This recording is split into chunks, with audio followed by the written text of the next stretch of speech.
The brine is thick upon the weathered wooden rail, a jagged crew with rusted blades and vinegar in the gale. Scoundrels bred of brine and gall and stories never told, bound by blood and sour oaths more precious than the gold. They carve their names in salt and skin beneath the heavy sky. No man among them flinches when the kraken passes by.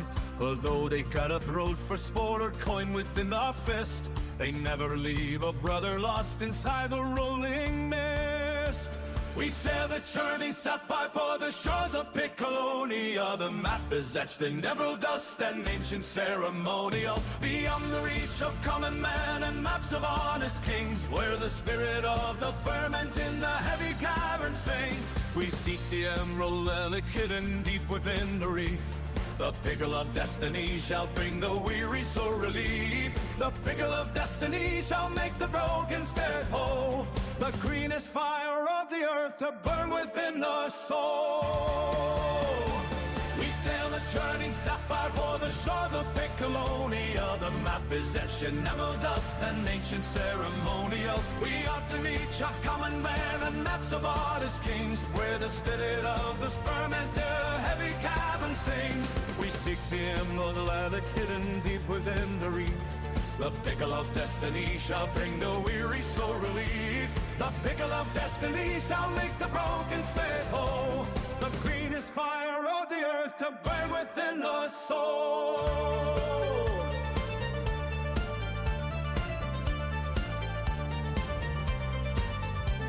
Across the graveyard of the fleet, where white bones beaks the sand, the pickled pirates turn the wheel with steady calloused hand. They trace the scent of dill and garlic through the freezing spray, to find the fabled jagged peak before the break of day.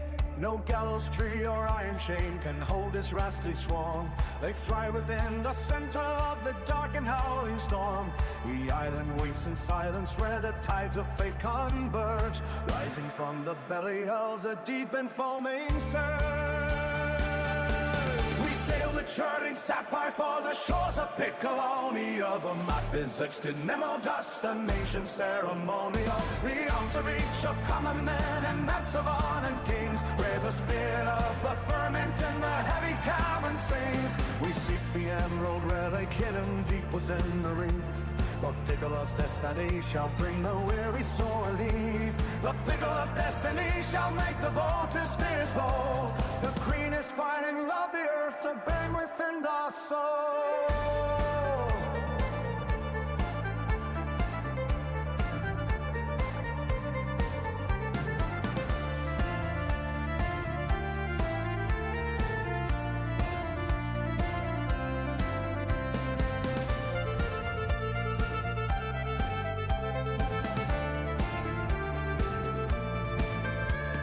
Sail a churning sapphire for the shores of Piccolonia. The map is etched in emerald dust and ancient ceremonial, beyond the reach of common men and maps of honest kings, where the spirit of the ferment in the heavy cavern sings. We seek the emerald relic hidden deep within the ring. The pickle of destiny shall bring the weary soul relief. The pickle of destiny shall make the broken spirit whole. The greenest pine of the earth to burn within the soul.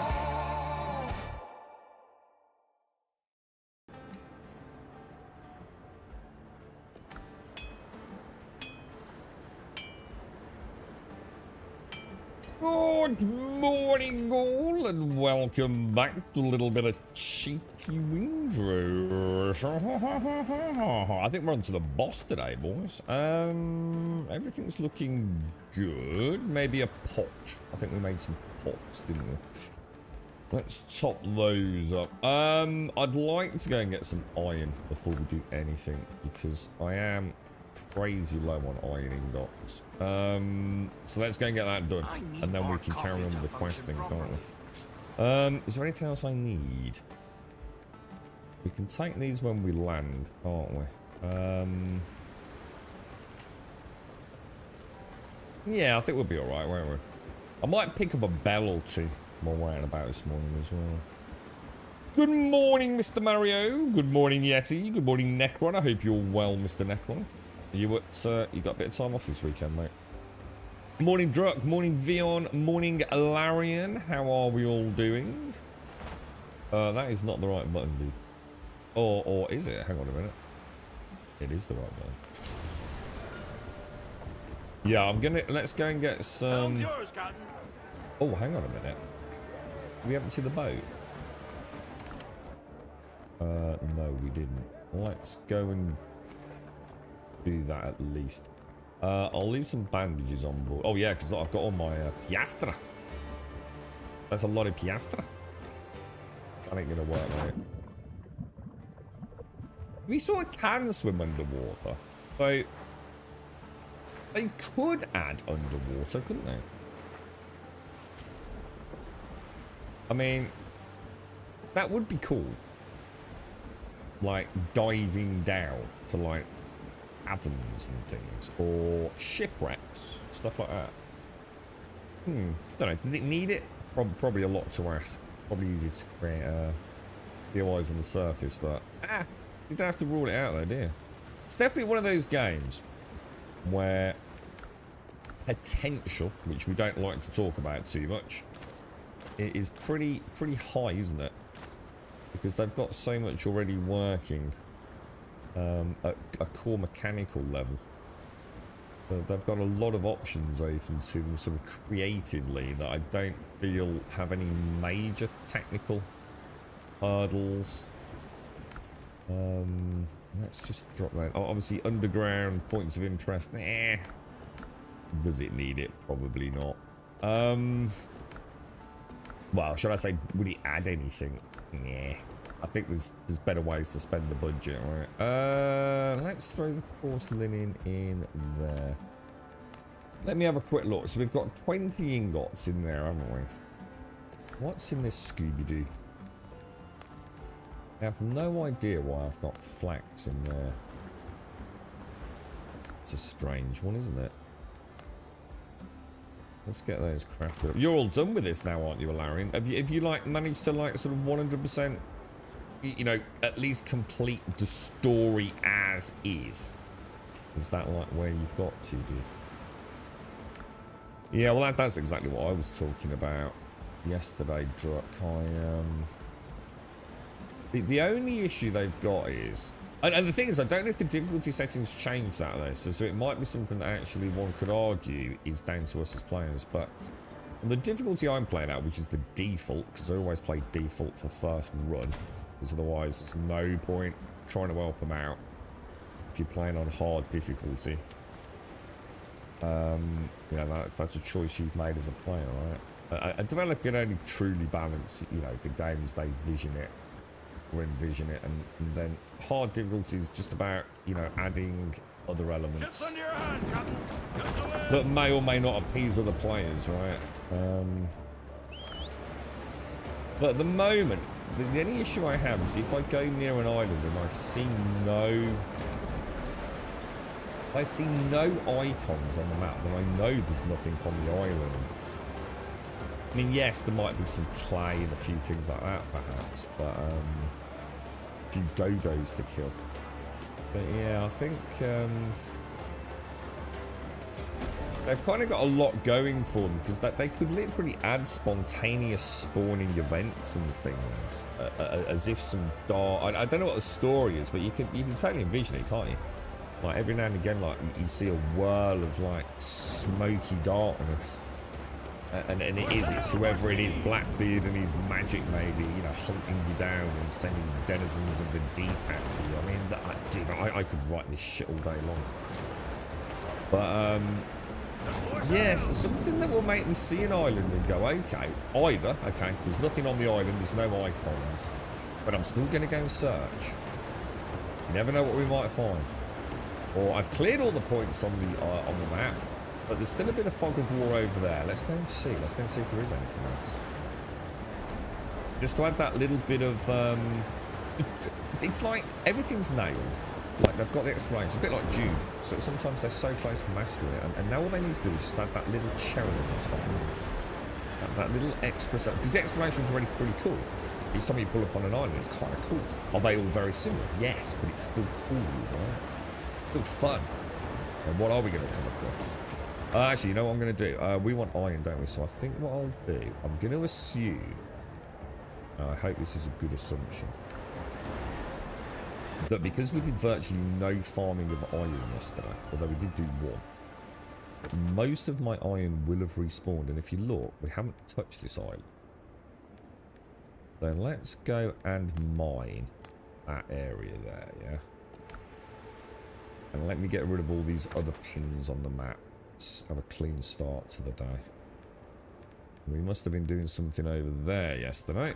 Looks like we were busy, boys. We also got my little pickle out. I wish I could name my little boat the Little Pickle. You got a few side quests and mainly want to build a little town to have it yeah. That's what I was thinking, you see. I really want to build a Lariat, but I don't know what building sets are out there. And although I've built really simplistically and basically, I still like what's happened. And I think that says a lot about the building pieces in the game, is that even if you're not a builder, just, I suppose the assets and the building stuff you've got access to, even from like the minute you log in, you can make a pretty cool... Oh, what's this? Oh, I didn't see that. Interesting. Okay, we'll be quite... I think what we'll do is we're going to go straight to the mine. We're going to try not attacking anything or picking anything up. Straight to the mine, get the iron, be super focused. I don't want to have like an inventory full of all the plants and meat and things. Well, I mean, sea monsters are an obvious thing, aren't they? But, ow. I mean, it's all very well and good saying sea monsters, but what do you do? How do you do that? You know, it's one of those things that gamers say, but it's so much more complicated than it sounds, isn't it? Like, what are we actually after? It's, oh, it's going to be a Kraken attack. But how does that work at an animation level and in terms of how you attack it, you know? I mean, we've all said, you know, definitely build on... I think before they start worrying about sea monsters, they need to worry about actually fleshing out their naval combat, because it does leave a lot to be desired. It's good, and it's good enough, but it could be so much better. But, you start adding in sea creatures, man, you got a whole new level of budget to be worrying about, and it's just not that simple, man. But building another, you know, 2, 3, 4-legged creature on land is so simple. You know, that they can do all sorts of crazy things without that. Oh, this is so satisfying with the musket now.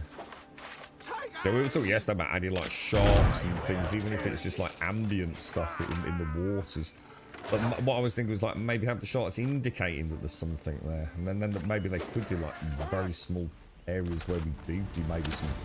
Jesus, that was like do some diving perhaps, like they did in Blackpool. But I just killed it in with my melee. Although he might have bled. No, I don't think I bled him, did I? I didn't put a bleed on him, did I? I think I just actually did the gun melee. Possibly. But yeah, the sea creatures one's a tough one, isn't it? Because immediately, like, what are we thinking about? You know, we get the classic, you know, image of, you know, the great tentacled beast wrapping its tentacles around the boat. And dude, we're in the realms of, like, you know, there's sort of a reason this hasn't really been done in games. And obviously, you've got Sea of Thieves done some crazy stuff, but you know, that's a big ask. I think we got to keep expectations in check, haven't we? I think naval warfare can be fleshed out loads. I really do. I'd be really surprised if they're not going to go completely to town with that. I hope so, because it's already, you know, again, point in this conversation is it's already good enough, isn't it? It's already more than satisfying. So if they make it better, it's just adding even more flavour. It's not often we get a game like this. I'm rapidly feeling like this is definitely going to be one of the Trinity. The Valheim, the V Rising, and maybe now the Windrose, isn't it? Yeah, look at Sea of Thieves, yeah, for the long-term content, yeah. The trouble is Sea of Thieves produces a lot of content for its game.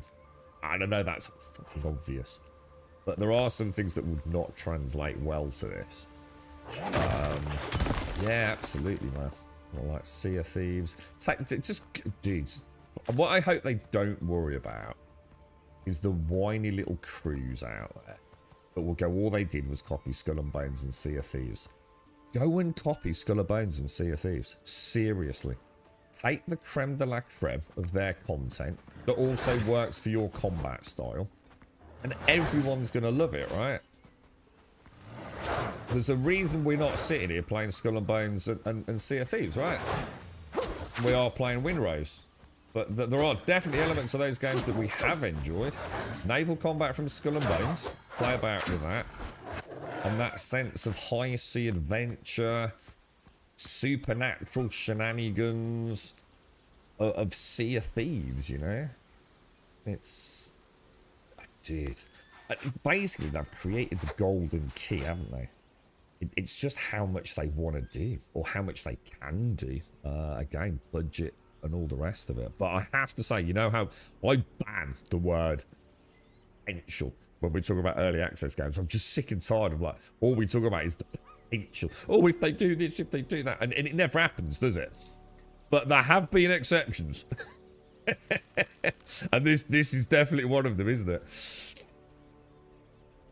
Let's be honest, they just need to look at Sea of Thieves and get inspired. They're so good at events and encounters. Yeah, I couldn't agree more, dude. Yeah, special events, special content. New air. I suppose the only problem we've got with this is the procedural generation element, haven't we? So some of this stuff might be a lot more complicated than you think when you've got to take into the account that you're not just adding another tile to a map or a teleport or something like that. But at the same time, you can add a teleport, can't they? And this is what I'm getting at. There is absolutely, even with the procedural generation system, there's absolutely nothing stopping them handcrafting an area and having us sail through some mysterious storm to get to it. It really is a core base game, mechanic, lore, and systems wise. Anything they wanted, they can have a freaking Stargate on an island, you know.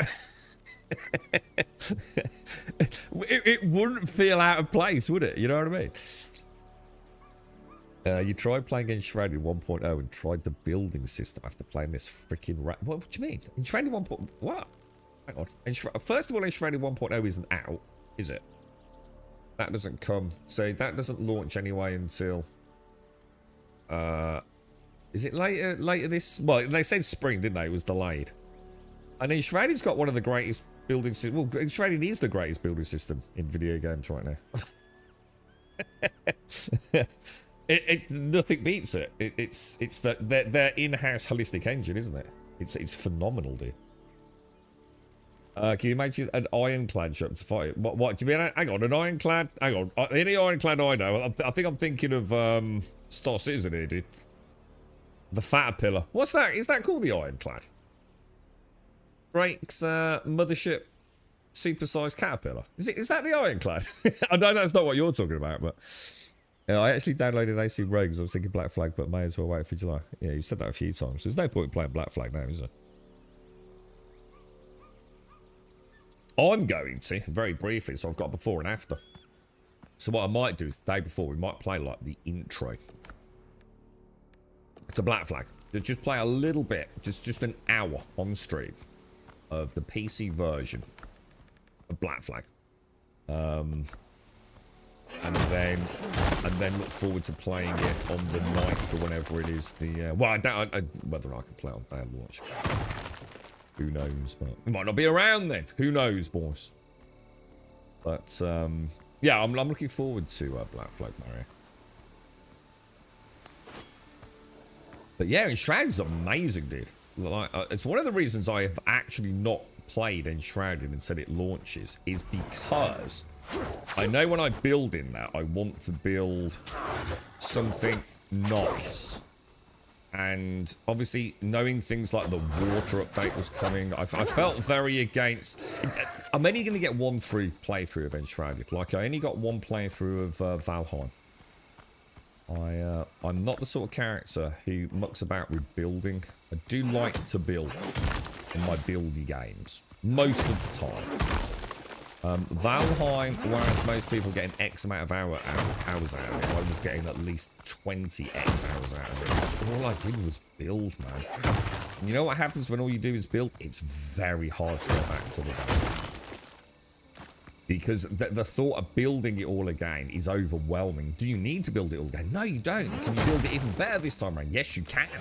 But that's not how it works, is it, mentally? It's like, you know, I had such a cool base last time. I really liked it, you know. If I just make it again, it's going to feel a bit bland. And so when Shrouded, I need to leave it to 1.0, man. I've got so many new updates. I mean, they literally just last week released a new update video, didn't they? They've got, it'll be interesting to see what they've done with magic, because I've never tried the magic in Enshrouded. I've only played, you know, a little bit on stream, and then shelved it waiting for final launch. But the magic looks like it's getting quite the overhaul, doesn't it? Yeah, definitely. I mean, it's nice to see, isn't it, Alarian? Because I'm going to be honest, but you know when I got to the foothills, my first impression was this is pretty cool. But let's be honest, it's just another backdrop. It's just a reset, and we've got a few new things to find. You know, and that's fine. That'll do me. But it isn't. How can I put it? It didn't feel like, oh my god. And you know another game that did the same, Valheim. Every time I got into a new biome in Valheim, it was just like almost like a soft reset with a few new things to deal with, wasn't it? But each had their own ambience. It felt like a new, almost like an old school level. Sometimes a game doesn't have to radically change, does it? And as I've played more into the foothills, the one thing I've noticed is that the islands have got not necessarily larger, but in general they are. They're not as open coastally, so sometimes I have to really think about where I'm landing. And I found the mix of POIs a little more varied and a little bit more challenging. You know, straight away we've got this. They seem to have gone for the key system, haven't they? Got to find, you know, the 3 keys, whatever it is, and open X amount of chests. And it does feel like Coastal Jungle to the foothills. It almost feels like a DLC in how compartmentalized they are. Different enough to keep me entertained. Not so radically different that I fear they can't keep the pace up, you know? It's solid. It'd be very interesting to see more of the swamp. I immediately had, again, Valheimic resonance when we hit the swamp yesterday. And got the tar trees, we saw the crocodile, the mushrooms. Yeah, not nice sense of identity to the biomes, just like Valheim did, without, you know, having to recreate everything, really. They really effed up the battle mage branch, making one so much worse. Yeah, that's getting a massive update, that is. So it's getting so even like the beginning fireball, for example, is like way more bombastic than it used to be. And another reason why I've waited for 1.0, to be honest. But that building system in that game's freaking bonkers, man. Absolutely bonkers. Why can't we get like a nice zombie game that is yeah, like, why can't we get a zombie game that has these, I don't know, this sense of detail, love, attention, and all the rest of it, you know?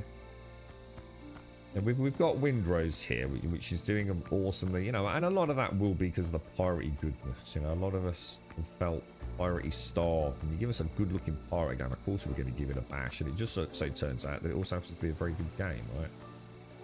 Where did the zombie survival genre go so stale and cheap and asset flippy? It's a question, a genuine question, because I'm sure there are, in which case please tell me. What good zombie survival games have we had that are also in the survival crafty genre? Can anyone name some? Obviously, you know, many of us will remember 7 Days and Survive the Nights and Mist and Hold Your Own or something like that, I think was one. The list was endless, basically, wasn't it? There'll be more. You reckon that's it for this game? I feel like some of my iron caves are like really, really small, but I don't think there is anything else here, is there? You know, like, where is the one that actually tried to put some effort in? I mean, at the moment, I suppose we've got Vane. There's like a hope that Vane might become a good game. Well, actually, a really good game. Let's be honest right now, it looks like absolute ass. It looks like ass. It's like as soon as you put zombies and a developer together, everything's just like cheap. It's like just thrown together without any real polish or coherence. It's just like zombies just seem to be synonymous with trash tier wannabe devs. I just can't think of a single good zombie survival. I don't mean a good zombie survival game. Something that's, you know, all, you know, like we're talking about Windrose, Valheim. I mean, V Rising. Would we class V Rising as a survival game? I mean, it's a tricky one. It's just a bloody good game, isn't it? I don't know. We seem to be cursed with zombie games. Project Zomboid. No, I'm talking about recent. But Project Zomboid's fucking like older than Star Citizen, isn't it? No, yeah, Project Zomboid's been around for years. I mean, if we were going to add that, we could add Humanity Z. But let's be honest, it's like sort of a Project Zomboid that isn't Project Zomboid, you know? Is it a bad game? No. Is it janky as fuck? Yes. Especially on the controls, right? And yeah, yeah. It's that kind of, I don't know, drop down viewpoint thing in it. I don't know. I mean, can we even include that? I don't know, dude. I just feel like zombie games always feel like cheap. And I think that's why so many people have maybe not enjoyed them. Where's the zombie game that's got like the polish of this? Where even the icons, the audio, the visuals, the performance are all kind of like, holy shit, this is pretty cool, bruh. You know, instead we have to put up with like crappy assets or assets that like, you know, don't gel with one another. You know, icons you've seen in 10 other games that are also not that good. And you get my point. Do you know what I'm saying, Larry? Like, where, how, in the last, like, 3 years, can anyone name one? I know the YouTube content creators will tell you that the next big thing's been coming every week because they get paid so much money to fucking shill it, but I haven't seen a single one that's actually, you know, lasted more than a week, really. Oh, hang on. We don't want to do that, do we? Oh, or do we? Hang on a minute. Because what we could do is we could put everything back, couldn't we? And then go and... Actually, we probably don't need that. Pop that back. We could go and explore the island a little, alright? Where's my little pickle gone? Yeah, I don't know. It's like I said, take something like Days Gone. That obviously massive, huge production. That, but you know, like I suppose that was why we were looking for what was it called, guys? The Day Before. That's why we were excited, right? We thought we were going to get quite a nicely polished zombie game that also had some nice cars in it. That actually had like physics. Didn't happen though, did it? Yeah, Yeah, that's it. Yeah, like take something like Dead Island. I mean, State of Decay is the next one, isn't it? So to switch the narrative a little bit, what have we got coming up? And I guess State of Decay 3. Let's hope that's good, man, or at least decent. Morning, Simpsy.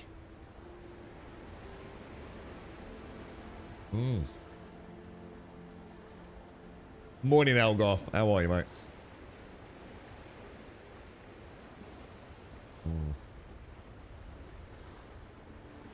And I will keep an eye on Vane, and Joshua plays that on and off, so hopefully we'll have someone who can let us know.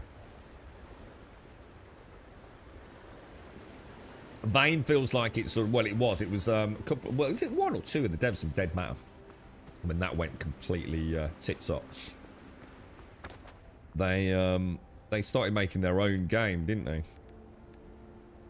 The Trial Circle Ruins. That looks like it could be a lot of loot there. Should we go and have a look at that? That could be quite dangerous though. So something with 8 points of interest. This island's huge, look. We've got a sanctuary and a large camp. Let's go and have a ganders. Better get some bacon eggs down. All these different foods have different expiry times, don't they? I keep going out of sync with my food. But yeah, that would be great. I mean, so something that is built on a core good combat system that also has building. That'd be so nice, right, Larry? And again, why hasn't a AAA studio done it? I suppose the closest we've got is, as you say, Dead Island. I mean, Dead Island 2 was a great combat system, though. And Dying Light, right? And they've banged out 2 fantastic games there. Seems a little quiet to me, boys. What's the plans today, Simpsy? You up to anything? I might have to finish early and go down B&Q later, guys. I've got a little home renovation project underway. What's going on here, then? Was this maybe a tomb down the rope that we decided to abort because we were getting sidetracked, I think? That's ringing a bell, yeah? Let's throw the lantern on. Oh, we're getting low on light, boys. Yeah, I saw the corpse down here, didn't I? I think there was a couple of dudes. Oh, it's the musketeer battling the drowned in that room to the left again. That's kind of neat. We try and get in on this dude. On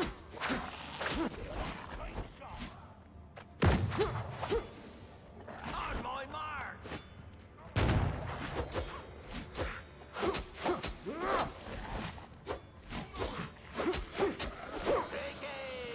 The musketeer there, trying to take the undead on.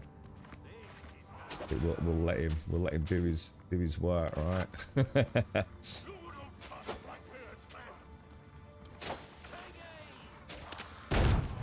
Oof. Oh, I missed the move. Having a nice chill day, Simpsy.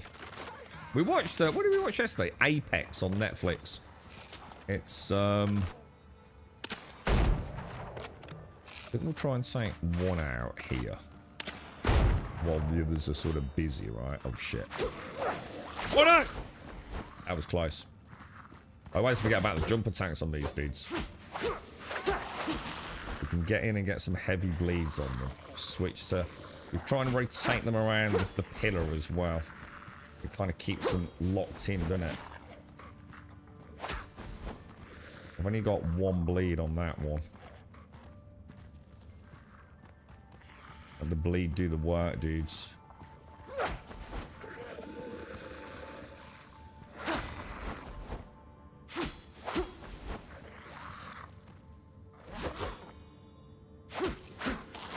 They follow up.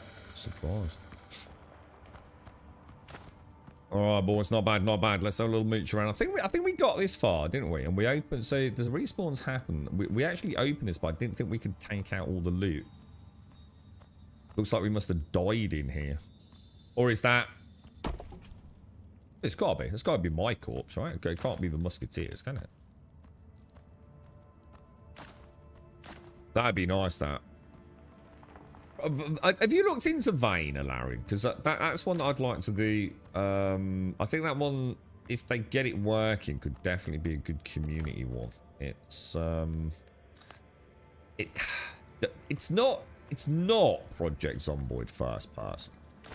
In the same way that Humanity isn't a one-to-one copy of Project Zomboid Simulation. But it has got a lot of depth to its basic mechanics. I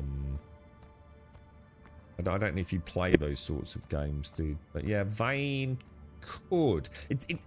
The way it is at the moment, it's one or two of the Dead Matter devs. Like when Dead Matter was literally just going nowhere, and all the accusations of scam and everything were flying around, and they shut off and started like tinkering with their own project, didn't they? And Vane was born. So Vane still feels like almost how can I put it? Like and no disrespect, but almost like, you know, you cobbled it together in your bedroom after you finish work, put a few hours in on it. I'm sure they put thousands of hours in on it. But it feels like it's like they're creating the bones, the infrastructure. Like there's no finesse to anything.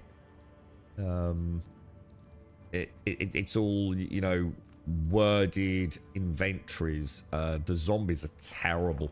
You know, when they stretch, then the zombie necks move around. You can see the whole mesh and texture just like bending around. The lighting's really flat. Everything's just like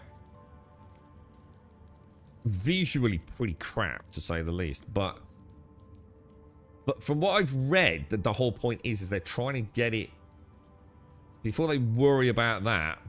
They're trying to get, you know, instead of front loading a pretty game like so many of these early access games are in Unreal Engine, they're really trying to get like the core mechanics down, and then they'll start investing in handcrafted assets or even more expensive store-bought stuff. It's an interesting way of doing it. And certainly makes me feel like it's less of a scam, because it's very easy to sell a pretty Unreal Engine with good-looking zombie survival game, and that's all the genre's been about, right? So I'm quite interested in that one. Do all rapiers cause to bleed? No, they don't. No, there's a few different types of rapier, dude. So this is the rapier of 1,000 cuts, which is exceptionally useful. What am I supposed to do with this? I must admit, I wasn't expecting to pick that up. That's actually really cool. Wow. Look at the hand placement as well. Jesus. That is very well done, dude. Oh, do we need to put this on like... Oh, is there like a counterweight? Ooh.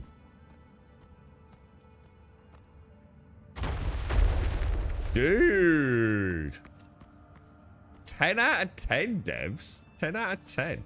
Simple, but awesome, right? I like it, dude. Now, I wonder if... dude, I like that. Oh, shit, my lantern's run out. That's not good. Oh, that's really not good. Can I... Oh, please don't tell me that door's going to close. Oh, shit, there's loads. I might try and yank. We try yanking one. We better talk on the chicken. The chicken's about to run out, isn't it? Why is he not eating his chicken? Eat your chicken, bro. What the hell, dude? Might try and get this dude, draw him out, and then I've got another room to back into because there's at least 2 in there, aren't there?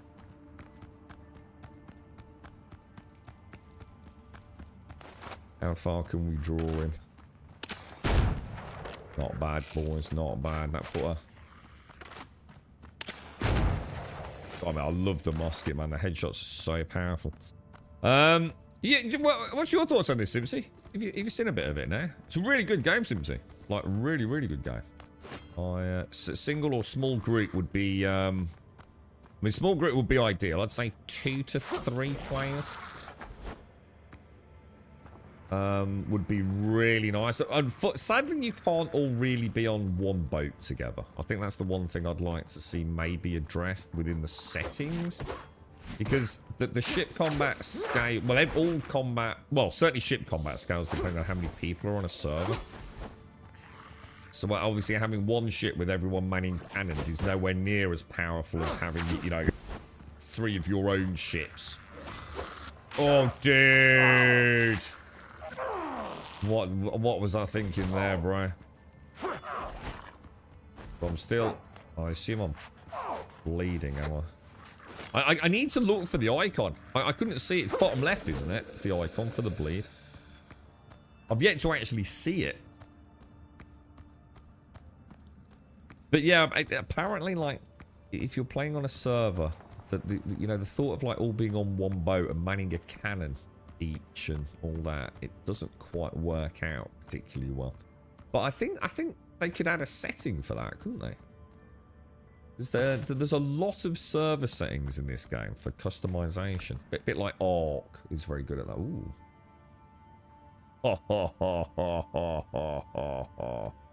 The Holy Grail, boys. The Holy Grail for us. I still am wondering about whether to go a 2-2 set. But that's nice, because that's pierce damage, look. I wonder if bleed is counted, because it's from a piercing weapon. I wonder within the sort of algorithmic formula for damage calculation. I do wonder if the bleed itself counts as pierce damage. I'd see what would be really nice. What about if they added traps? Like bear traps? And you could, you know, they take a good chunk of time to put down. But, like, you could place one down in a dungeon like this. And oh, shit, that's the wrong way. And slow them down a little bit. That'd be really cool, right? Oh, that was a bad shot, to be fair. I couldn't make up my mind. That's not which one should I go for, bro. These dudes are not slimming down. Which means we know they're going to do the jump attack, doesn't it? Jesus.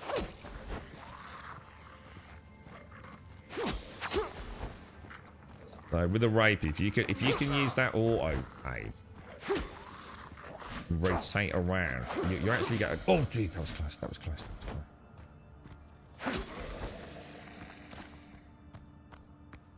You can like line them up.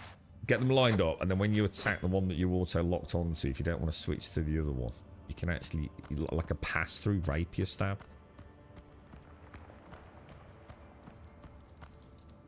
I think it does. I think it does based on what damage you did versus what I did. Yeah, do you think so? So you think like your dot maintains the core damage formula of the weapon that caused it?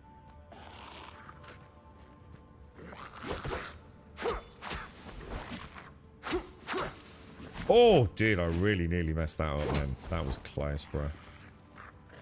Now we switch to the right. Oh, no! You know what I want to see on that one? So, little tip for the devs there. Nothing worse, right, than having made a mistake and then just being helpless.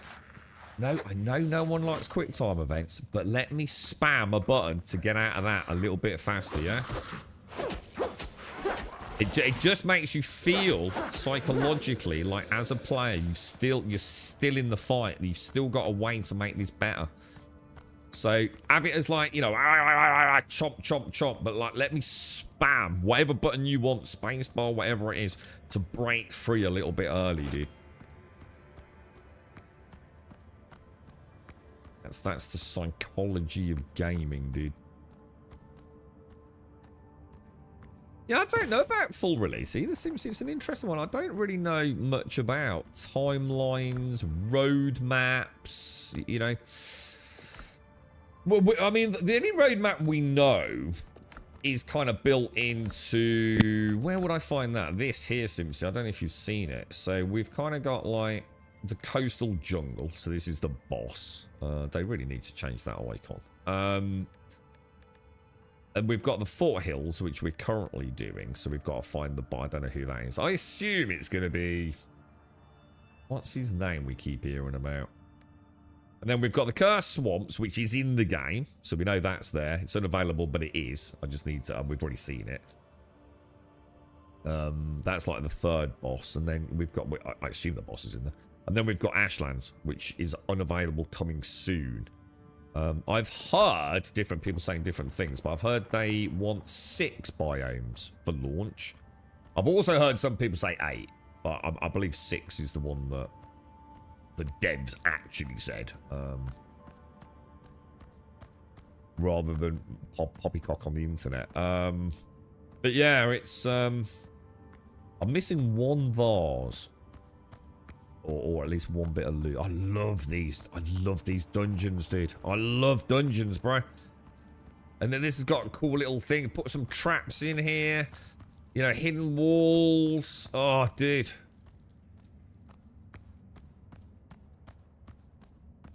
I think it's this. I think we can break through there, don't you?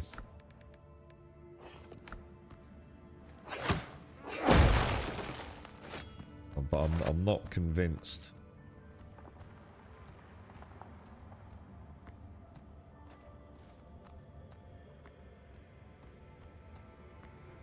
Yeah, it looks like there's nothing in here, doesn't it?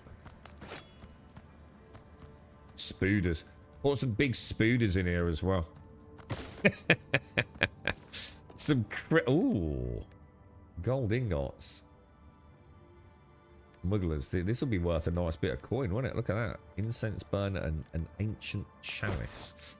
Now, we'll drop that, and then we'll take all of that. Lovely jubbly. Nice dungeon, dude. Nice dungeon, bro. Very simple, but my god. Tile set. That's all that matters, dude. They've clearly got a tile set, right?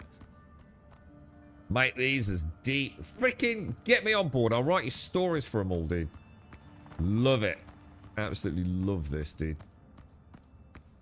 Lighting's glorious. Ambiance is spot on.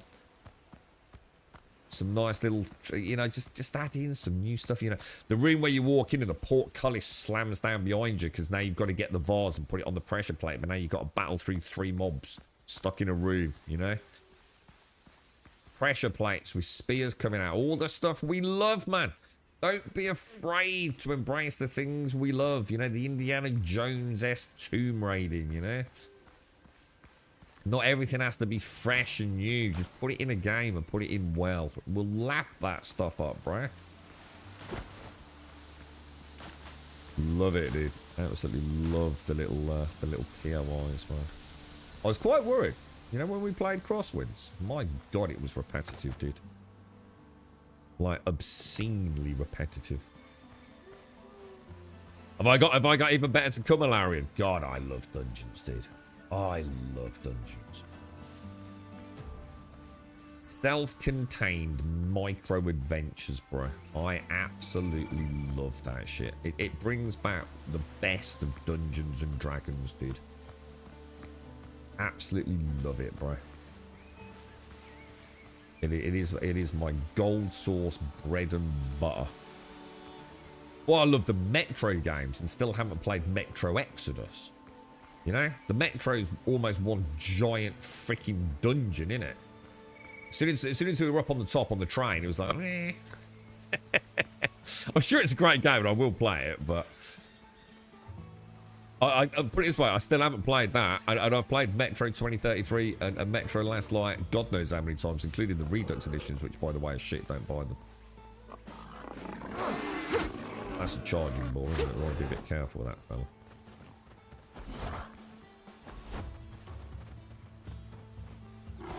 Oh my god, I was actually looking at the other one. Oh, he's dead. Oh shit, he's dead. Oh yeah, they're only level 2, aren't they? I think we can just take this dude out. You getting that? Not enough inventory space. Let's go home. Let's go home. What's you playing anything today, Larry? The thing with this game is the beauty of it. It's so rare.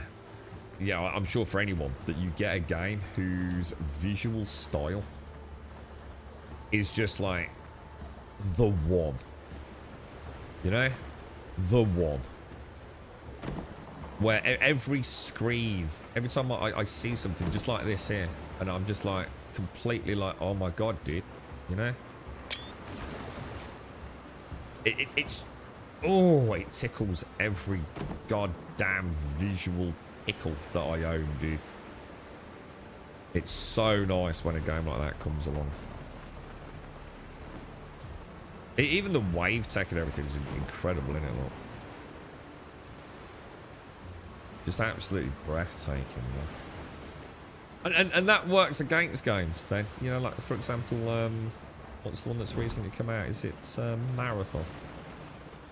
From what I've seen of Marathon, and even hands-on with Marathon there. Great game. It's a good game, dude. I actually really quite like it. It's very satisfying. Feels good to play. I just can't stand what it looks like. I just hate it. I really hate it. You know, it is. There's nothing you can do about that, right? You are who you are, right?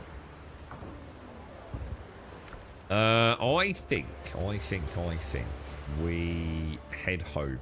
Yeah, we're full. Now, how far from home are we? Do we do a little... No, there's no point. It's because the cargo holds full. I was going to say, we'll take some ships on as well. Just do a bit of chill building. Yeah, I've got so many things I want to do, man. It's like you said, you know, even these over here, dude, which were just knock up some like little, an L shape and a square shape just to get me started, dude. And this is my home now, man. I've got no plans on moving whatsoever, dude. It's nice coming back as well, Laren, and seeing that exclamation mark over Dr. Galen's. Like, you know, like I know I've got a quest and stuff still to do, man. Questing's really good, isn't it? I've really enjoyed them. No, it's nothing overly flamboyant or genre breaking. What the hell was that? Oh yeah. But it's it ties it together really pleasantly, doesn't it? But something I wasn't really expecting.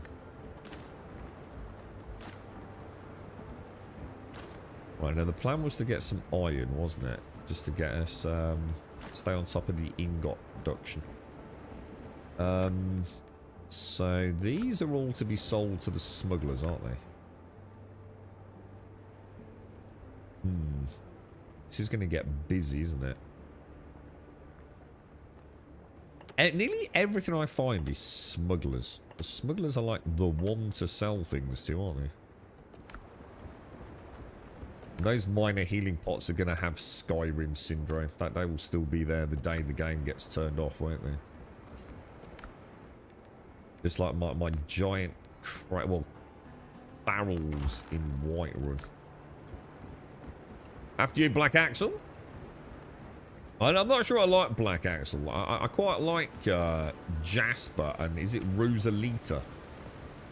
I don't know if I trust Black Axle. He looks like he's up to something, don't you think? He's got a scurrilous face, bro.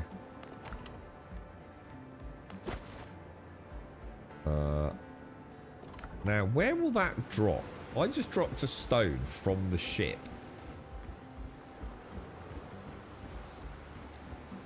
That could be one to look into, couldn't it?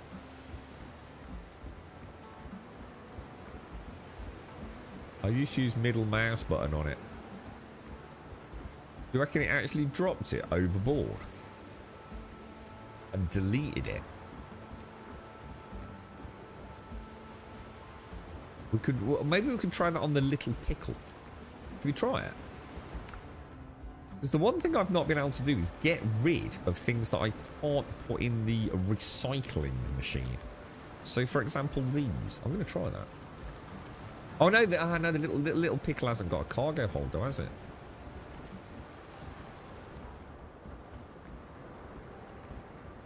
You're right, Sam.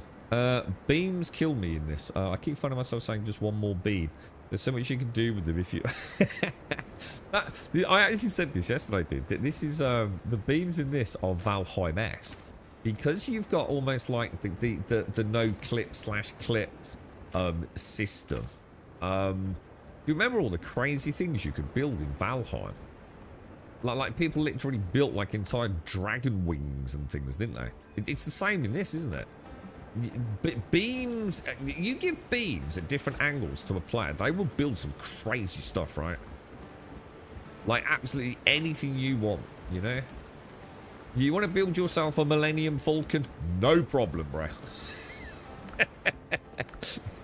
Right out there on the sands and shores of Windrose. Where am I putting all the weapons? The weapons are going out here, aren't they? I'm losing track of my own inventory system here. So we've got the crit hit chance ring, the slash ring, and we're wearing the Pierce ring, which is really nice. We've got the sturdy mace, posture points, and the bone breaker. The more stamina you have, the more damage the weapon deals. So they're quite nice.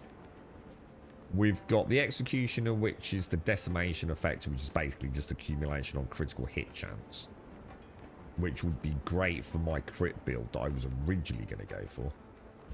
And that alone as an alternative, perhaps. Not nice for group play, which let's be honest is probably why you'd be using the halberd. There's the easy guide to perfect block rapier. The crit hit saber. Yeah, we got some half decent weapons in there. Let me think, boys. Let me think. We might as well use the flax we've just brought back. We'll make some more bandages, yeah. Can we go back to that island and a little bit more exploration, or? Still feel like there's treasure to be found there. Because all that stuff for the smugglers is worth quite a lot, isn't it? Oh, upgrade ring. Can you upgrade rings? Do you think I could do that, dude? As in not yet. What's this? Using silver rings. Shit, did I not upgrade my ring? Or we can also ascend them. So hang on, what would that do then? Increase pierce damage by 9%. Oh shit. So how? Oh right. Oh, I see. So I can now I've unlocked it. I can make it. I keep forgetting that. Ah, yeah, it was the gold, wasn't it? It was the gold ingots for the rings, wasn't it? Which I only started finding them yesterday. Shit, well reminded, dude. Well reminded. Thank you for that, bro. I still don't know whether... Oh, wow, it even changed the icon, didn't it? Holy shit, I think it did, dude. What's this? 5 strength. That's the... Has anyone ever found a different necklace? It's the only necklace I've ever found. What does strength actually do? Is it only for specific weapons? Clubs, maces, and halberds. None of which I use. So literally that necklace is totally pointless to me, isn't it? Now, what I could do is I could ascend my rapier to an epic. Which means all my bleed damage then counts towards my temporal regen.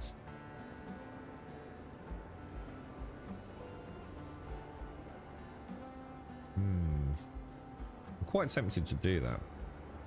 I'll do it anyway. I'm going to do it. Fuck it. Let's have a look. I've now got a purple weapon, boys. Let's just do it. All right. Is your base where you started? Mine is, but there's nothing to stop me moving at any time. I literally started right here, dude. This was like my starting locale, just here. So that is my that's my base as she now sits. So you found it. Oh, so there are. Oh no, yeah, I'm not worried about rings. It's necklaces, Jen. I've found well, I haven't found loads, but I found like 4 or so rings, whatever, 3, 4 rings. But I only ever found 1 necklace, dude. So I just wondered if there were more out there. You know, I've just either been unlucky or maybe then you start dropping later on in the game,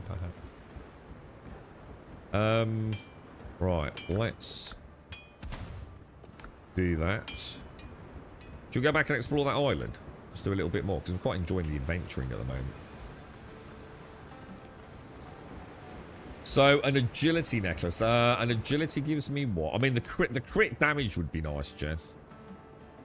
Agility is sabers, great swords, and blunderbusses. So if I could get a precision amulet or a vitality or endurance amulet, I'll be super happy. What does this actually do? Mastery. Critical hit chance. So it increases base critical hit chance.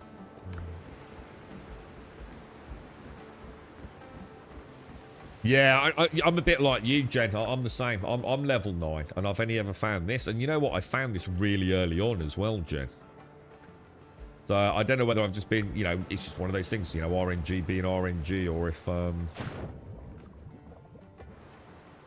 there's absolutely no point in me upgrading it, because it doesn't add anything to any of my weapons, as far as I can tell, so. We did empty the hold, right? I wonder if we've inadvertently found a way to destroy things. Do you think if you press middle mouse button on your cargo hold, shall I go and try it? Let's just test this. What I'm going to do, I'm going to pick up a couple of bits of crap. Right?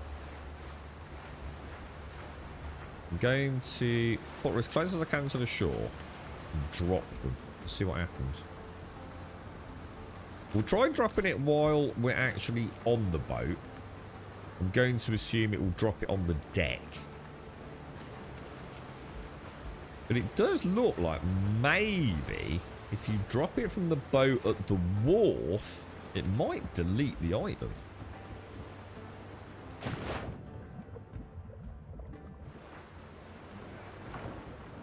If I stand here and drop, say, can I, oh, I've just drunk it. How do you split?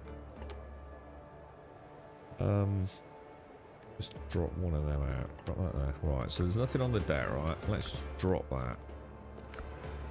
Right, so it drops it on the deck, yeah? Oh, but then you can't. Oh, you can. You can pick it up. Okay. Ships under your hand, Captain. Where am I going to be able to get this close so it doesn't become a problem? Morning, Kelgar. How are you, dude? How's things?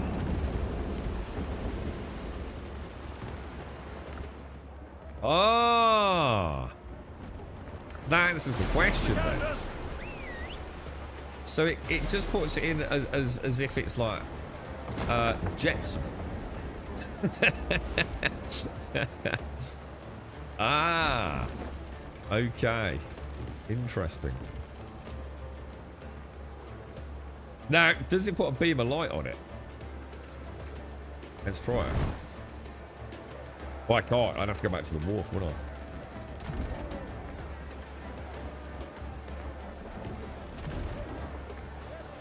I don't do it near my base, but I don't know some like no, I'm just not going to do it. I'm not going to mess things around.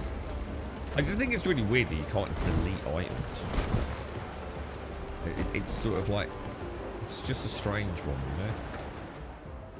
If there's, because I can't recycle some things in the salvage machine.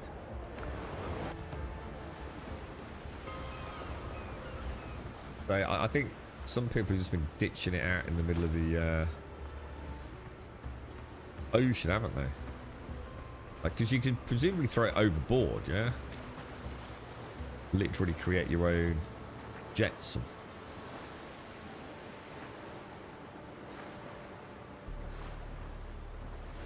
And then, well, let's see. Dispensing of it via the wharf from the ship creates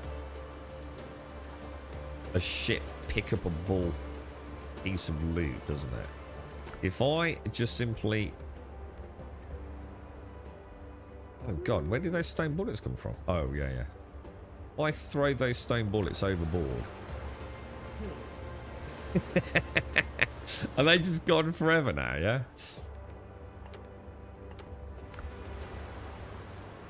No idea, dude. You know, are they actually still there underwater? Or...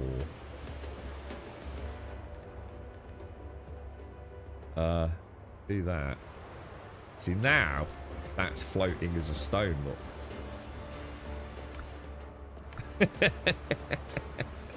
It's really interesting, isn't it, how they've done this, dude?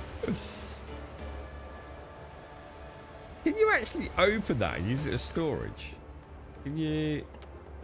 No, you see, you can't transfer. Shit. Oh, you can! You can! Fuck me. So you can put one of these right outside your base if you wanted to. I wonder how. I wonder what the slot size on that is. Intriguing, man. God damn, this game, dude. You gotta love it, ain't you? All the fiddling about, man.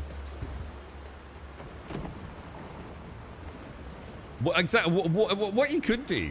Like, it's free chests here, isn't it, Gaz? Wonder if you can move those chests.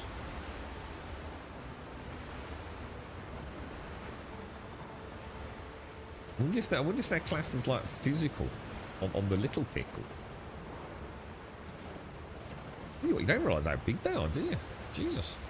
You know when you're out and about just gathering them, they're actually really big, aren't they? I can't imagine they're physicalised, right?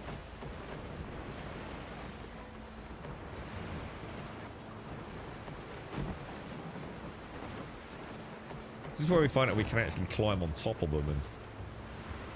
Holy shit, they are.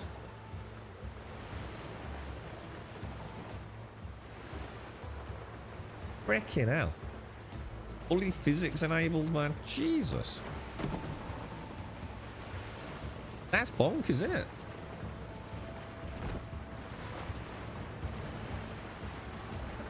Huh. There are so many ways we could use that to our weird advantage. None of which would be efficient in any way, shape or form, but will just be incredibly enjoyable, right? Like building a bridge from one island to another by just dropping stones in the water. Let's do it! Oh dear me, dude. Who needs boats, guys? Bringing the Industrial Revolution to Windrose. I think I will pick these up, actually. Roller coaster. Alright? You weird ass luge shit, alright? Grammar school boy. How are you, Cass? Glad things, dude. Oh, God. Ah! Oh, God. That's the remnants of last night coming out. How are you, dude? Did you manage to get the verse yesterday at all, dude?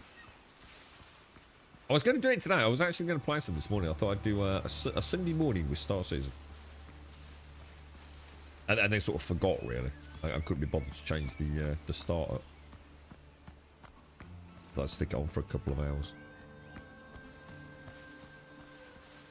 I'm going to go to my favourite shop in the whole world later, I think, Cass, called B&Q, dude. Oh, joints. After joints.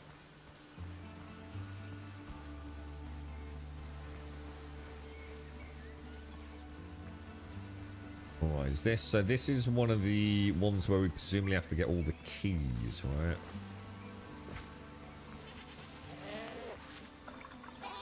Oh, I probably haven't brought enough ammo, you know. Or is it another dungeon? Could be another dungeon here, boys. Gotta remember when I go back to top up all my hotbar and my ammo. Jesus. If we wake him up, we're gonna pull everyone. I don't know who else is here, do we? It would have been nice if you'd reloaded that when I asked you to see it, mate. See at least one musketeer. I was going to say, so 2 musketeers. That's not exactly what we want, really, is it?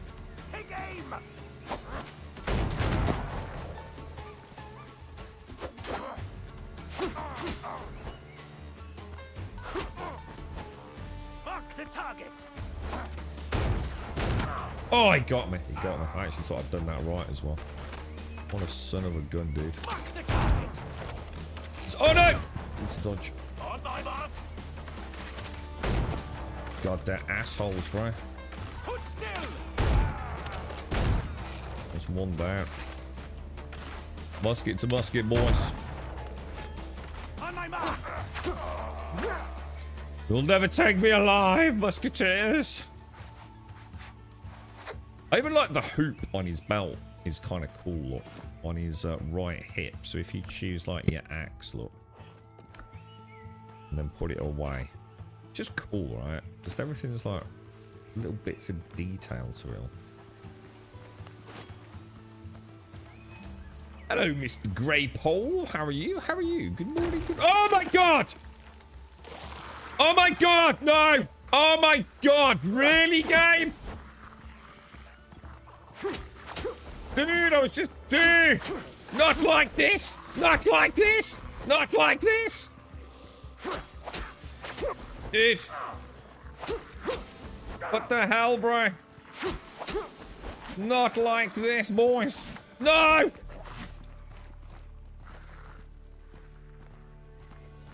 There's a whole pit of the undead down here, boys. I'm doing alright there, lads. I'm doing alright. I'm doing alright. We'll get a light on in a minute if all goes well. I'm gonna heal up. I'm gonna heal up.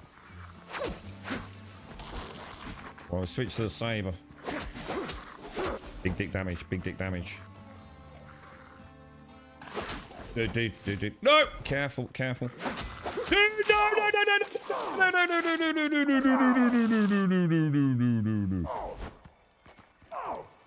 Come on, get a bandage on, bro. Get a bandage on.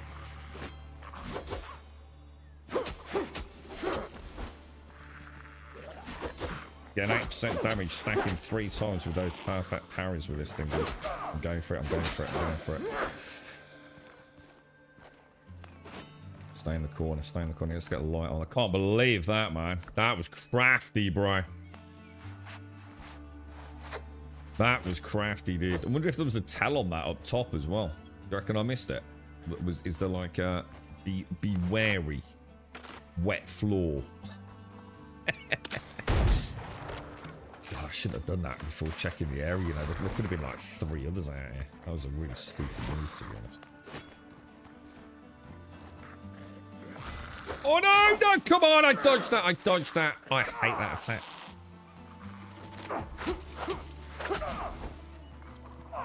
I'm bleeding out, man.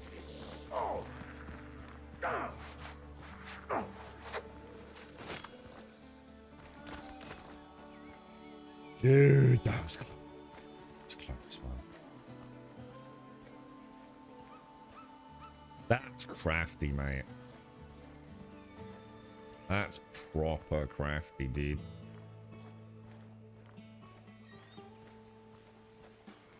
I think we can do anything with thorn bushes. Are they,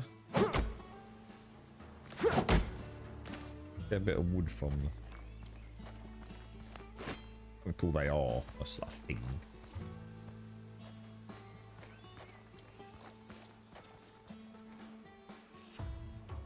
Huh. We could... I suppose what's interesting there is you could actually now make a way out, couldn't you, with the logs that you get, maybe? We'll check the door out as well, but let me just check something. What do you need to make like a little staircase or... Trying to see if they've started combining the survival elements with the... windows and doors, floors and walls. Let's have a look at roofs. There's nothing there that requires just wood, is there? So, what could you use if you wanted to get out? I'm sure we can just get out normally, but yeah, look, you could probably do like your own little play about with this. So you could do that, turn that off, in and out of building. You know what I mean? Just see if you can. Oh, kind of neat.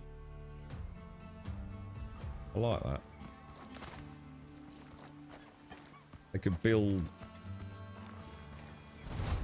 Let's see. Fire bowl is missing, so we need the bowl. Is there a bowl down here to open the door? Oh shit, my bad. Oh no. There's lots of them. Do you reckon there's a way out without...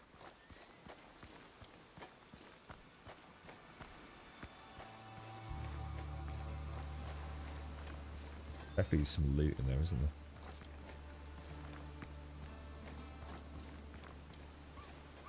Is there a ladder? There's a ladder? You don't say lots of ways to get out if you want to. Oh. And then presumably the thing is up there, is it?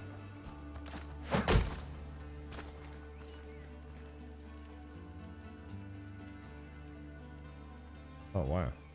Fade to black. It's surprising, but hang on. They need to get in touch with Star Citizen and get their Windrose Ladders 2.0. That's what they need. There's the bowl, look. I don't trust that floor.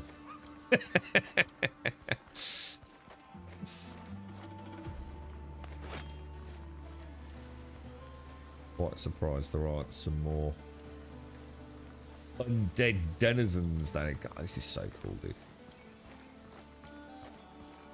And that's where my little steps would have brought us, look.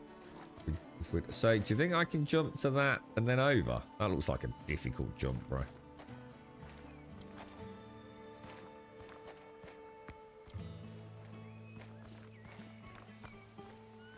Ah, and that's the way out.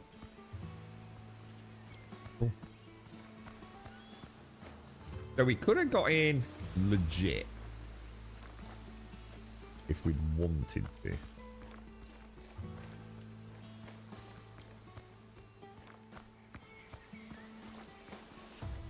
Wow.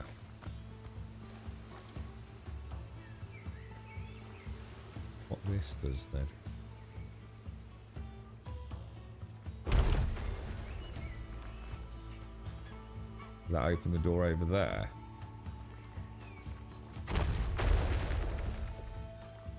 Door over there. This is awesome, bro. Okay, sorry, we need to go back. I think we need to get need to get over there, don't I?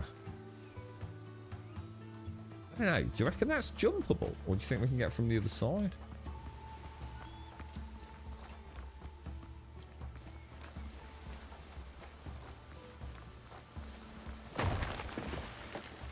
That's what I thought. That is what I thought was going to happen.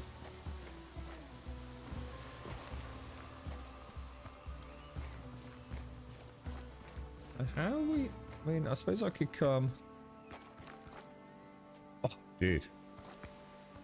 And I'm going to be honest. It can be done. But I think doing the...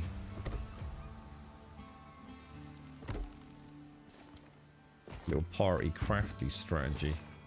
It's just a bit smart, isn't it? Right, fireball. Let's carry that then. See if there's anything else. We want to take that down to that pedestal, don't we? Do you reckon that is how you do it? Just jump to that at an angle and just get it right? Or do you think there's more to that? Wonder if I feel like I'd like to do it sort of legit. How do I put this down? Stone pickaxe. Why would I want to knock it down though? Oh, you are kidding me. Is it gonna lean? Son bitch. Son of a bitch. This is cool, dude. I'm liking the little puzzle-esque pieces, the little dungeon master's tools that they're coming up with, dude. Oh, the door didn't open. Is that because I need to bring more down? Do you think I need to go and find another 2 and bring them down here? Holy crap, this is freaking awesome, dude. I'm going to assume so. Let's go and have a look upstairs, yeah? See what else is up there. Told you there's some... Oh, it's really nice. How are you, Calgar? You're right, bro. Oh, hang on. Let me turn my lantern off as well. I'm straight down the... Oh, we're not great. Yeah, you can tell. You can tell. It's pretty obvious. Now we know. I've got another one to put on there.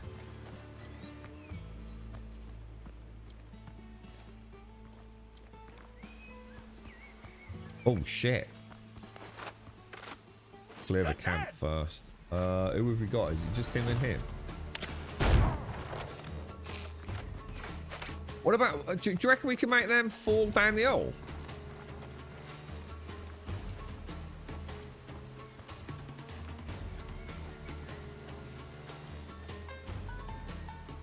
Shit, where are they? I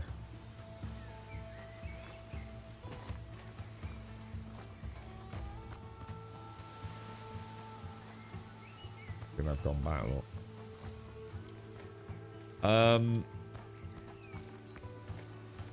I'd like to see if we can dummy them into... Big mistake, friend. Oh, that's a lot of dudes, bro. Holy shit, that is a lot of dudes, man. Oh, no!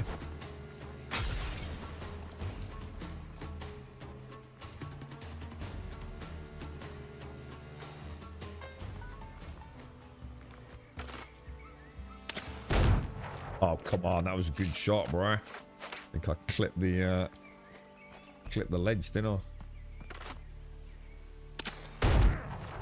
You're dead. I missed. Good shot, man. Dude. Don't get cocky. Don't get cocky.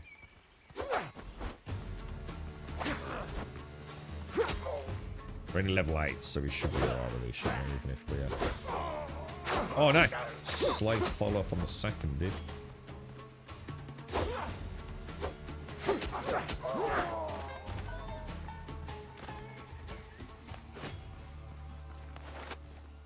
Still got the sergeant, haven't we?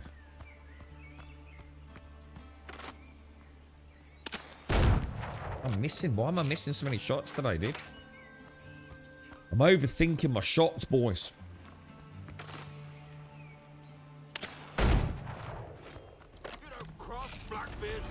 I gotta get me firing mojo back, bro.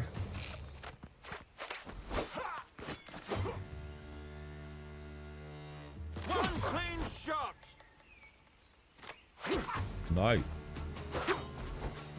No shooting at point blank range, bro.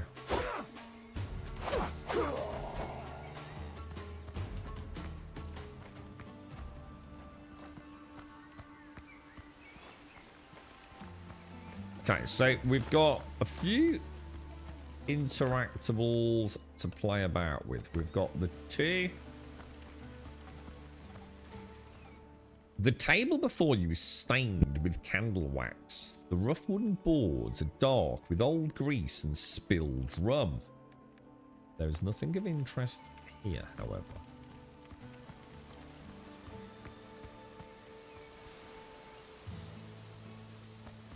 So we've got that one to put on there. We've still got the other bit to explore though. So let's drop back down. I'm not seeing anything up here. Aha, we are. Oh, the tractor's gloves. It increases effective. Whoa, that's big. 35% 2-piece. Wow. And increases damage resistance by 15. Ooh. It could be a good boss set, couldn't it? If you've got a power heal through a boss, maybe, that you're struggling with, perhaps. It was down here, wasn't it?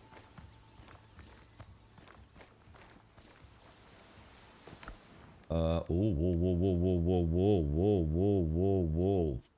Oh, hang on, what's mine got?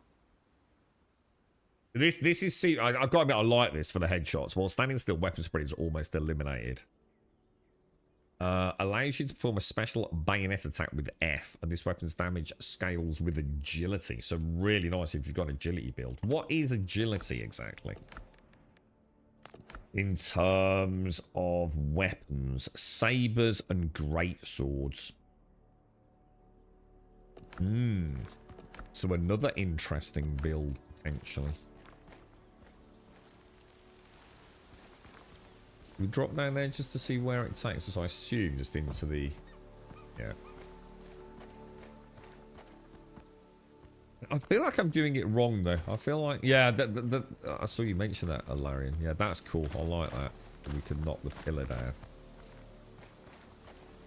I think the jump could have been done, but it's, you know, you just feel like it's probably not the way it's meant to be done.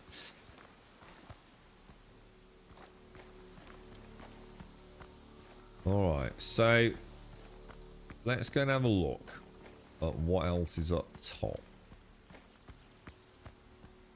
Let's turn off. I really need a piss, and I really need a coffee as well. But let's see if we can get this done first. Then we'll take a little break. So, at the minute, I can't see any other... This is interesting. This looks like... I don't think there's actually anything underneath it, is it? Let's go and put this on there, then. I think that's the way in, isn't it? Oh, hang on. Let me put that now.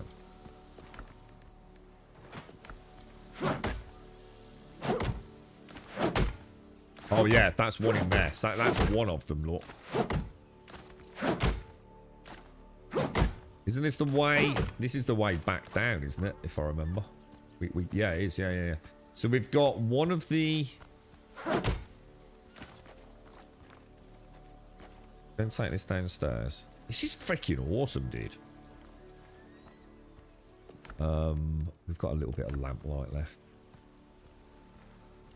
You right, Johansson? Bit of a Starfield vibe with the loading screens. It is, isn't it? There's a lot of teleporting in this, to be honest. If you choose to play that way, yes, which I'm not a fan of, but it is what it is, you know. That's why I've gone for the Brethren Brig, so I can sort of have like a reasonable...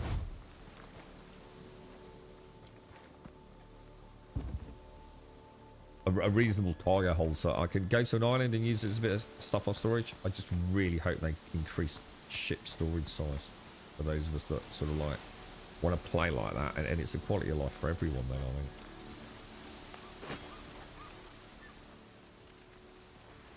think. Alright, so it looks like the other one maybe is in there. So we've got another pot to put on a... We've got... We need to find another... pressure plate, don't we? Ah, well, it's going to be that one then, isn't it? But that still means there's probably another one.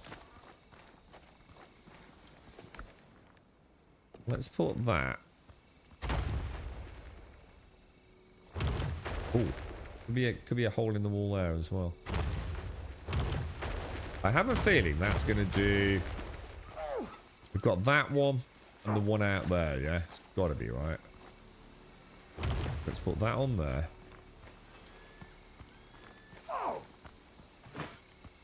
Oh god, these are actually quite nasty, aren't they? Grab a healing. Grab that and put that one on here. I think we've done that one. Oh no, no we're not. That's just, oh, that's just treasure. Nice. Nice treasure. Ah, so we are still missing. If what we're doing is correct. Oh Jesus! Fucking hell, God, my heart fucking jumps every time that happens. I still feel like we're missing that one then, aren't we? Don't you think? Morning, Shines. There's a new thing that you haven't... A new thing that we haven't done before. Oh. At the moment, I just feel like I need to find the other one of those to at least see if we can then get in here, right?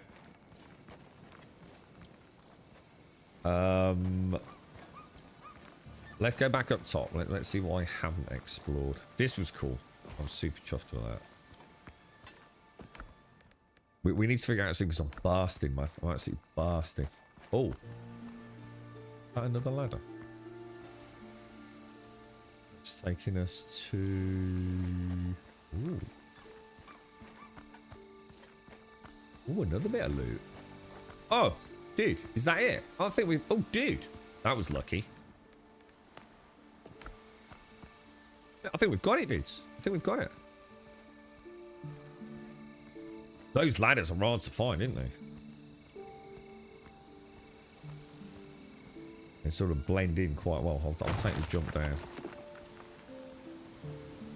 Oh, this has got to work, right? This has got to be the Indiana Jones moment, bro. Get ready for giant balls. Oh. Dude.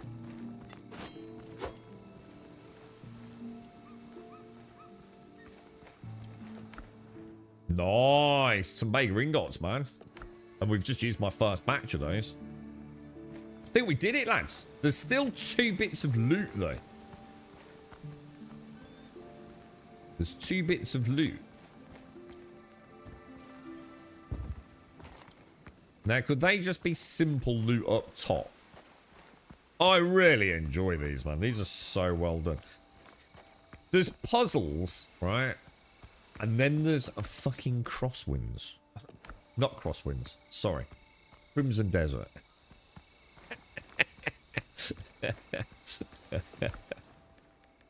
Screw Crimson Desert and its puzzles, man. I have to say, though, although I am joking there, they were brutal, weren't they? Some of them were just like, seriously? What the hell, dude? But very satisfying once you've done them. So we've had a mixture of pressure plates, collapsing floors, lighting things to get through doors, physicalized interaction with objects. Looking at you, Star Citizen. That's pretty impressive, man. And of course, they can just build on all of that, can't they? All these little things are in the game now. So all the hard work sort of done, isn't it, in a way? This is where a little parrot would be handy. If we could have like a little birdie parrot that could go aerial and sniff out any treasure that's left for us, but put it on like a really long cooldown or something. If you're just missing like one piece. I'm feeling like it's going to be in one of these camps out here. You know, like a normal treasure chest.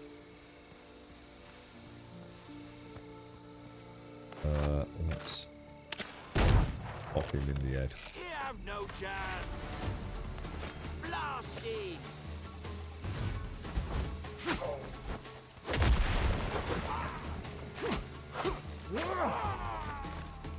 Nice, boys. Very nice.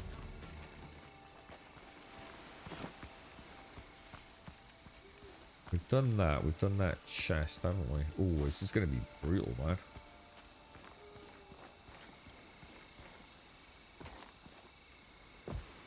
Because it doesn't look like we've actually missed anything, does it, to be fair?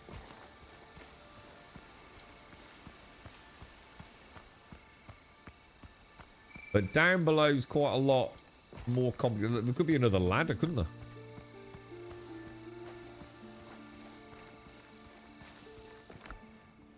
I missed a bit of sulfur there, look. So we're on 29. Doesn't this stack in 40s? 30s, presumably. I don't know, dudes. I'm not sure where else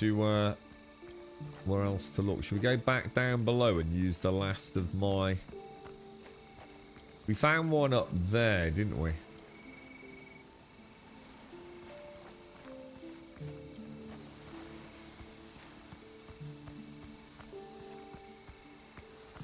Because I keep seeing twinkles, but the twinkles are either like a wooden log that I know I break the thorns for, or... Oh gosh, I didn't mean to do that. That just goes back in, doesn't it?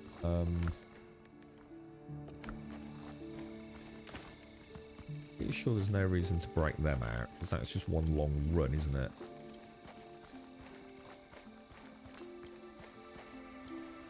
Shall I smash them out anyway? Because you never know. So sometimes things are hidden below, aren't they?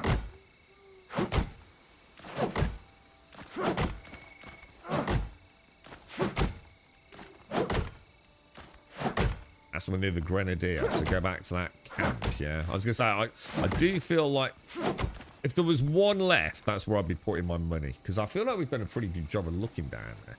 Let's go and have a look. I'm not sure what I'm looking for. Is this going to be like just like a normal crate? Like a normal chest?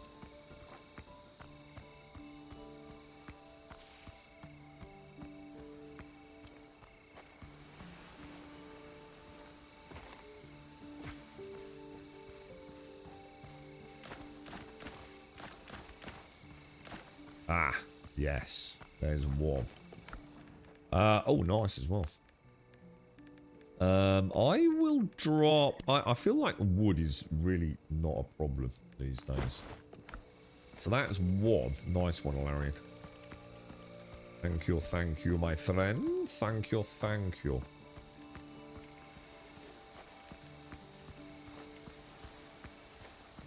We've done that one, and we have interacted with that, haven't we?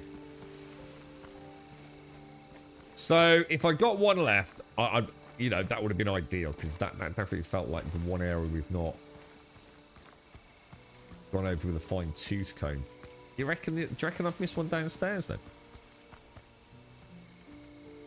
You've been playing this, Gelgar. Really enjoying it. Still in the starting zone. Just visited Tortuga and the Smugglers. Even more excited to see Dungeon Puzzle and stuff in game. It's so well done. It really is, Gelgar. Honestly, mate. They, you know, there's still a long way to go. But as an early access £22.49 game, dude, you cannot be unhappy. You know, you got to be a bit of a knob, I think. I understand if the combat is annoying. Some people definitely are not going to enjoy the combat the way it currently is.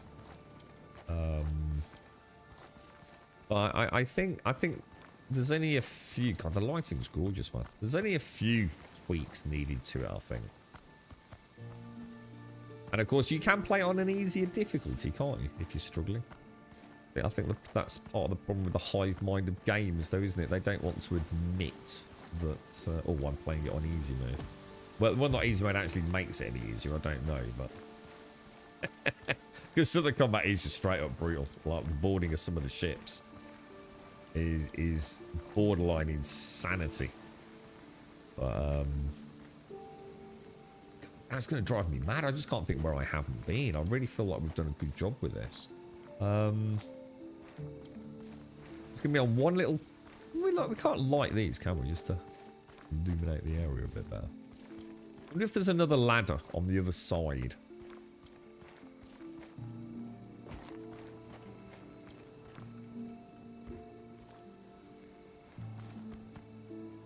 Where did I find that one? That last one we just did. It was... I literally can't even find it now. I found a ladder right on the edge, didn't I? Oh yeah, give me a tip if you know where it is, Jen, or anything like that. Just give me a tip, mate. Because it's not really solving a puzzle, is it? Well, unless it is solving a puzzle. I feel like I've just missed it, haven't I? Definitely not down here. Let me just make sure I didn't miss anything in the main loot room. Hackable wall or something.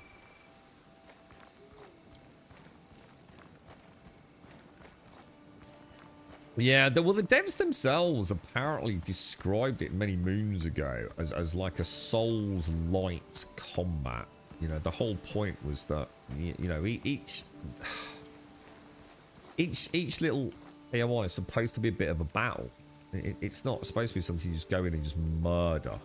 You know, it really is that the combat is a big part of the game. You're supposed to find it challenging, and you're supposed to try and think smart. And it's just, I feel like at the moment there's not a lot of tools. There's a lot of aggro chained mobs. There's a lot of... Oh, dude, I thought I found it then. Son of a bitch. I really thought I'd seen that. I really did. My light's gone out now as well. Oh, we better drink some feed, haven't we? Like I said, this would be really cool. Like if you could bring out truffles and send them to go and search for hidden loot or something. Or a parrot-y creature. They're like, I'm not like, this isn't going to be like a new thing, like a lever or some So I thought about hacking through that wall there, but that hack through that wall there literally takes me round, doesn't it?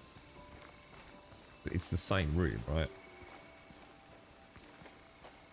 Although I keep seeing a twinkle. It's just the jars. The jars twinkling is driving me mad, mate, because I keep getting these little kind of like, woo! Moments. Then like, no! Nothing around here. Nothing over there. I've been in there. Oh, again. I thought, no. Nothing over there.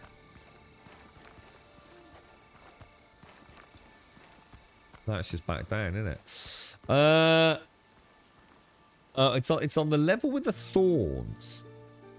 The level with the thorns. Do you mean like down, right down here? Do you mean like in the basement area? Because there's like quite a lot of thorns, dude. Like a crazy amount. I've got all the thorns up at the top on the way out. I've got all the thorns down here. Oh. No? Maybe there?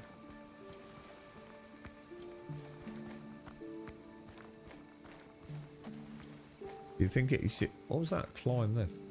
Climb?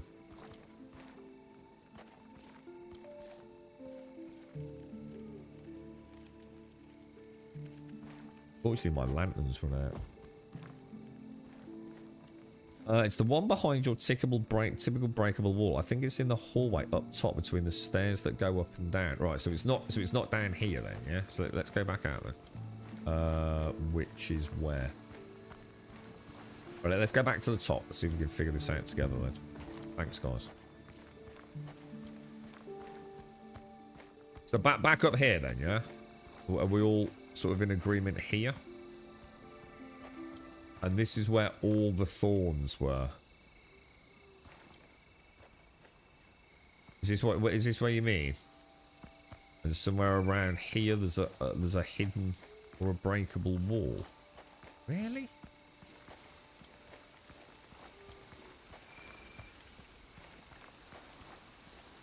I don't see how they can be, because this was all thorns here, wasn't it? The hallway up top between the stairs that go down. So you mean here then? Are we in the right spot?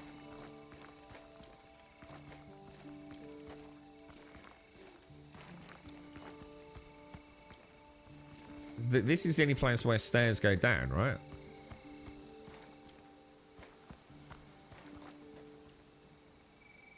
The other side. This one stumped me for an hour. What, you want me to go?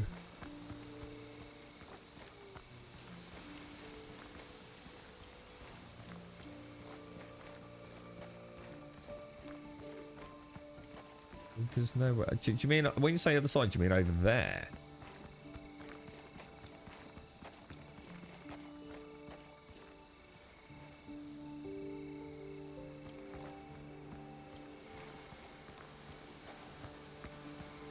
Dude, even with some directions, I'm not seeing it.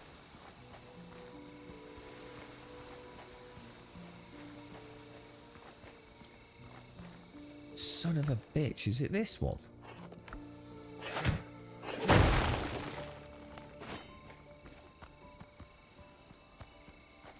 What the fuck? I don't even know where I am.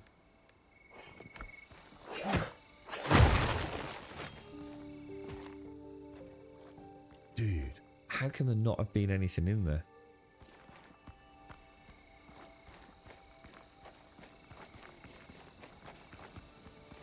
How did I just do that? I have no idea what you mean, guys.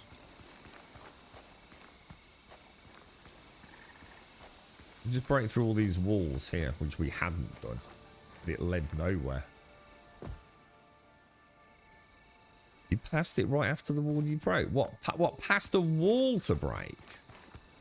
Or past another breakable wall? What? So I just broke the wall. Shit, where did I just break the wall? I've got lost again. In here, yeah?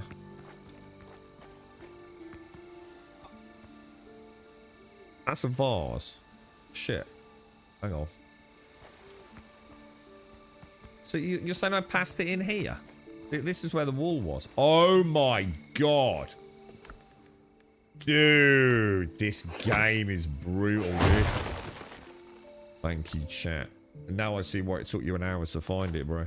Better fair play for persistence. Dude, I just found this and I'm thinking, well, we haven't used that. This is like, Christ, we're nowhere near done yet. We got to find another pressure plate. Dude, that is crafty.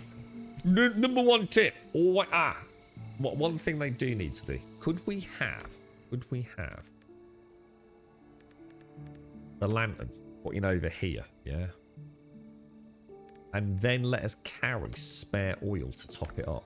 There's nothing quite as annoying as having a little bit of content like that but not being able to see because your oil ran out. It'd be just nice, wouldn't it? And then like we could toggle it on and off through a hotkey. So I have like an actual slot for the lantern. And maybe be able to bring a little bit of top-up oil for it. Leave it on the ship, whatever. That'd be nice, right? That's cool. I really enjoyed that. That was nice. Thanks for persevering there, boys. That's been the hardest one in the game. Yeah, I must admit, I mean, at some point, I wonder how many people have just given up on some of these, but you just can't as a gamer, can you? You see 7 out of 8, it's like, nah, man, we got to find it, bro. When you forget to loot everything from a chest, it does not count as complete. You need to check them all again. Right, okay. Got you. I think I like that, though. I think I like that, Larry. Because it's letting you know that you still missed it, right? So I suppose that's okay, right? Morning, Grim. As a solo player, you're right, Simple. What would you recommend more Crimson Desert? This it's an impossible question. I can't answer that, dude. Like, no one can. They're two completely different games, right? It's like asking if you should have a McDonald's or a Kentucky Fried Chicken, bro. You know, they're both food, but they're completely different, aren't they, mate? You know, cricket or football.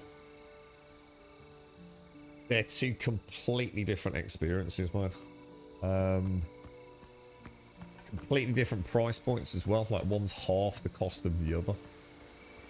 You know, but it's literally apples and oranges, mate. You know, I wish I could answer your question, but it'd be foolish of me to try because I just can't do.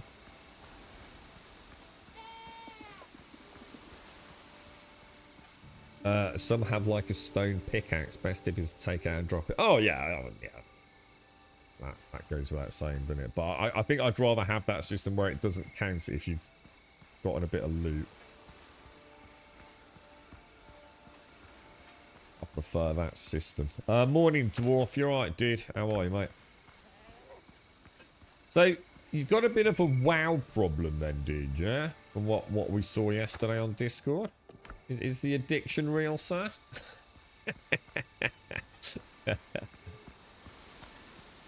You forked out on a 5-year consecutive sub special. That's been 2 really nice POIs just on one island there, man. Like, thoroughly enjoyable. Thoroughly enjoyable. Nice to see. I like that pillar, Larry. That was cool. That was cool. The sort of pressure plates, the light system, which is used quite heavily in Crimson Desert as well, isn't it? Really nice to see some nice animations on the picking up of the vases, etc. as well. You know, it's like I was saying about the survival games with the zombies. Even picking up a vase in this, you know, the animations all work well, don't they? You know, the way he leans back, look, his hand position on the vase, everything feels like it's not just been sort of like jammed in there and let's hope for the best and the attitude of that will do.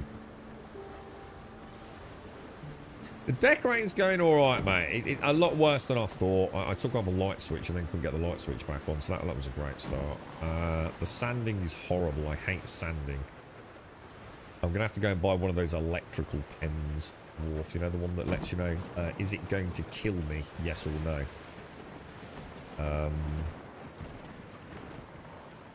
Yeah, so yeah, I've started the prep work, mate. It's going to be brutal, dude. I'm getting there. I put a couple of hours in yesterday because I spent most of the time on the garden that I could. I got a cut on the lawn. It looks a bit miserable out there today, to be honest. Does that actually make? Does it actually not necessarily go? I didn't know that, Larry. So you can actually knock it the wrong way. Is that for real, dude? Yeah. I see. I wouldn't have thought that would have happened. I mean, to be fair, I did look at it, and it was clearly leaning one way. I just assumed no matter where I hit it, it would have gone the right way. Is that not the case then? No.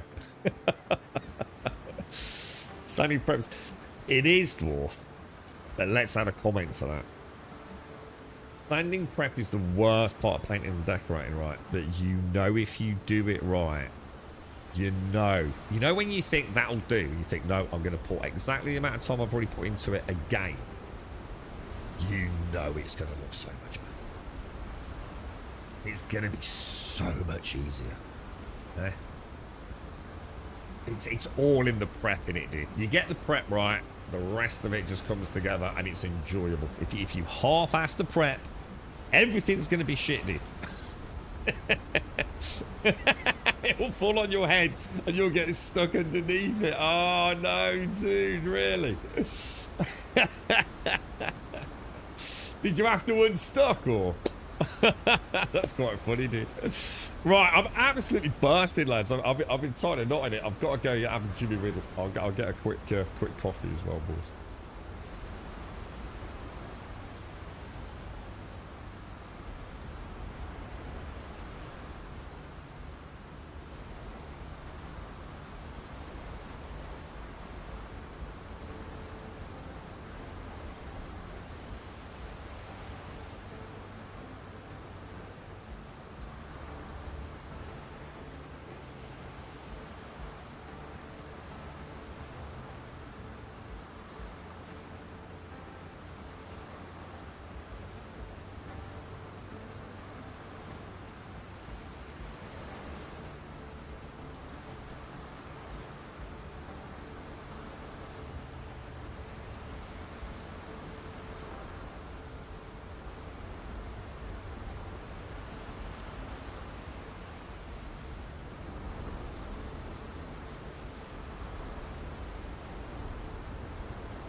I did laugh at that one, Dwarf. I did laugh at that one, mate. I got to admit. Welcome to my world, yeah. You wouldn't mind if you pop round and do blah blah. Yeah. Mind you, that happened last week with my mate and his bloody brambles, dude. Yeah. That was like a lot longer than I thought. He didn't mention alien-esque like brambles. They were like some of the ones I had in mine last year. Freaking unbutter brambles are something else, dude. They really are. Grow so fast. I mind you, I was reading about bamboo yesterday. Jesus, the amount of people that have planted bamboo. I had no idea how invasive that stuff was. I really didn't. That stuff's bloody lethal, isn't it? It can fuck up a whole neighborhood. It's up there with like Japanese knotwood or whatever. What's it? Is it Japanese knotwood? No, Japanese something, innit? Crazy dangerous, that the bamboo. The trackers, gloves, conquistadors, marksmen, and privateers. Tracker and yeah, so I've got 2-piece tracker, 2-piece conquistador, 2-piece marksman. Oh, 100% dwarf, yeah. It's unbelievable. I literally didn't realise until just yesterday, mate. It's, I mean, it's amazing stuff, right? I mean, Jesus, you know, the evolution of bamboo. Holy wow, that stuff ain't mucking about, is it? But I did not realise how voraciously and efficiently it will spread, man. And the you know, you plant it in yours, it can affect the whole neighbourhood within a couple of seasons, right? Yeah, Japanese knotwood, yeah. It's mad, isn't it, dude? The stuff that people have out there. There's the things with the bamboo is it became quite popular as a screen, didn't it? Like a really fast growing screen, if I remember, some years back. But yeah, you need to know what you fucking do. I mean, there is a way to plant it, but it has to be fully contained planter, essentially, doesn't it? But you'd have to be mad to risk it, wouldn't you? Absolutely bonkers mad to risk it. Trouble is, it's like I said, the problem isn't so much that it's bad, it's that, like, it's your neighbours could plant it, or someone like 2-3 doors down could plant it, you know what I mean? And like, you're all fucked then, ain't you? Yeah, go through, that's right, yeah, so straight through the foundations of the house, innit? Yeah. Crazy, man. Right, let's fill that. Let's try and make sure I actually go with everything that I need to this time. So we filled up the lantern, we filled up the ammo, yeah? So it's 3 chicken, 3 eggs. Right, should we go and do a quest? 3 chicken, 3 eggs. Everything's looking good. I swear that said 7. So that would have been 3, right? Why does that keep happening? Am I having a... Oh! It's because the dude has a 30% chance to make 2 more, isn't it? I'm literally sitting here thinking, I know I'm really tired. I know I am. And I know I make mistakes and I get like streamer blindness and mumble my words sometimes. And I'm thinking, but I'm sure, even like very kindergarten level maths, I'm sure I'm still able to figure that out. You know, I'm not that non-functioning. But I'm gonna be honest, the doubt was there, boys. The doubt was there, man. But we got a 30% chance to make one for free, haven't we? I think with the new chef, Black Alex. If you try to sell a house and there's a bad spot to Japanese knotwood in the garden, your mortgage company will say the house is worth nothing and banks are not giving mortgages. Well, really, just that's it. Just game over. How do you know if you've got it? What does it look like? Maybe I should check it. I mean, it's got to be reasonably rare, right? I can't imagine it just appears, right? Expensive, takes 18 months to just get rid of it. Jeez, that's terrifying, isn't it? Absolutely crazy. Well, there you go, boys. Lesson learnt, right? Let's not plant bamboo or Japanese knot. I mean, can you even buy Japanese knot? Like, can you go to a garden centre and buy it? Apparently, it's quite easy to buy bamboo, which I mean, I've never looked into even buying it. It popped up on a YouTube short, and I thought, that's interesting. Let's dig into that. So I did for about 15 minutes. Fascinating stuff. Right, quests. Let's have a look. Oh, hang on, curious as well. What have we? Contraband wine and some more maps. Right, level 8, level 8, level 3. Oh, sorry, they're the done ones. Level 14, level 9, and level 9. Let's return the wine to Marita. Let's go and do this. So the smugglers. Let's go to smugglers. Zoom out. Zoom in. We'll pop a little pin. Well, actually, we're going to be fast traveling there, aren't we? So, smugglers Marita. You cannot buy it. Thank God for that. Because that would be the funny thing, you see. Like maybe some, like B&Q, sell it. You know? And some dude sees it and thinks, oh, that'll look nice. You know, completely oblivious to it. Because this is the trouble, isn't it, you see? You'll know what it is, but the idiot next door might not, you know? You also cannot put Japanese knotwood in your council garden waste bin, unlike you want to get a hefty fine. What is that because if you put it in the waste bin, it then starts affecting the dump site or something? Is you're it? dead. I won't tolerate slackers.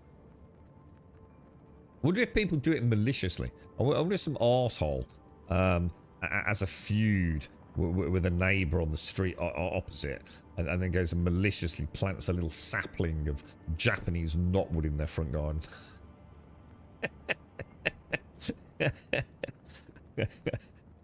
Jesus Christ, dude. If you got a problem, your bottles are safe. Eddie Lowe really did have them, but the pirates didn't get a chance to crack them open.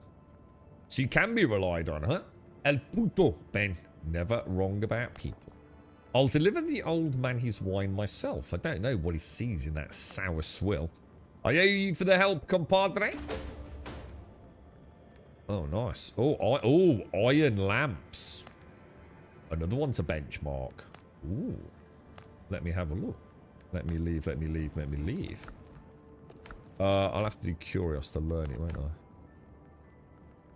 6 rough iron lamps, sturdy light sources with simple shapes, perfect for workshops and modest interiors. Okay, decoration. Let me see, let me see, let me see. So we've got the classic Scrooge-esque one. These could be nice, man. These might be nice. I wonder if there's something we can build chain-wise to dangle it from a ceiling.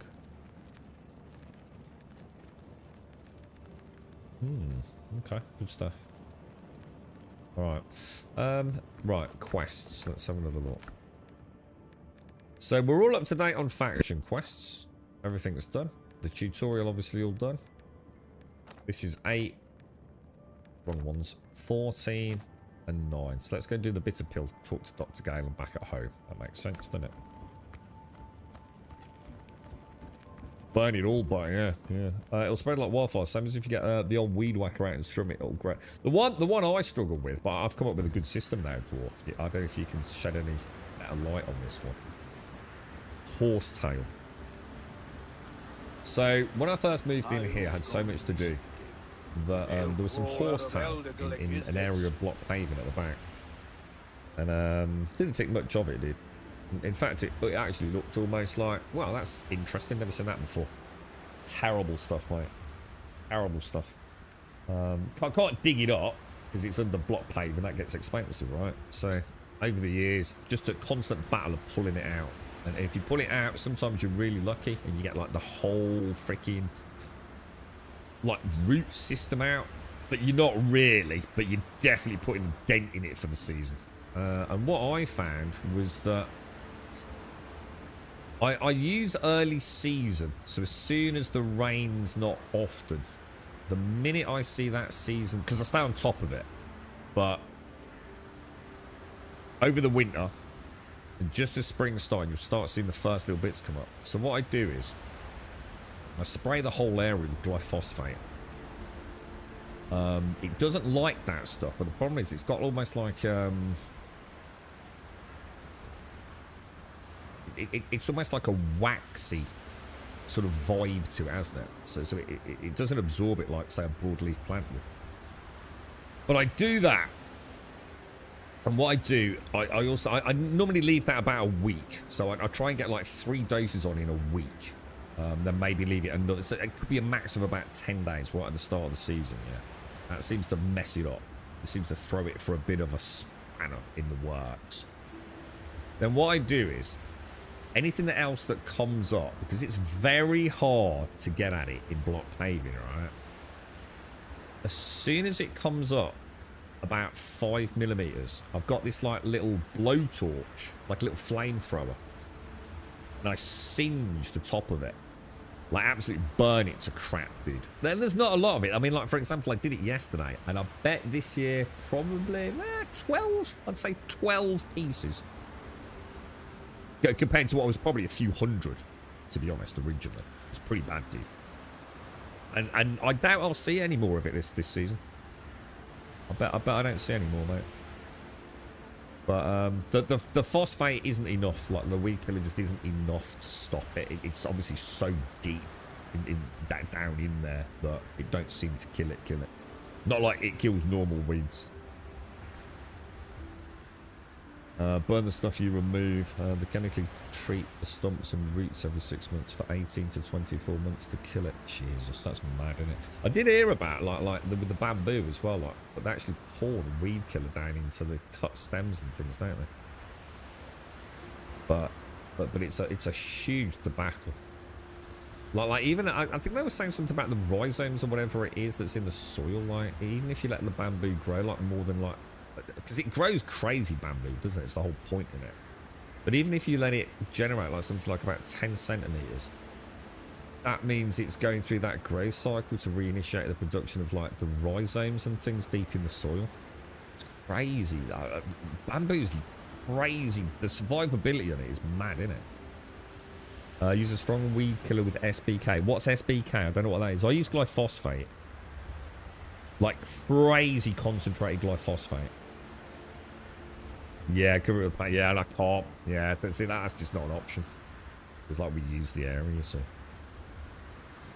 But the burning of the top of it seems to just the last few bits. I'll keep you updated this year. I think I mentioned it's missing last year.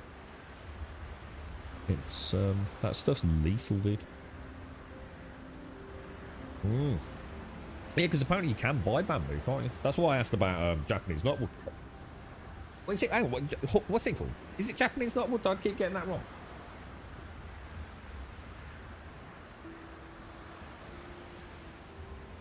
Phone's on charge. Getting it back. Vitex brushwood. Go on, let me have a look. What's this? I bought some stuff that farmers use. As far as I know, it's banned now.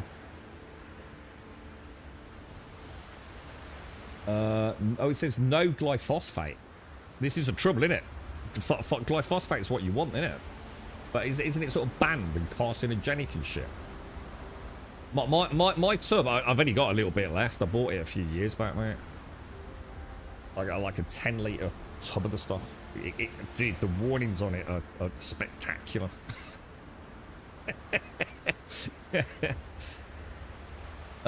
This brushwood killer, tough weed killer, kills down to the root suitable for brambles, nettles, dock, woody weeds, hardwood and tree stumps. Targets weeds, not grass. Concentrate 1 litre. It's triclopyr. Triclopyr, is it? May cause long-lasting effects to aquatic life.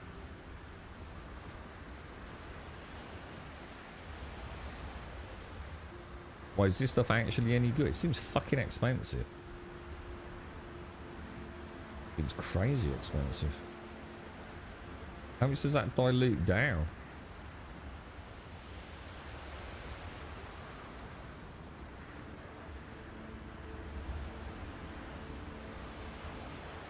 See, the fact it says no glyphosate makes me think it's shit, because I'm pretty sure glyphosate is super banned because it's super, super good, but also super dangerous, right? Everything with glyphosate is legal to buy unless you have a license. Yeah, exactly. Yeah. Obviously, I haven't got any glyphosate. I'd just like to point that out. I'm just making that up because obviously that will get me in trouble, and totally don't have any of that stuff. You see, the thing is, it says it's dangerous to humans, but probably only like if you use it all the time, right? And you're spraying it and inhaling it. You know, I'm sure for basic domestic clearing a patio, it's probably not too bad, right? Yeah, exactly, Dwarf. On the off chance that maybe I did get my hands on some, then it would have been pretty bad, right? Exactly, dude. Exactly, right.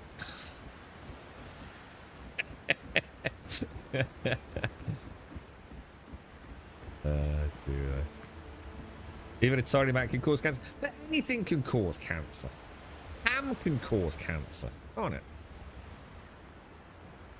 You know what I mean? So again, you know, what does that mean? And I'd have to see the scientific study on that. Because how can you prove that? This goes to prove a point, isn't it, about statistics and things. Like, if I put a single drop of glyphosate on my little finger and then wash it off, and then later on I get cancer, there's a million and one other things that I've done, you know? And testing in labs and all the rest of it, you know, who knows? You know, what doses, what concentrations. Do you see what I'm saying? It's all very well, and you know, if it's airborne, you know, if you're using it like on crops and things and fields, then you can start to understand why they're a bit cautious about this. But I'm pretty sure that having a little bit of glyphosate around is not going to start massively increasing the chance of cancer against all the other chances of getting cancer anyway, right? From being out in the sun, from smoking a cigarette, from eating ham, you know? Yeah, exactly. Bacon's carcinogenic. And I get it. You know, they ban it because, you know, they're flying it out in planes. You know, it's catching on the wind and, like, kids are breathing it in at schools and all that sort of stuff, you know? So it's important they ban it. But, you know, like a lot of things out there, I'm sure it's not that bad in a, you know, reasonably well-contained environment or anything. You know, and you're not drinking it, spraying it into your face, inhaling the mist, and I mean, everything's fucking dangerous, isn't it? Let's be honest. Pickle onion. Where are we going? Oh, Dr. Galen, isn't it? Let's go back to Dr. Galen. Up there. Yeah, then this is what I'm saying. Regular use at certain doses. It could be inhalation and not just skin contact. You know, this is what I mean. You know, the problem is the scaremongering around these things, isn't it? You know, and everything's always made out to be so much over the top, fucking dramatic. I mean, I think if you're using glyphosate, you're going to be careful, right? You're not going to spray it in your face to cool down, you know? As a homeowner, you might use it like... How often do you use a bit of weed killer on your drive? Maybe 2-3 times a year. You know, diluted quantity, whatever. Yeah, it cells bond to other cells and it doesn't break down. It's there forever. Yeah, so it's like you can say, so like using it even in small amounts over long periods of time, that builds up. It's like anything that the body can't remove, isn't it? Toxins that just over time build up. Yeah, you know, I'm sure anyone with a bit of common sense. But you know, it's right they do ban it because that's the trouble, isn't it? It's not about you and how safe you are. It's about other people, isn't it? And that's the problem.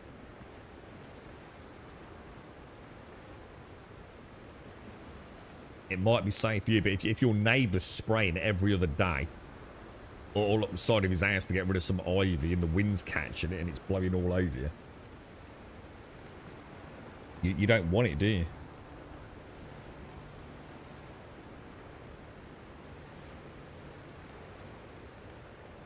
Yeah, exactly. Quiet, exactly.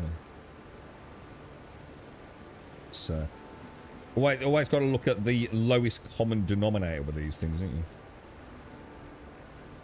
Same with cars and you know, family member recently with a bike. You know, it doesn't matter how safe you are. It doesn't matter if you're the greatest motorcyclist that ever lived. It doesn't matter if you've got some sort of like 3rd degree freaking super spider sense perception. It doesn't matter how good you are. It doesn't matter how much experience you've got on the road. If there's a dumb fucker, bad shit's going to happen, innit? It's not down to you. Yeah, exactly. Yeah, that's why I did read about it, Dwarf. That's why I know a bit about it. It's the large scale use of it in crazy quantities and crazy doses. Because it was pretty fucking cheap as well, wasn't it? You know, it's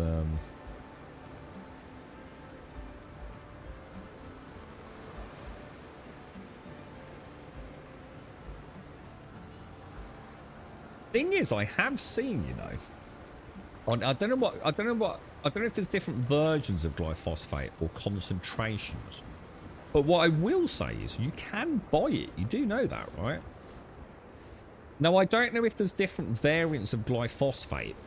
You know, if there's a tri-molecule version or something like that. But I did look, because my mom suffered with... Let's go back a while now. I can't remember the bugs that she actually had. There was some sort of larvae in the lawn that the birds were eating up. But we did look at getting some like the stuff that I'd been using because it was so efficient. And I think even some of the mainstream stuff had glyphosate in there. You know, that stuff you can buy at B&Q. But again, I don't know if there's different variants of it, or if sold in certain concentrations, maybe you can still buy it. But I don't know. I can't comment on that. I just don't know. Yeah, crops and orchards, and then it's just a fine mist. Yeah, because it was also used aerially, wasn't it? The glyphosate. Which can spread significantly, even in light winds, can't it? There's a whole lot of common and not a lot of sense. It's why we have like very hot on the side of coffee cups, isn't it? Roundup, isn't Roundup a brand? Isn't that a brand, Roundup? It's legal until December the 15th of this year. Oh, I thought it had already been banned, to be fair. I thought it was actually already banned. Oh, so that's why you can still buy it as like what is it, like Weedol and stuff like that then, yeah? Is that what you're talking about, Ilkable? Roundup, is that a branded name of like a common garden weed killer? So it's actually this year. Ah, that's why it's still for sale then, Dwarf. Yeah. To be honest, I just assumed it was illegal. I actually genuinely thought it was, and it had been, to be fair, for about 18 months, 2 years. To be fair, mate. It's taken up on a decade's worth, yeah. You use it regularly for killing nettles, docks, and thistles. Just be careful with it, Ilkable. I think that's all the conversation's about today. Sorry, guys. Dr. Skyler. I remain at your service. For my life, I wish I could understand what drove Francois. Do years of friendship mean nothing?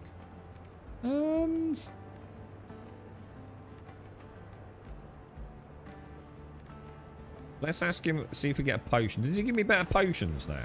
No, he doesn't. I think the healing potions from Dr. Gallon should scale a little bit, you know, like according to your level. Like, so when you're doing level 5, maybe he starts giving you the daily next tier. That would make more sense, wouldn't it? I remain at your service. The gunpowder crates bore the mark of the Arno Trading Company. So it was Francois. I don't understand. He doomed us, but why? The Francois I know never sought money or power. What exactly does Francois Arnaud do? He owns a trading company on Tortuga. Arnaud has excellent connections here. His business was thriving. The governor always supported him. I told you about the Spanish captivity, but I didn't mention that while escaping, Francois shielded Jean-Paul from a bullet. I barely managed to save his life. It doesn't make sense. Let's just say maybe the reason is more complicated than it seems. And I'd like to find out. I need answers. I need to understand why he betrayed us. Please try to find him on Tortuga. That seems pretty simple. Should we just go straight to Tortuga and have a chin wag then? People forget the Old English Guardian's #1 staple for a normal family. Well, it's not anymore, is it?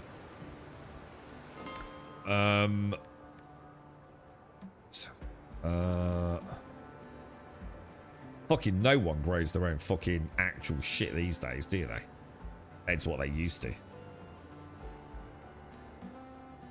And more as a hobby than actually as a direct. I mean, you don't need to. It's more expensive to grow your own than it is to buy it. It's just that simple. End of story. If you go to a supermarket and look at the cost of potatoes and go to, say, an open air market, even if you're remotely near one, dude, Jesus fucking Christ, bro. I don't even know how they make money. I do, because I actually know someone that works on the market store.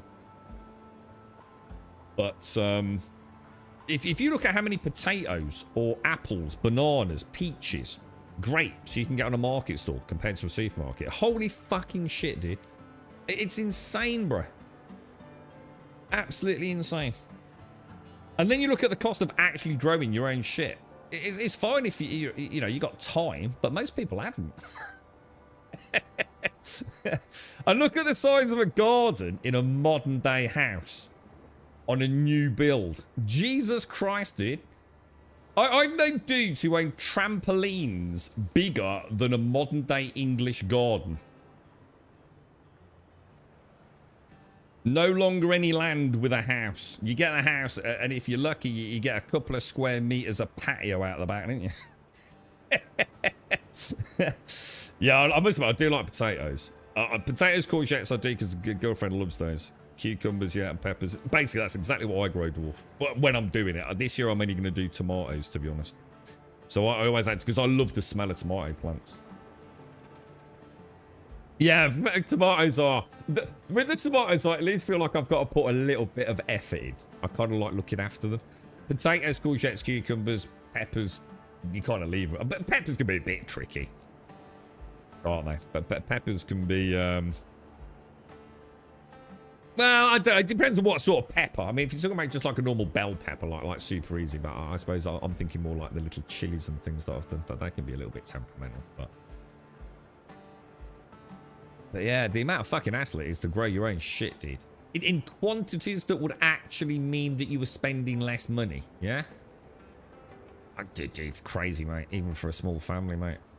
It's a criminal a situation, what we pay for feed in the UK, mate. I just don't see how farmers can ever survive. It's shocking, dude. Absolutely shocking what's happening. I have no idea where I'm going. Tortuga. I'm quite fascinated by the gardening conversation. Oh, nice one. Yeah, it's nice when you get a good season. Isn't it? I do like my bell peppers because the girlfriend likes those in like stir fries and things. But if that's the right name for them, I like to grow my little hot chilies. I don't know what I've got. They were given to me, but they're very spicy. They're very long, thin red chili, but very spicy. Real tang to them. Much poison. I haven't done them for a couple of years. Potatoes have got to be the easiest, man. Like, anyone can grow potatoes, right? Hang on, who am I supposed to be speaking to here? I've lost the plot, dudes. Hang on. Bear with me, boys. I need to get back on track here. This one, isn't it? Where is Francois? Oh, no, on Tortuga. Is he up there some? Is he one of those ones that's up on the...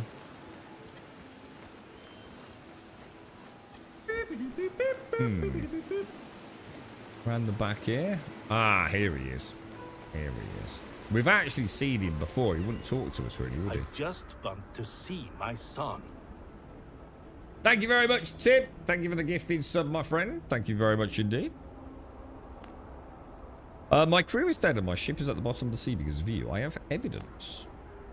I knew that sooner or later I'd have to answer for my actions. I suppose my sincerest apologies won't suffice. Why did you do it? You doomed a lot of people. I didn't have any other choice. I understand this may sound absurd, but please help me. I'm so desperate I begged the devil himself. Seriously, help you. I need to see Dr. Gana. I think I might be having trouble hearing. Go on then. Seriously, help you? My son Jacques has been captured by pirates. Edward Teach, oh dear. They've been blackmailing me ever since. Why didn't you ask for help from the governor of the Brethren? Why didn't you ask for help from the governor? I couldn't. Blackbeard has spies everywhere. If he found out I'd told anyone about the kidnapping, he'd have killed Jacques. Listen, after my wife's death, Jacques became my only family and the heir to my trading company. He's young and impulsive, and we didn't always get along. However, when it was time to choose between friends and family, I chose family. What would you have done in my place? How and when was he kidnapped? A couple of months before the attack on Tortuga. They captured him during a meeting with my suppliers at our warehouse. They set the building on fire. Only one person survived, and he told me what happened. Do you think he's still alive?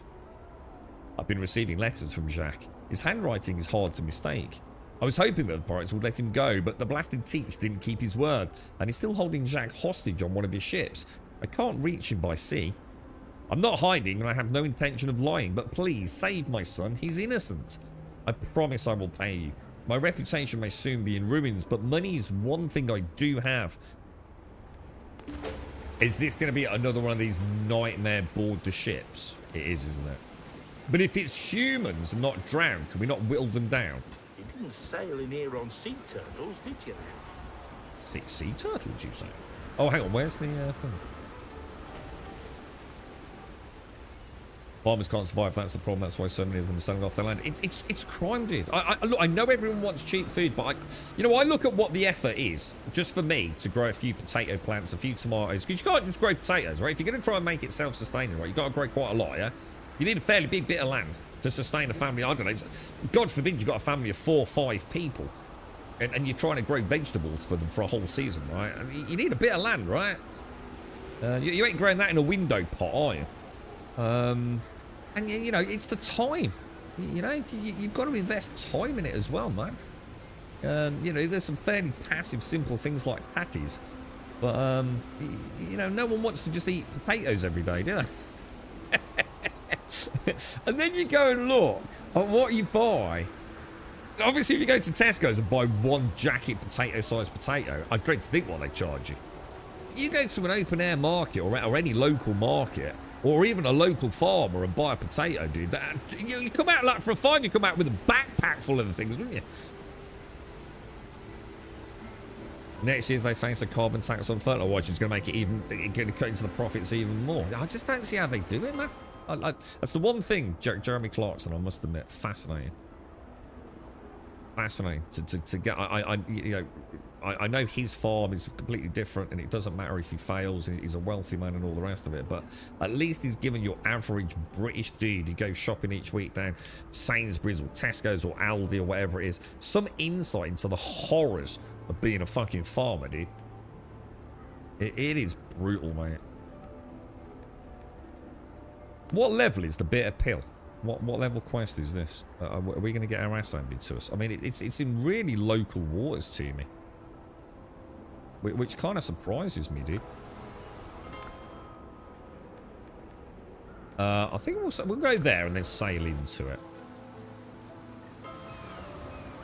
You're right, Gail. How are you, mate? How's things? I mean, I love growing stuff, but I just don't have time. Like I said. You know, especially if you've got to get a hose pipe out and the cost of freaking watering plants. Water, you know, you're on a water meter these days, dude. You know, you can barely pay your electric bill. You don't want to be hemorrhaging water out the fucking end of a tap as well, do you? Brutal, dude. Is it all part of a conspiracy, boys?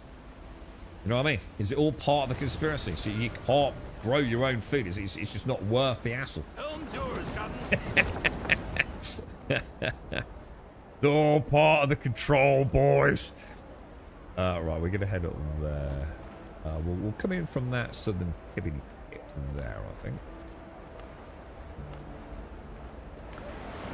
This one. Nice to be on the open sea again. Some sea breeze in our face. Exactly, Dwarf. And I always say this because whether or not I like Jeremy Clarkson and you know, the Top Gear crew is beside the point. The point is, love him, loathe him, hate him.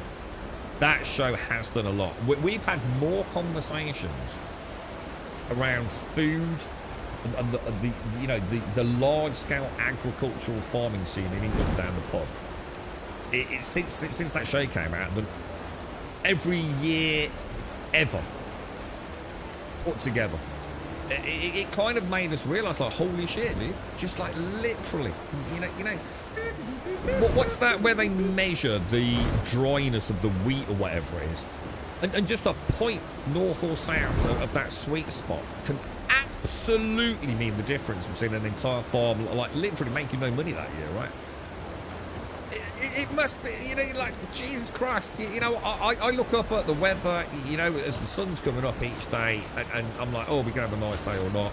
And it really don't make a huge difference to me, right?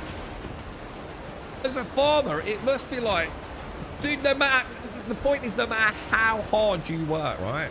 No matter how much you fucking toil, yeah? It can all be wiped out. whether it be bugs and insect plagues, you know, catastrophic equipment failure, the weather, anything. It's just brutal, right? You literally have no control, dude.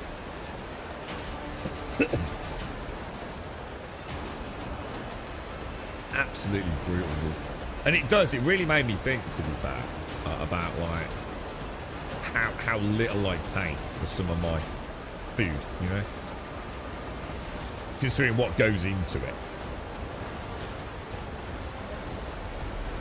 Canning's the biggest job. My 5 kids live like kings. 3 freezers in the house. It has half a cow. Well, I mean, obviously you're not a normal person then, are you? I mean, if you've got half a cow in a freezer, then that's not normal, is it? Maybe you live on a farm or something. But most people don't have half a cow in their freezer, do they? My dad used to have sheep. My dad was an accountant back in the day. And he used to do the books for, like, all sorts of people that work down the market. The Bullring Market in Birmingham. So he would often be paid, instead of with money, but with, what's this? Hang on, what's this? A sheep wrap? Yeah, with a whole sheep. And then they bring the whole sheep round and pack it all in his freezer for him. Ooh, this is new. I've not seen one of these before. It's just a shipwreck on a little island.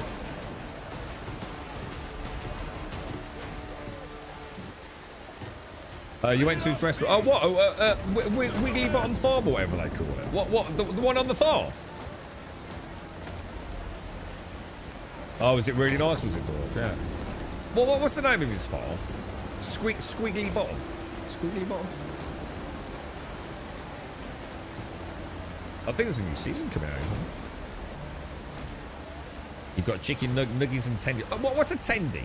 What's that? What's the difference between a chicken nugget and a tendy? Is a tendy like chicken nuggets like all squished up chicken nuggety chicken? Is a tendy like an actual tender strip of chicken? Is that what that is? Like a bit of chicken breast? Sort of bread crumbed up a little bit or something. Oh, did. That's a lot of thorn fiddlers. Holy shit. But we can massively soften them up. This is cool. See, I like this. A little tiny island. And not just a large one. Kind of cool, man. Dude, careful, careful. Ah, shit. I didn't take my food, did I?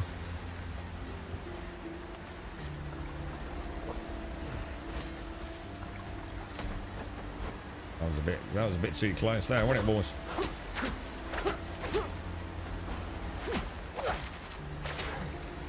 Nice little run around the back there. What was the parking like, Dwarf? They're always banging on about the parking over there, aren't they? It's the stuff with the local council that I love when it comes to Squiggly Bottom. You know, all the trying to get all the. Oh, what's the accountant's name? He's brilliant. He is, mate.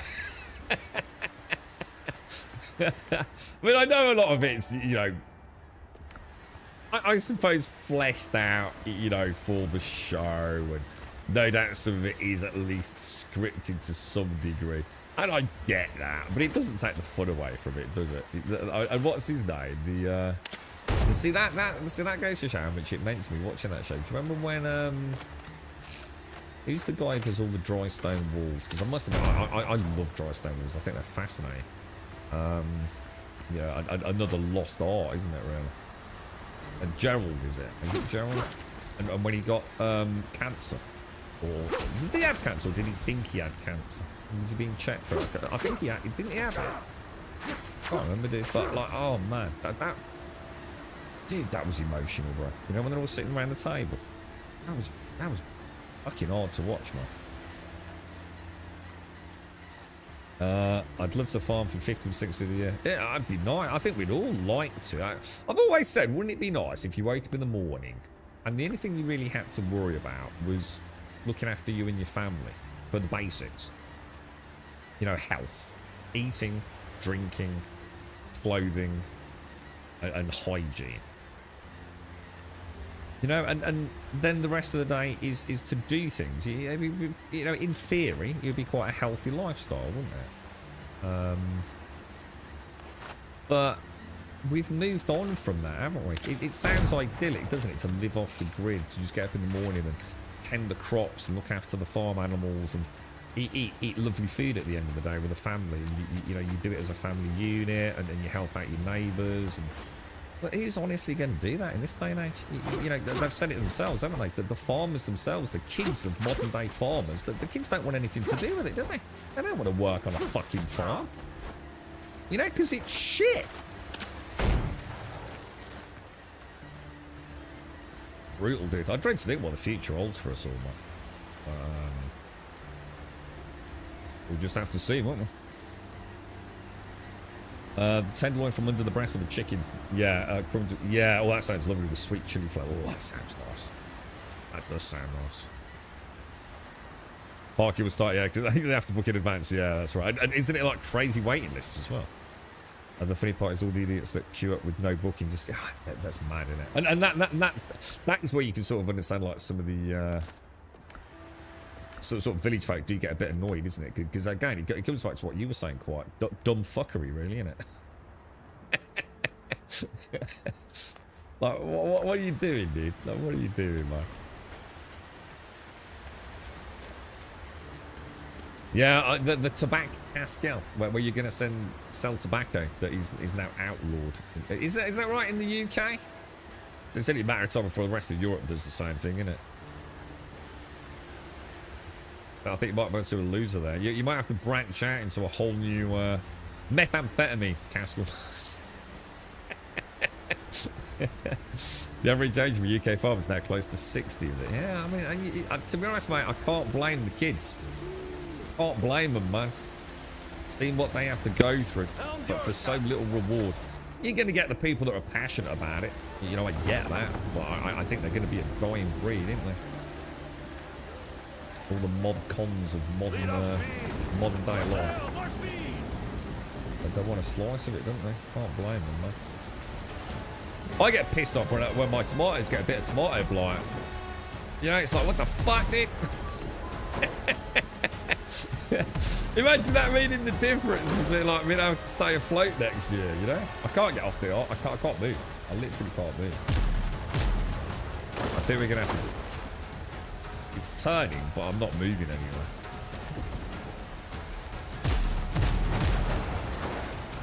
I'm completely stuck, dude. We're gonna have to summon her, aren't we?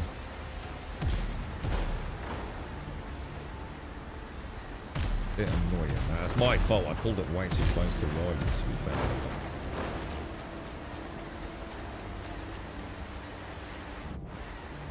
I don't know if it's about the physical work. I think there's plenty of people that don't mind physical work, dude. It's just that there's a difference between getting paid to go and, say, put a roof on a house and knowing you're going to get paid. Or, I mean, one of the hardest jobs out there is being a chippy. Being a chippy is brutally physically hard work. Or a bricklayer. You know, where you are a little bit at the mercy to the weather, dude, but you get paid. You're always going to make a profit, right? Whereas a farmer might not, dude. You know, a farmer could, like I said, could work every single day, all season, pre-season, working their ass off up at the crack of dawn and not going down until the sun slipped, you know, below the horizon.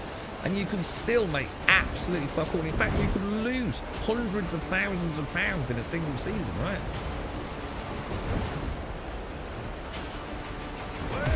And the government don't seem to be doing anything really to address it, or at least I don't think they are. I mean, I don't want to hammer too much on the political side, because I'm going to be honest, I don't really know. I know there's a lot of people that will say things, but I haven't looked into it, you know, at the level I'd need to have a discussion around it, to be fair.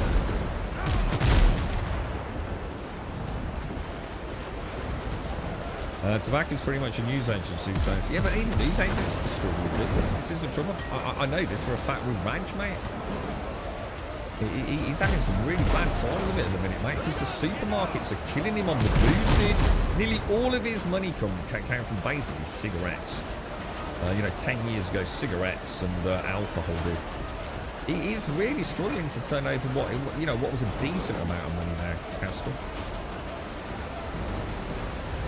And I can't imagine, you know, the the supermercados of France are any different, bro. You know what I mean? See, I go in there and I see, what did we buy the other day? I think it was a bottle of Coke or something. The Diet Coke for girlfriend. I think it was like £1.79 for a bottle of Coke or something, dude. And that's what's actually on the bottle, dude. What the fuck, mate? I can buy a 2-litre bottle for that. It's madness, bro. Yeah, Mercados are the, they're a branded, aren't they? The Mercados. Supermarket is the supermarket. Isn't the supermercado an actual, like a Sainsbury's? Went back to my Asco again after the recent update. I forgot how much of a grind it can actually hit on. As in a non-fun grind.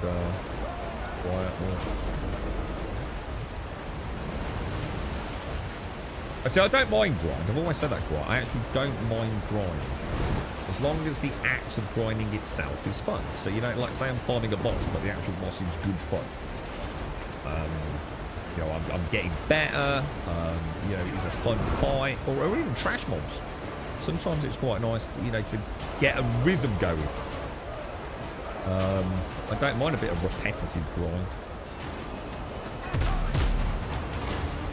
I haven't played it. I mean, would you recommend it, mate? Or that was another one that came out during that weird period. Was it like Asker, Soul Mask, and there was another one, wasn't there? There was like 3 all hit like in really close proximity to one another.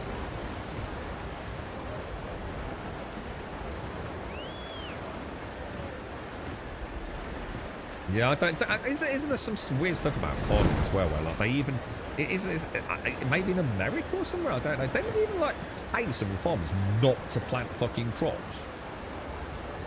Like, please don't plant anything this year or whatever. There's something weird like that in there. Again, I really. I only know stuff about this when Clarkson's Farm's on, and we're all chatting about it and googling things. We're a bit out of season. The new season's on though soon, isn't it?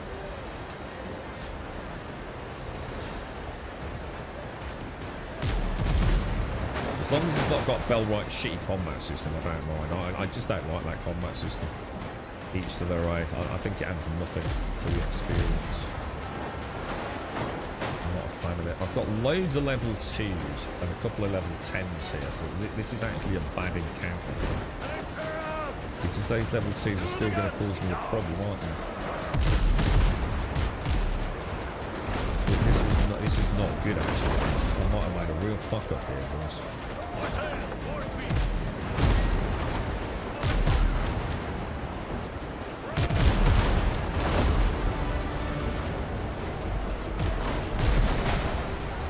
Well, I need Castle. Castle in his skull and bones.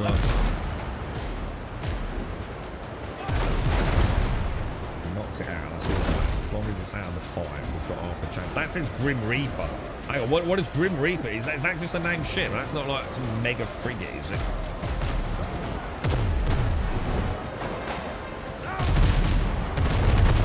Well, that wasn't a bad little hit, actually.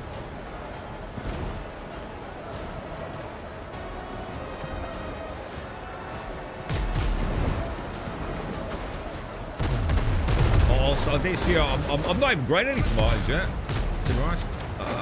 It's not quite panic time yet for tomatoes, is it? Oh, that's going to be tight, boys. Big broadside there, boys. Big broadside.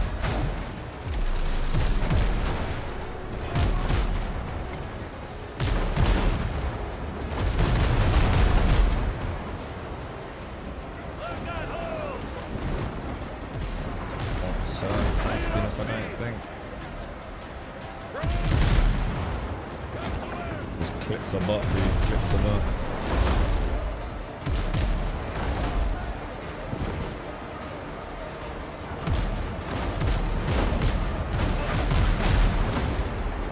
Man, they do take a lot more hits, don't they? I'm just really struggling to turn in on these big sweeping turns at the minute.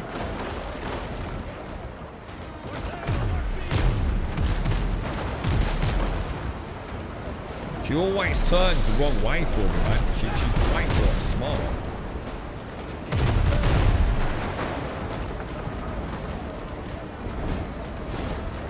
Lost all. Oh, just missed it, man. Shouldn't even have taken the shot.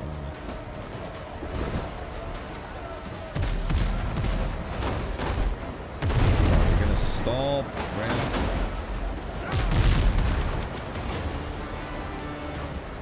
We got her.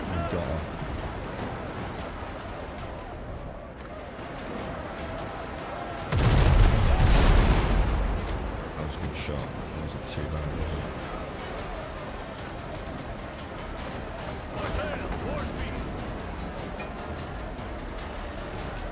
Right, now we're back in the fight a little bit.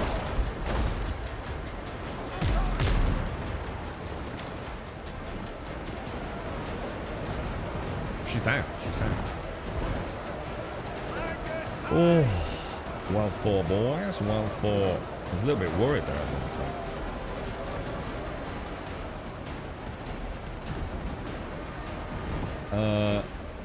So you're playing out all the buildings, I was going to paths and such, and this is ASCII, and the only issue I have with ASCII is you need to either scout the map from mine area at the start, or you'll have to work the outpost sort of system and trade lines. What, so second playthrough you might be a little bit more clued into getting a much more efficient start kind of thing.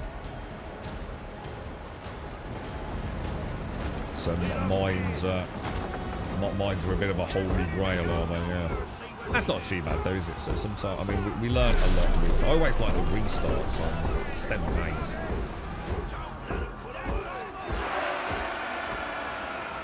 This is just the normal boarding, right?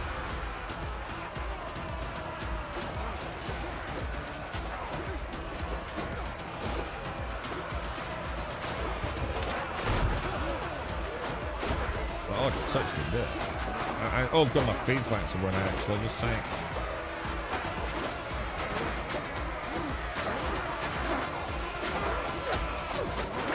some blades on it.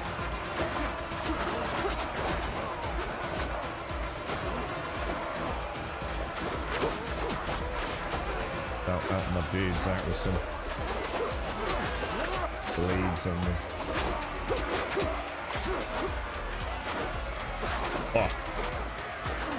Oh, those sabers are really nasty in this like close quarters combat, aren't they?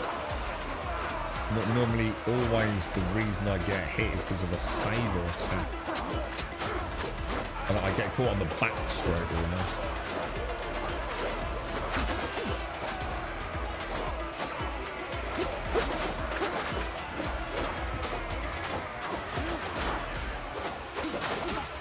Oh no!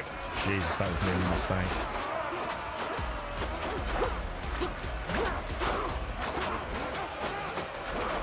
Got our own boy.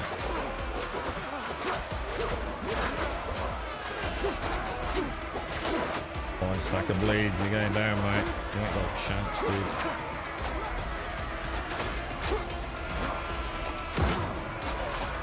Oh no! Idiot move, dude.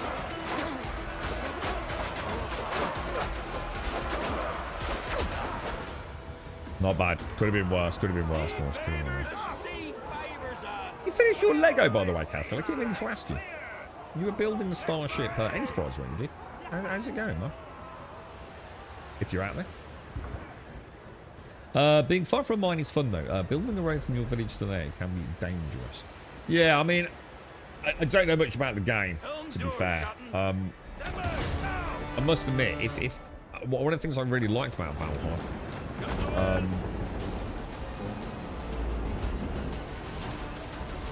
hang on a minute.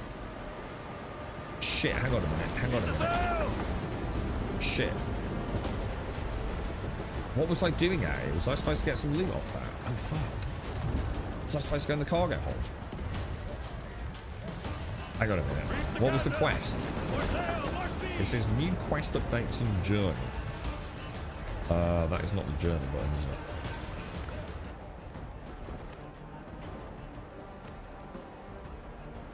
Oh, fuck. I think I just sank the ship.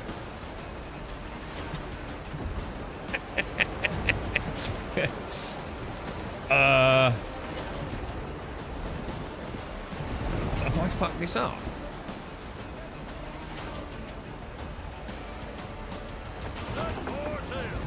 Uh-oh.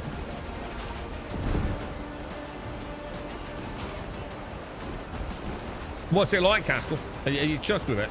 I mean, is it massive, dude? I'd like to see that, dude. I'm not a massive Trekkie, but there's a combination to some degree of like Lego and certain IPs that I can't resist. You know what I mean? And although I don't know a lot about Star Trek, I did enjoy Next Generation, some of it. And I must admit, it's such an iconic vessel. What shall I do now? Shall I leave the area and come back? Because I have a horrible feeling that because I disengaged from the ship, that we log out and log back in. Do you think I can save this? Dude, did that really miss? Are you sure that missed?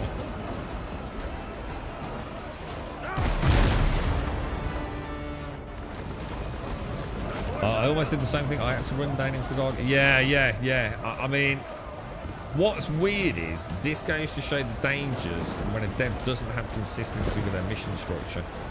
Because normally, well, not normally, every single time I've had a quest where I've had to do something on the enemy vessel, it's not classed as a boarding mission. So my crew don't engage. I can't. In fact, my crew literally can't engage. I can't even grapple to the ship, whereas this one I could. This is where we're starting to see like some of the rougher edges, isn't it?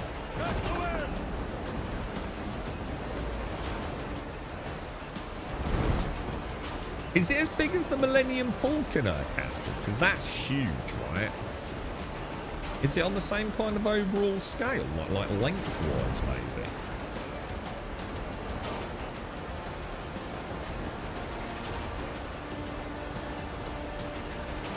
All I can think about is like turning it on and off again and seeing what happens.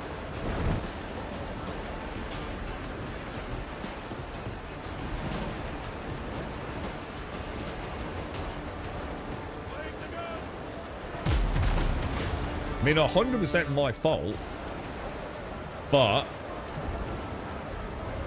this is what makes a game designer a game designer. You know, making sure quests don't become... I'll try and make land up there. Or should we just... See what we could do. Seeing as I have officially fucked it, we'll teleport there. Log out, log back in. That's all I can think of, guys. We do it. Exit to main menu.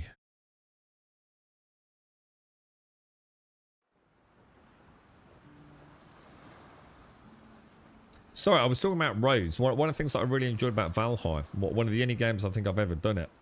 Did it a little bit in 7 days, but nowhere near the scale that we did in Valheim. One of the things I really enjoyed about Valheim was the road network that we built. Biome to biome and bridges and all sorts, wasn't it? I really enjoyed that. It was like a way to connect your...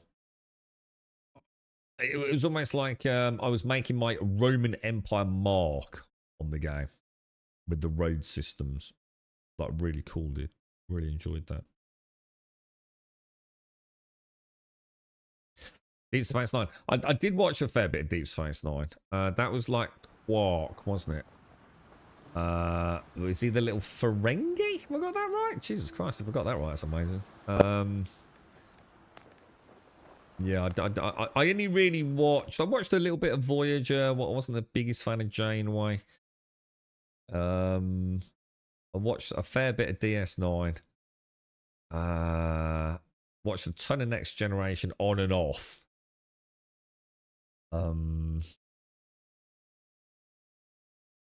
I never really watched it like, you know, episode to episode, just whatever. I think it was on Sunday afternoons on Dave on Sky, something like that. Yeah, long after it had finished. Like a big, massive rerun.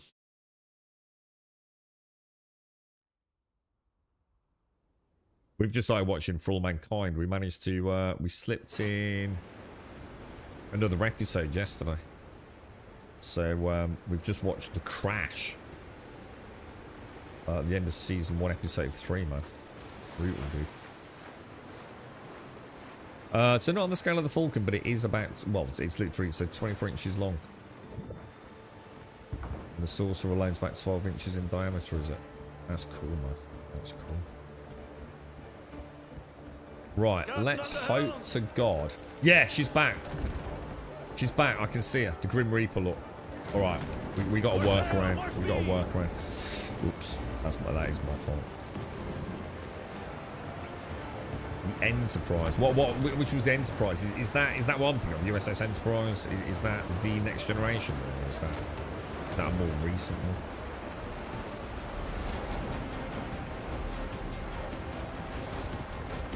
ENT. Hang on, what's the NT series?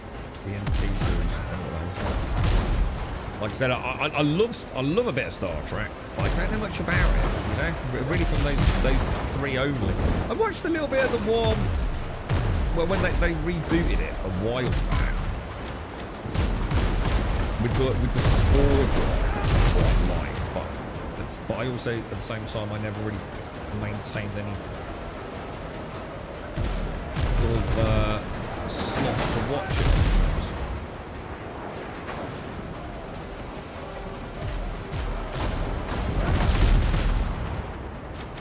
Oh, really leave the shots on those distance ones. I'm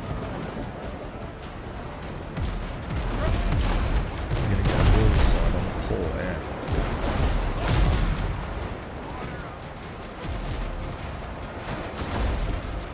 Been absolutely hammered, man. 3 level 10s. I'm getting crucified, dudes. I've hardly touched them, man.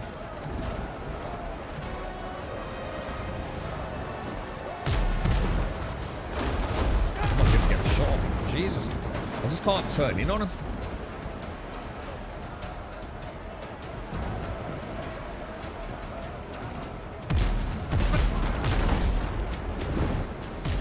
You can knock this one out of the fight if you get a good shot on it.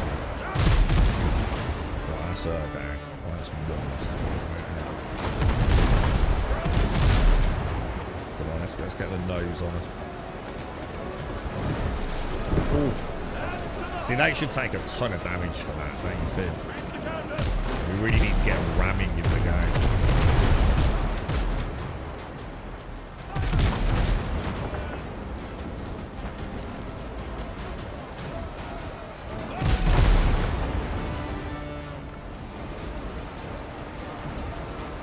Cost them, didn't it? That really cost them there, man.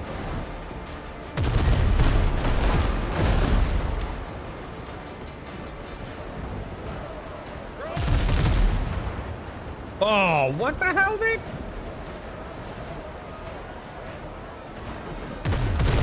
Enterprise theme. When we say theme, are we talking about the theme music or something? What are we actually talking about?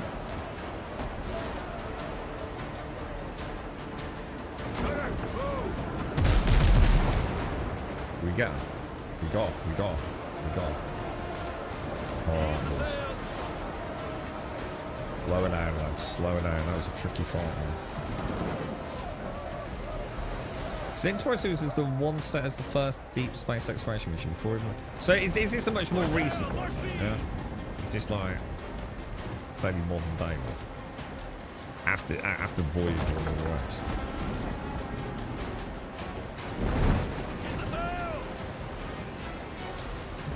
I think Wentex is very into Star Trek, isn't he? Right, so we've got to do the same thing as we did last time. But remember to go below deck, yeah? But let's make sure we take our food. Right, boys. I do apologise, lads. We've got to do a rerun of that. As your captain, I may have boffed it, dudes. Oh my god, jeez, that was terrible. See, it's with a bob and the weave, innit? It's like really hard, man. I think I missed again.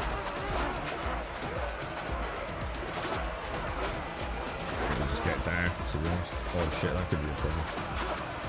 See, is this a spawn point?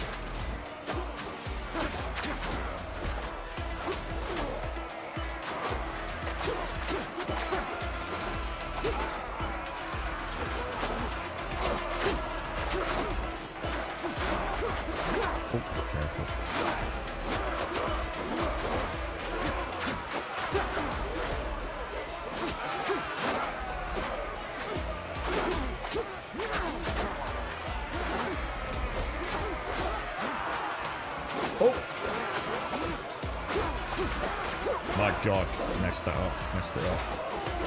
Right, we're back. Dude.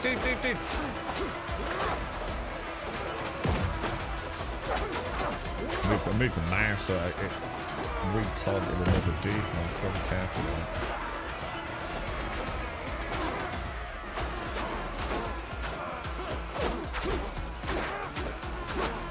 Not a good position to be in. Gotta be careful.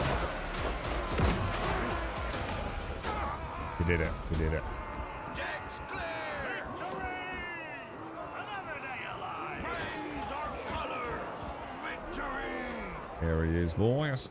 Jacques. I rescued you, I Jacques. decide my fate. A bastard. It was a good plan. Where the hell did you come from? It's an awesome French accent there, boys. Let me guess. My old man sent to her.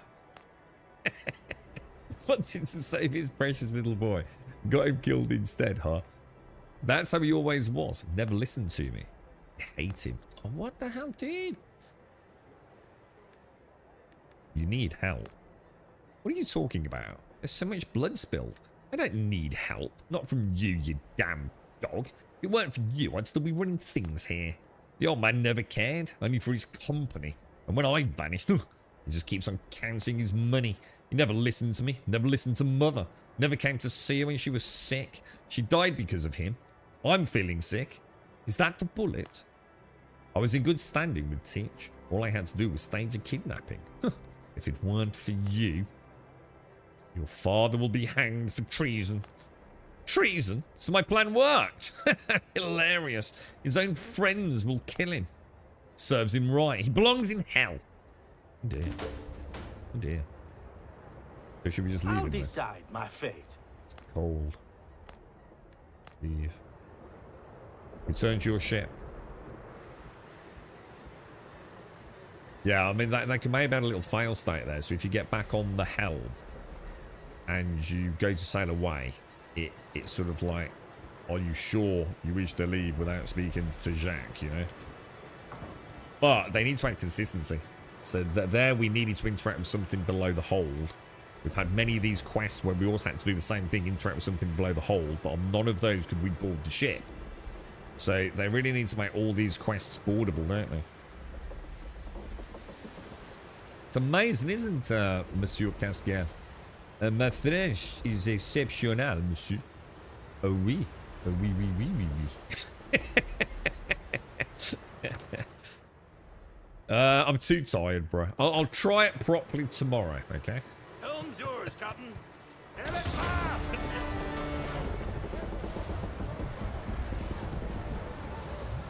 Alright, let's go, boys. Yeah, just there, you know, before you set sail. Just like, you have not completed the quest. Return to the boat and speak to Jacques.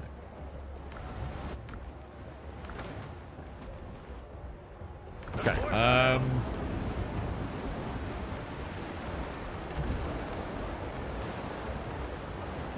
what should we do now? Let's have a look. The bitter pill. Let's head back then. Let's head out to Tortuga. You're right, too. Yeah, it's not about that, Freiliac. The point is that there's no consistency. The reason I left the ship wasn't about reading the quest. It's because all the ones where I've needed to do something on the ship, I've not been able to board. So every time I know I can't board a ship in the conventional boarding manner, I know it's because I need to go below decks. So it's the lack of consistency that leads to a player. I actually knew what I needed to do. It's just that in the heat of the moment, you're thinking, I've done every... You know, you're getting... We're creatures of habit, aren't we? We go on the ship, we board it, we kill everyone, we get back on board, we press the space bar, and off you go. So they've got to streamline that. And to be fair, it is very, very disconcerting when you do the ship's missions where you have to say go and get the gunpowder from below the deck or whatever the booty is, and there's drowned on board and you can't grapple and board it. They have to make that boarding. One, it will also cut down on the massive frustration of doing those missions where the vast majority of the player base literally clicking, jump on, run down to the cargo hold, interact with the object, and then just take the death. So, yeah, the whole thing can be very nicely streamlined. At least I hope so. I hope so. And then just add in that little bit, you know, you are about to disengage from the ship. You know, you haven't looted it yet. And then everyone's a winner, aren't they? You didn't sail in here on sea turtles, did you? It's early access, you know. They've got, I'm sure they'll find cool ways to flesh it all out. But the whole thing's lacking consistency because as well, and we're not sure if we've actually if it's drowned versus humans.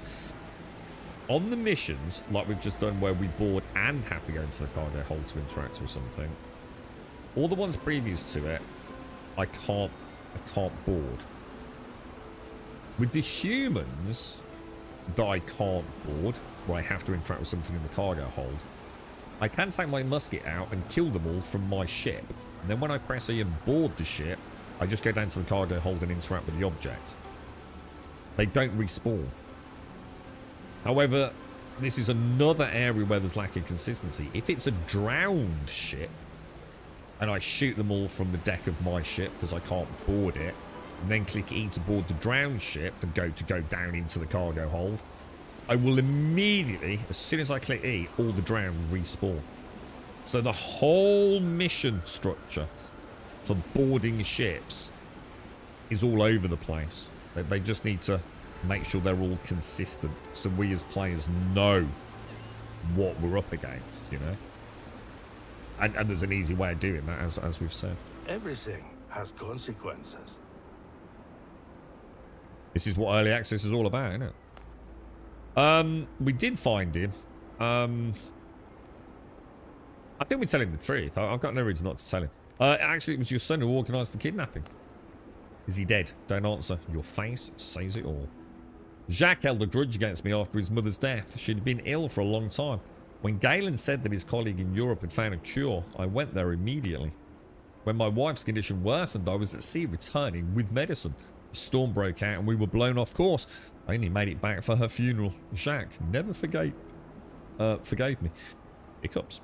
Well, I turned out to be a bad father and a useless friend. But I still... Definitely got the hiccups. But I still honour my agreements like a good merchant. Here is your reward. It's a wonder you're still alive. Neither Ben nor Hornigold will make a public example of me. Perhaps tomorrow I will simply disappear. The rumours have already spread. I even saw Galen at the tavern. Please tell him how sorry I am. Dear. Oh dear, boys. The tales of treachery and betrayal upon the high seas, boys. A pirate's life is not an easy one. Get back to Galen. Track quest. Get some more cosmetics as well. On the drowned one, they never respawn for me, but yeah, I've read the same. I've heard some people say exactly the same, dude. I did a bit of digging around on this one. I think the whole thing, I think the point is, Freya, whether or not we've had different experiences, the point is, it's inconsistent, isn't it? It's, you know, everything. I can't think of any other quests that are inconsistent. So yeah, absolutely do. They just need to so take a look at the boarding of ship quests. I think we all know it feels off, doesn't it, when you can't board with your with the rest of your crew.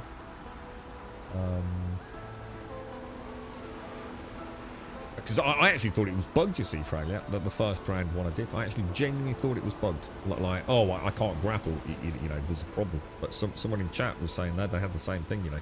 This is just one where you have to board yourself. I don't think it's a problem, because I'm sure it will get resolved. You know, I'm sure they've got... Have we had any updates yet? Have they said anything about, you know, things that they're looking into? Is there any major problems? We had the big save game issue, didn't we? Where some save games got corrupted. I don't know if Quiet ever got a resolution to hers on that, but I'm not sure what they're busy. God, the colours are so gorgeous, man. You know, I don't know what they're busy working on, or if we're going to get like a big update anytime soon. They haven't really been able to spend any time like looking into them as a development team and communications with the player base, to be fair. Oops, my bad. You found that a bit weird as well, Freya. Would make far more sense to be able to tackle in the shipboard. Yeah. It just throws you, doesn't it? And like I said, it's that lack of consistency that makes you sort of second guess things and wonder if you're doing it right, you know? Have you missed something? You know, is there some mechanic you don't know about, or an item you're supposed to have? Yeah. Like I said, I don't think it's a reason to worry or a reason to not, you know, buy the game or something. Am I full on plant fibre in there then? Oh my god, we are, dude. I'll tell you what I'm going to do. I'm going to make an absolute monster ton of coarse linen. Because I like my bandages. I'm sure a lot of people just don't bother with them, but I like having bandages and healing. I'll make... I'll make 300.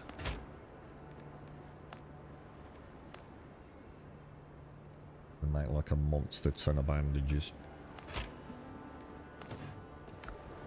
And do I need to make any more gunpowder? Have I got no, actually, I think later on we get someone who has a chance of making more gunpowder for us. I think we did. Oh, whoa, shit, I shouldn't have done that. Well, it's not a problem. What we'll do is we have to come out here anyway, don't we? So what I'll do is I'll make a... What about fucking one of... Oh. Coarse fabric, you son of a bitch. That's just adding insult to injury, those.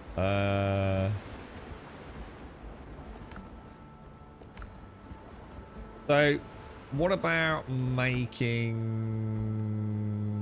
let's make some nails.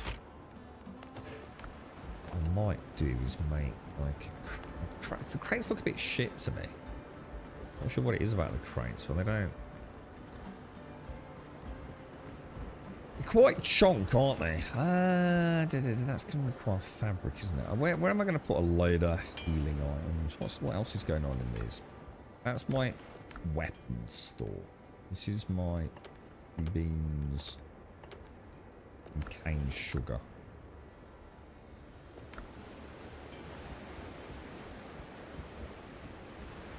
What's going on in there? That's my divvy wood, isn't it? What about I throw them in there then for now, yeah? There you want it.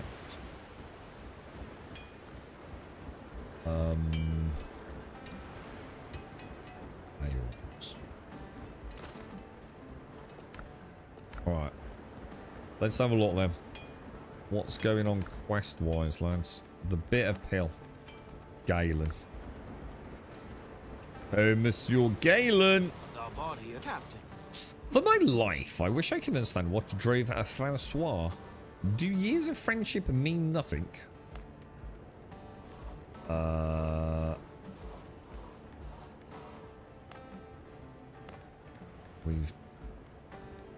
And Hans has got to be the next boss, right? He has an astonishing selling complexion and a terrible temper, the result of a diseased liver. Yeah. We know all about that, don't we?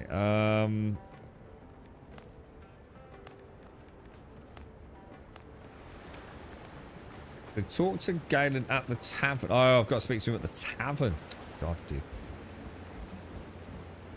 That's my bad. I just assumed he was here.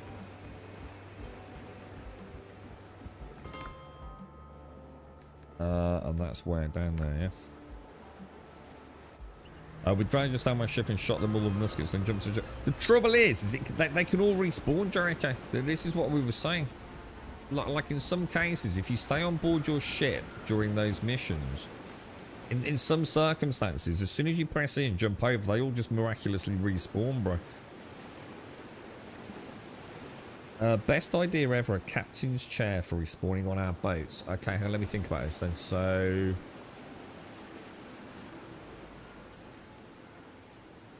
Oh, right. So if you're on an island and you die, you currently respawn at the tent, don't you?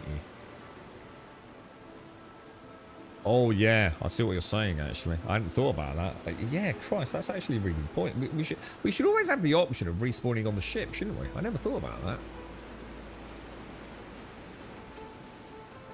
Yeah, that's actually a really good point. If you die, you should have an option of either respawning on your ship or at the tent, right? Or even at a bell, maybe. I don't know. Yeah, that's... I never thought about that. Yeah, I went the wrong way from it, yeah. You meleeed them all. But if you meleeed... What? From your ship, you mean? What, you stood on your ship and meleeed them... Like, over the gap between them? Yeah, what I'd like to see, Starkey, I think the ship should be personalisable. I'd really like to be able to add, like even a crafting station and stuff on there. The problem with that is it sounds like really, really cool, right? The trouble is you've got to rework the whole mesh and things for it. But what I'd like to see is, I think on your ship, as far as I know, but this is the point, what we don't know what the future is. At the moment, no one boards our ship, do they? So if they made the top deck non-buildable, but the lower deck's buildable, so you could put boxes in there, things like that, that would be kind of cool, right? So then you could turn it into a bit more of a floating home, couldn't you? Even put a workbench or two on there if you so desired. I can understand the complications on the top deck. But since nothing ever seems to happen on the lower decks of our ships, I don't see a reason why we couldn't add some customization there. That'd be nice, wouldn't it? You jumped on and brawled. Oh, well, obviously they don't. Oh, yeah, that's the way you're supposed to do it, Frailey. Oh, well, that's why yours didn't respawn. Yeah, well, yours wouldn't respawn. They're not supposed to. That's what I'm saying. It's only for ranged combat does the respawn occur. Not for everyone, though. So some people have said they have, you know, they've shot like 3, but only like, say, 1... you know, if there's 5 there, they shot 3, but like only 1 of them respawned. You know, they were still stuck with 3 then. 2 they hadn't killed and 1 more. Others have said a full respawn. From taking pot shots with the muskets. I did a human one yesterday and we killed like, I don't know, what do you reckon, chat? About 4 at one end. So at least we could board the ship and then finish it in melee. But no success on the drown missions with that. Tavern, innit?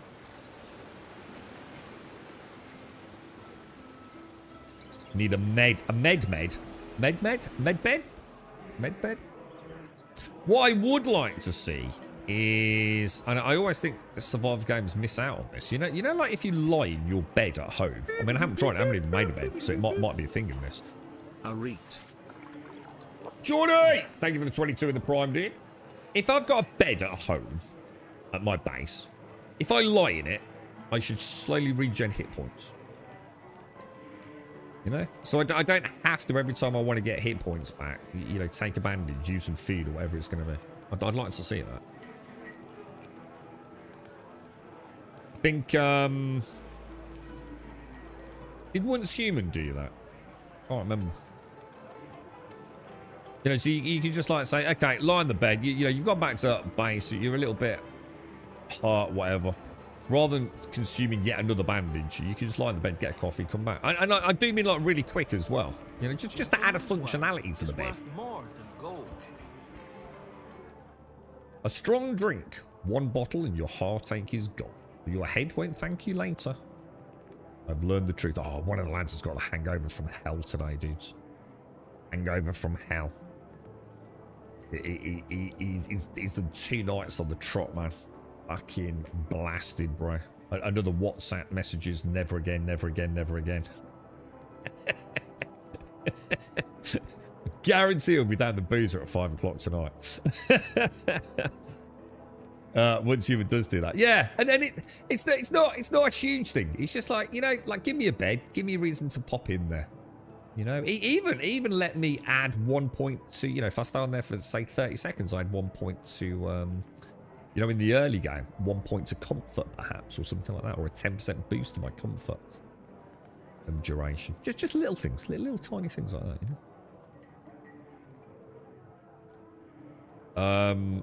Right, I've learned the truth. The traitor's been found. Worth celebrating, don't you think? I need a tinkle, actually. I've been betrayed, my beloved coffee. Sorry I started without you, Captain. We need... I reckon we're coming close to the boss, don't you? You're holding up well. Could have been worse. You're holding up well, Galen. With the drinking? Indeed. Ben cut me a deal. Ben's huge. Look at the size of this fucking unit, dude. I thought life had adequately prepared me for violence and lies. But every day, a new adventure. Shit, I clicked something. However, I still naively hoped that I could trust my friends.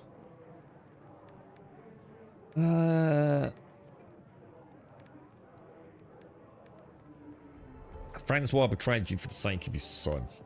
Family and all that, mate. All of Tortuga depended on these men. Jean-Paul had political pull. Hornigold ran the Brethren of the Coast, and Francois kept the island financially afloat. Now it's all broken. Jean-Paul's dead. The Brethren's ships are in the arse end of the sea, and so many people are gone. Even your old crew. Francois could have come to us, to Jean-Paul, to Ben even. He could have asked for help. Instead, he decided to betray us. He chose his own fate. Anyway, thank you, Captain. I'll stay watering here for now. I'll keep searching for the meaning of life in the arse end of my glass. I remember the good old days. I thought I found the meaning of life in the bottom of a bottle of whiskey once.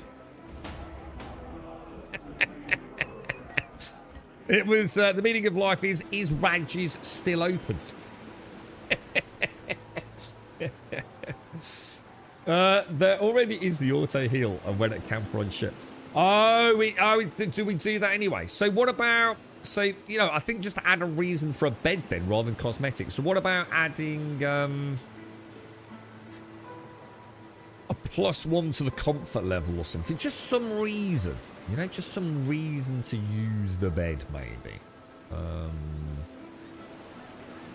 Little extra buff maybe of some sort. I don't know, just there's so many games have beds, but they're just purely cosmetic, aren't they?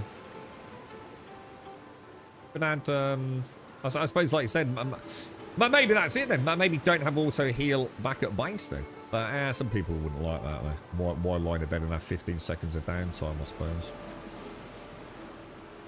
I think in some games it works well because like consumables are not as prevalent or as available, so it's always annoying having to pop up a healing potion or use a healing potion when you're back at your camp, where in theory, you know, you should be able to rest up, I suppose. Yeah, maybe it doesn't need anything.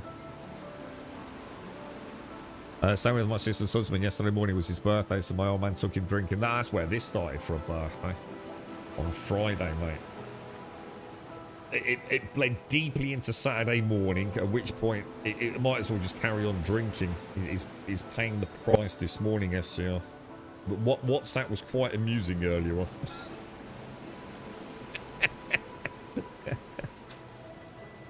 on. Time passes faster in bed. What, in this? So it's like...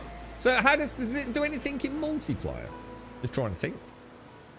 Does it actually do anything? You know, so sometimes it's a way for the server to sleep, but There's no reason to pass time in the game, is there, in this? Yeah, I'm actually really surprised. I think someone in chat just mentioned it, Mohammed OG. I'm really surprised. I hadn't really thought about that. That when you spawn, you only ever respawn back at the 10th, don't you? The fact that you can't, you know, a lot of games like Dune Awakening, for example, when you die, you have a choice, don't you? You get a little pop-up. Would you like to respawn at this spot, or this spot? Yeah, that's a little strange, actually. I'm sure that will get changed. I'm sure there'll be a respawn on shit, won't there? I'd be very surprised if there isn't. Alright, quests then, lads. So I think we've only got one left on side quests. But it's level 14, so it's just not going to happen, is it? So I guess we're on to this then, dudes. We're on to the main... So search the pirate camps in the foothills. My only lead is the pirate camps that Galen has heard about. Let's start with those. Goat hunter, predator cult, swamp hunter. We killed our first crocodile yesterday, didn't we? That was cool. Traveller's notes and that we know about. Children you are, we've done. Michael Hardy. Okay, where are we actually going then? We're 100% up to date with all side quests and all that. We've got a few areas on islands we've not investigated yet.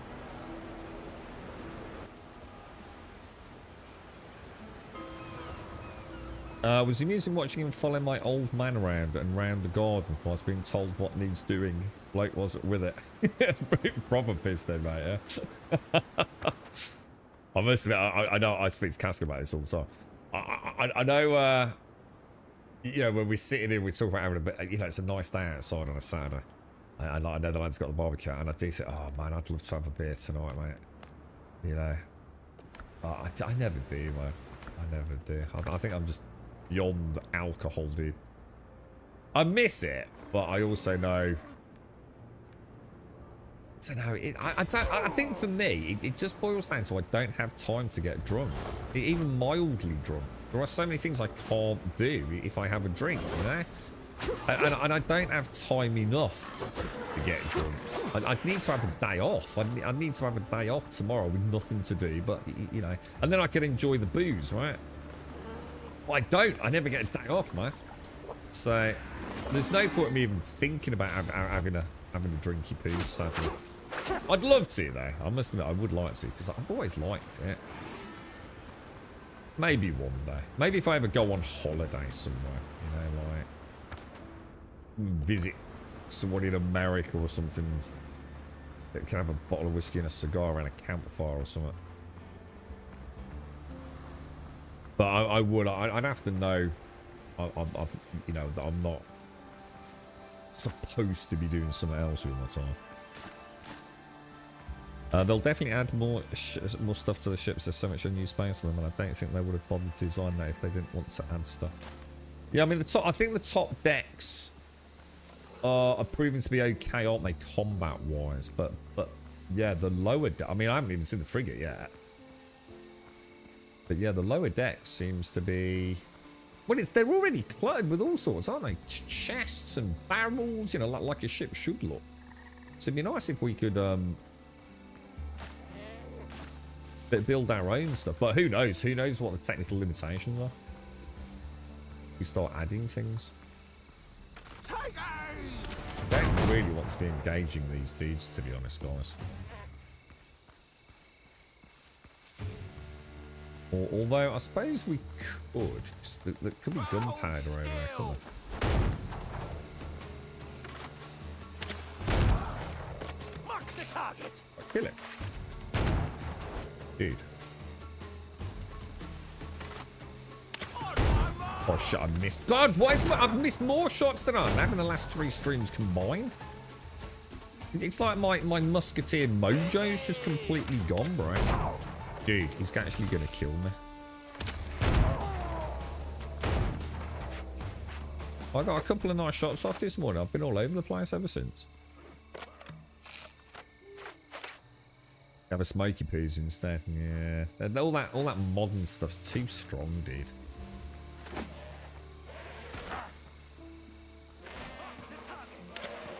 And it's still not the same, is it? You're still not yourself, are you?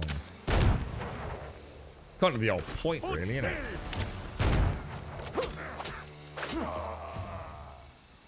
Okay, right. Let's go and have a look at the camp. I think there's one dude left up there. I didn't stock up on my ammo, did I? So there's another pirate just over there. We'll leave him there. We'll leave him. Carry on to our destination.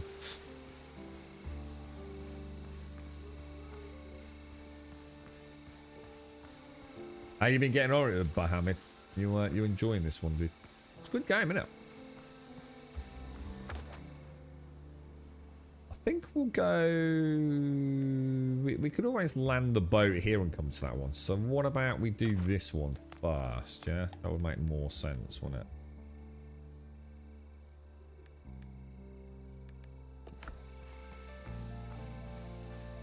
$26 shots, that's not too bad.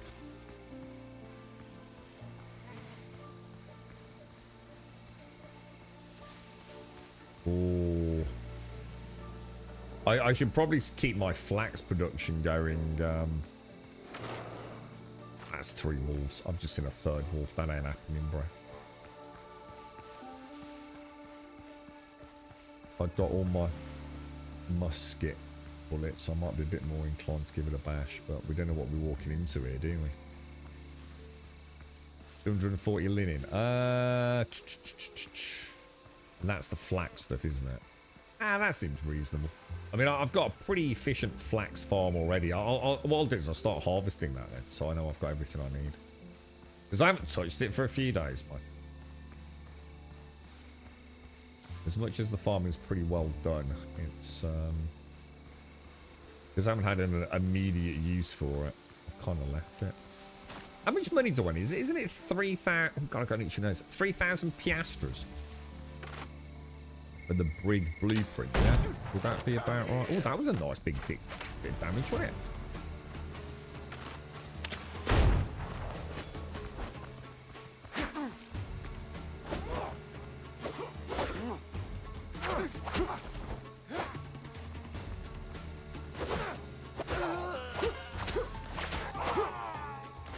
That was a nice bit of damage. 1,900, dude. That's the biggest number I've seen, I think.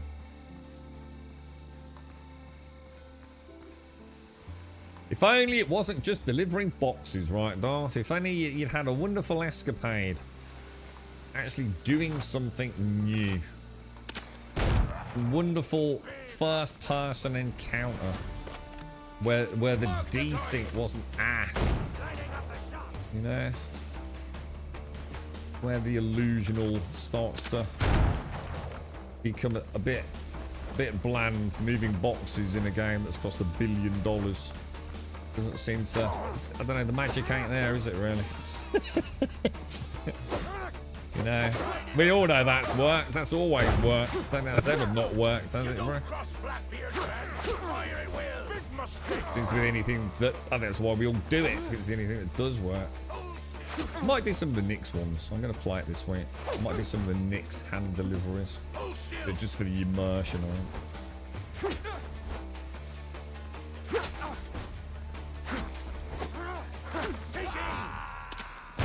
Oh, you crafty bugger.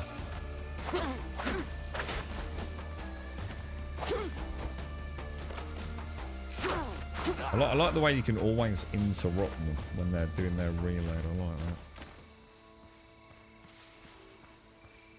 Been able to log in on a bed with a cargo move around. Not in any bugs, that's kind of new. No, it's not. It's not new at all, is it? Let's not smoke copium, dude. You do know what you're talking to. I do play the game, right? Still moving boxes, bro. You should have been able to do that from the start. You know what I mean? That's like adding we can now press space to jump in a video game and then pretending it's something fucking amazing. Come on, dude. I'm glad you enjoyed it, but yeah, the point stands. It's still moving fucking boxes, isn't it? When we start getting the first person working well and the desync on ship combat and engineering's done and crafting isn't just an afterthought, then we can talk, can't we? I'll be back this week. I'm definitely going to play it this week, 100%. I need a little immersion fix. Just ignore the game.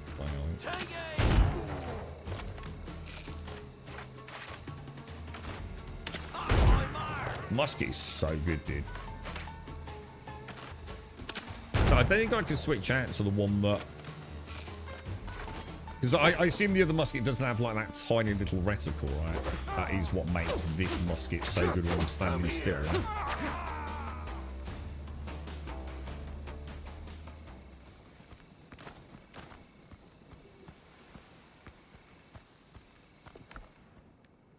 Okay, we'll take that. Take the Curios. Right, so we've got decorative books and scrolls. Rough eye. Here's a question. Has anyone ever had... Maybe because... maybe there's specific quests. You never get a duplicate, do you? Well, at least I don't think I've ever had a duplicate of a crafting manual. So if some of these quests were random loot... Is it assessing what you've already got and making sure you don't get a duplicate? Or do you only get them from completing specific quests? I'm not sure if I think it's a mix of both, isn't it? I'm sure I've found a blueprint in a chest. You know what? On a non-quest section. Does that make sense? The captain's gone jumpy. Do you think ultimately you will unlock everything just from playing the game? You know, it's not being a douche and giving you multiple duplicates of chandeliers, perhaps. The captain's gone jumpy. Even after the wound, he never did rein in his temper. But ever since he took that artifact off Richards, his head sprung a leak. He's always muttering under his breath in some unknown tongue, eyes wild. Even those closest to him are starting to keep their distance. Still, I'll take him over Teach. Teach will shoot you first, and then haul you back up as an undead. I'm quite interested in this story with Blackbeard and what he's up to. It's kind of cool, isn't it? What was the name of the dude with the squid face in Pirates of the Caribbean? I never remember his bloody name, dude. Yeah, the first key sort of protagonist. No, sorry, antagonist. Oh, that is a lot of gunpowder, man. Oh, I didn't get it from that one. That was nice on gunpowder, wasn't it? I think we head back. I think what we do is we pop back to... Let me put a mod. We'll put that down there, yeah? I'm going to drop some stuff off back at the boat.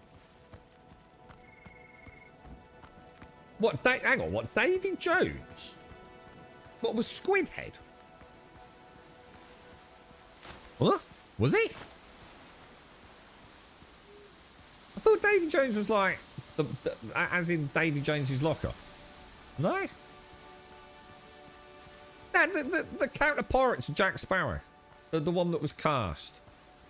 With a squid face. He wasn't Davy Jones, was he?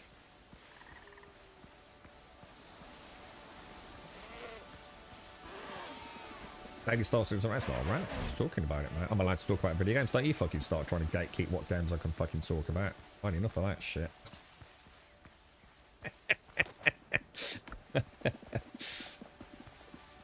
Alright, let's carry on down there. I like my Star Citizen. I like discussing Star Citizen. I like being on the periphery of a cult.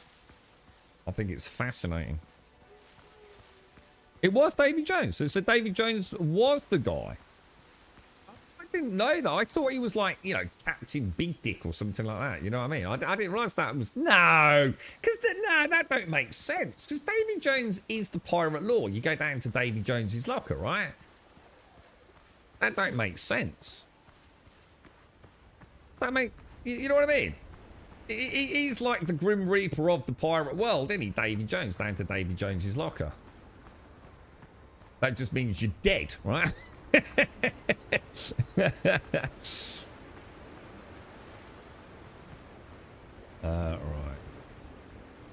Let me go. Where are we going here? Hang on, what are we doing here, boys?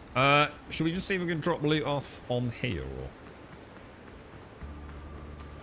is a ghost. Not that's what I mean. That's what I'm saying. I'm talking about the dude who still. So they were all cast, weren't they? Including Jack Sparrow. You didn't realise Jack Sparrow was cast, did you? There was the scene when they had to put the doubloon back, didn't they? Will Turner. Was that his name? No.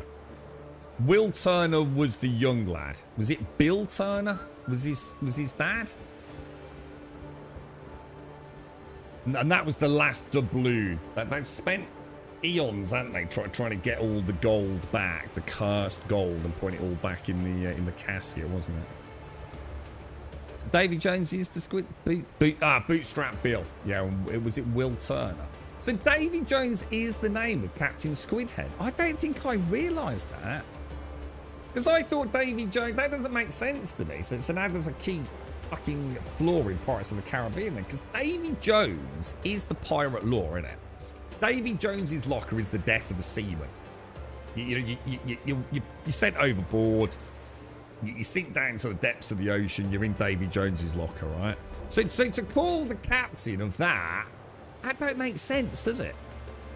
Barbarossa, that's the dude. It's not fucking Davy Jones at all. Captain Barbarossa, that's the. You lot can't Google for shit. That's the one, Captain Barbarossa. That's his name. Yeah. And what was the name of... It was the Black Pearl and the Flying Dutchman, wasn't it? Yeah, that's it. Now, hang on. Where are we going? Hang on. Where are we going, boys? Oh, I love Pirates of the Caribbean. Fucking awesome, dude. I love that shit. I need to watch the last two, man. I need to see if I can find it like on some big mega dick Blu-ray. Full set or something. The CGI back in those films was still so good, right? Even today, man. I mean, I watched the first Pirates of the Caribbean, I don't know, 3/4 of the way through? 2/3 of the way through, something like that, a few months back. Just watching like little 10-15 minute sections when the girlfriend was a bit tired or whatever. And, dude, it's still so fucking cool. You know when all the undead are walking along the ocean floor, and the moonbeams come through in the cavern, and you can say, "Oh shit, we might not make that." Yeah, that was fucking awesome, dude. That's Bill Nye. Is that who? Dude, I don't think I realised that. Oh my god, is that Bill Nye that plays Barbarossa? Holy shit, bro. Oh, dude, I don't think I clicked that, mate. It is so freaking cool. And Johnny Depp, when he's playing that sort of role, he can't be beat, can he? He's just so good, man. Isn't Barbarossa the guy with the monkey? Yeah, he has got a monkey, isn't he? But his undead form is the squid beard, right?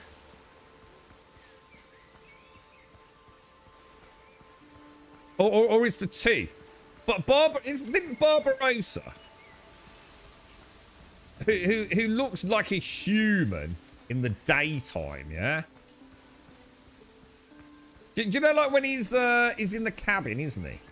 And he's feeding Keira Knightley like all the nice food, and then it all goes with. There's a little monkey, isn't there? It is the same dude, right? So hang on. So hang on. Oh, he's the ghost. Yeah, so the ghost equivalent of him. That's Bill. What the fuck? I think he is, isn't he? This is what. So hang on. So Barbarossa is the dude. I was thinking. So Davy Jones is So that's my bad then, guys. I apologise. So Barbarossa, when the moonbeams hit, yeah, doesn't turn into Squidhead. That's what Stark is saying. Squidhead is Davy Jones, yeah? The actual, like, what I call the Grim Reaper of the pirate lore, yeah? That's two different characters. Dude, I thought it was the same dude. That's why I'm getting so confused with Bill Nye. And I can't believe I didn't see that, because I still can't see it. It's because it's not him.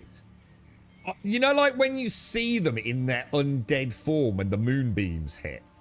For some reason, I was thinking Barbarossa turned into Squidhead. He's not, is he? Yeah, no, the penny's dropped now, guys. Thank you. That's me being like a dumbass fuck. Yeah. Thank you. I was going to say, man, I feel like I'm going around in circles here because nothing's making sense, bro. It's like I said, it's been so long since I watched it, but not that long since the first one. And I'm even like sitting here now talking about this. I've got this picture in my head of like Keira Knightley or one of them sitting at the captain's table, and like, you know, they've got all that luscious food and like the pig with the apple in its mouth, but it's all rotten, isn't it? It's all horribly tainted food. And I swear I remember the storm and like the flash on his face, and it's the squid face. And that makes a lot more sense now, yeah. Dwarf. What was the one Quiet was telling me about? I had a major fucking moment the other day, dude. And right now, this goes to show how much the memory trains itself and what it believes is true, man. And Quiet managed to put me right on this. I fucking, even now, even though I know it's wrong, in my head, at the start of Black Flag, I can picture, right, Kenway putting on the assassin's garb, right? You know, after he's killed the assassin, after the chase through the jungle, after they've been washed up on shore, right? In my brain, I've got this picture of Kenway donning the assassin's garb, taking the blade, the assassin's blade, and throwing it in a bush, discarding it.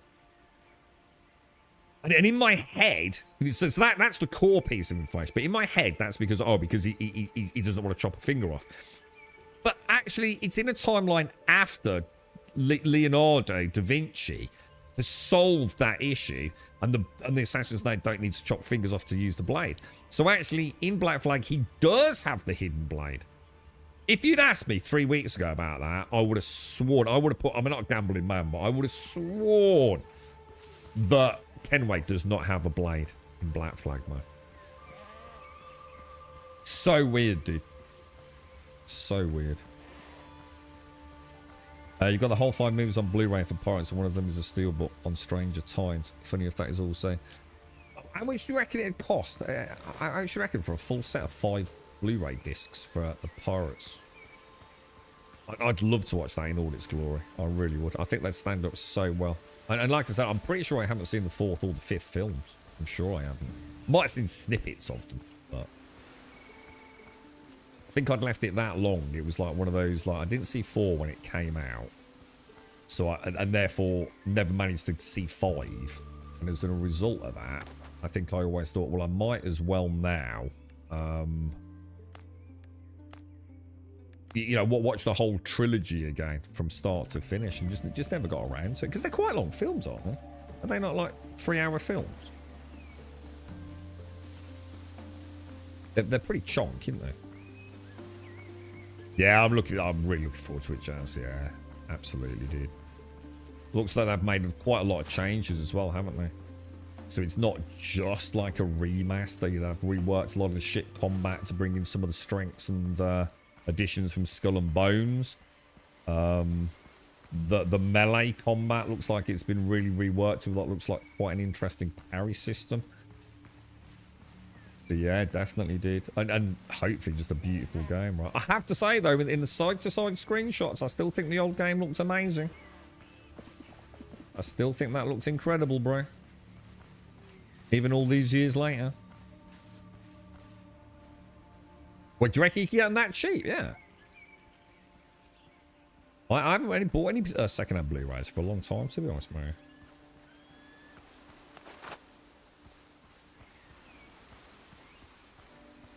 What else? You said Jeffrey Rush, didn't you? What else does it say? He plays Barbarossa. Starkey, how are you, by the way, dude? How you feeling, mate?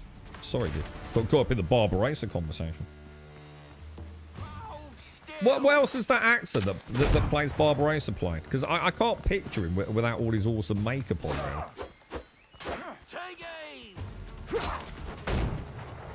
Those musketeers are just evil, aren't they?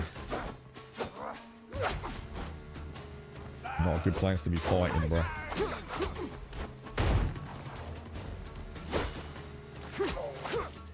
Oh, dude, I thought I messed that up, man.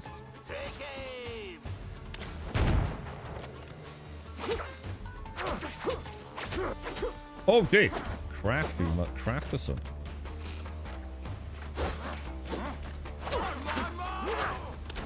I really wanted to just like go backwards there to see if like he would shoot his own dude if we could get them like perfectly lined up, but oh, dude.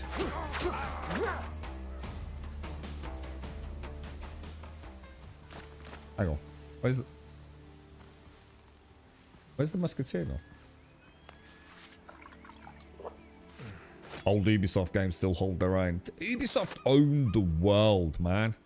For me, I was the biggest Ubisoft fanboy for so long, dude.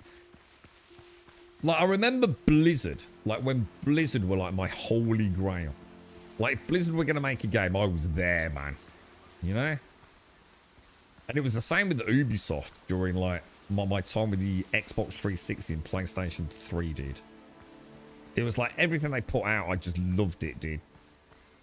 I don't know where it all went wrong, man. But they're all the same. It's not just Ubisoft, is it? They're all just, I don't know, man. AAA, dude. What's going on, bro?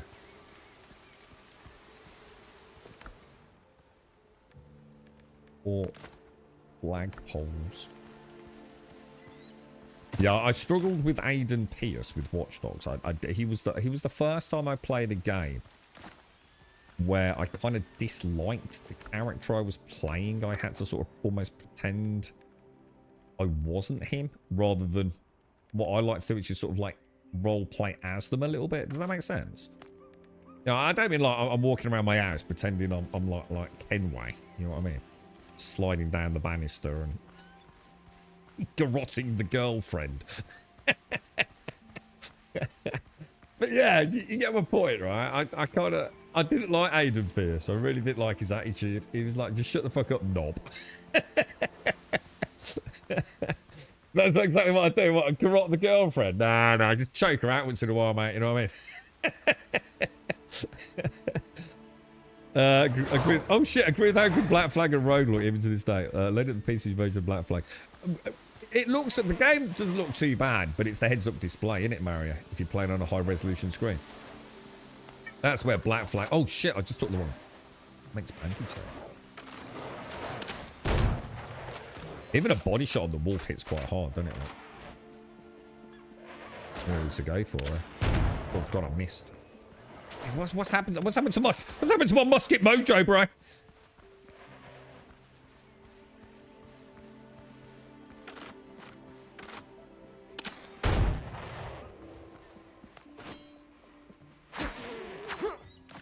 Okay, nice.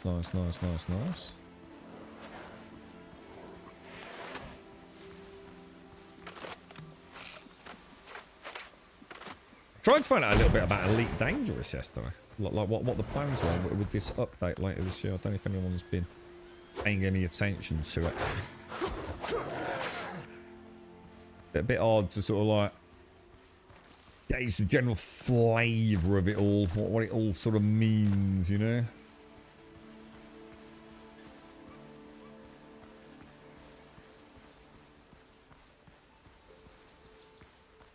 Reshade for Black Flag? I don't know. I don't think it really needs it, to be honest.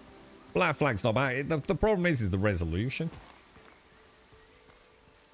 It's the heads-up display doesn't scale really, so you end up with like everything's gargantuan. It's so the world looks nice and tidy and intricate. Still very vibrant colours. I don't know.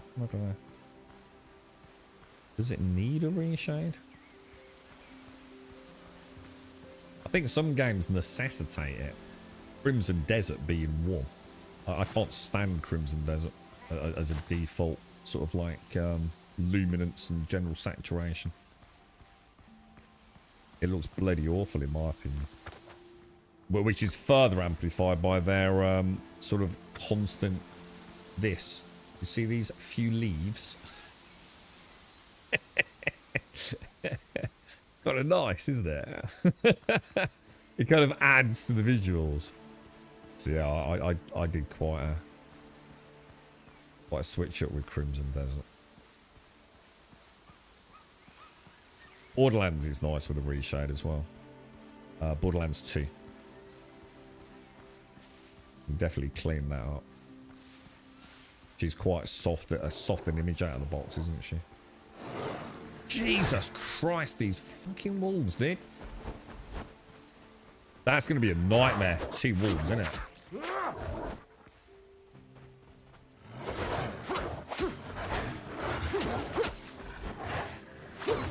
Now that's gone actually remarkably well, not going to lie.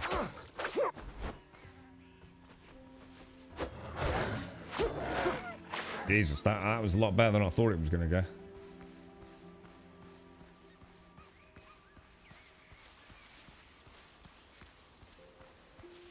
wonder if we'll ever see another Watch Dogs. I should imagine Watch Dogs is done, because it turned into a bit of the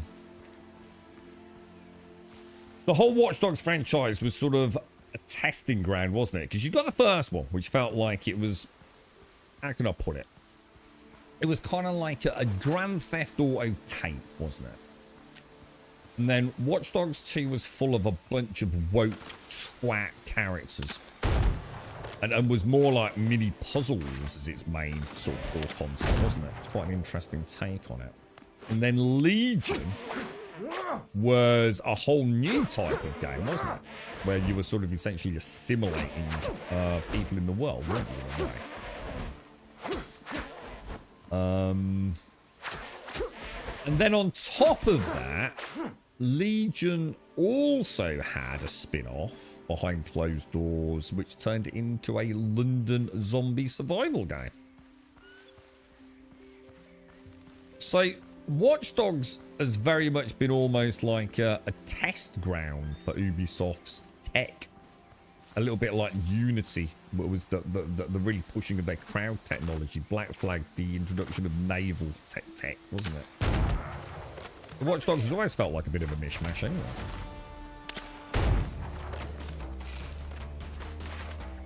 That was a terrible shot again, dude. I can't believe I'm missing all my beautiful musket shots. I'm like deeply concerned, boys.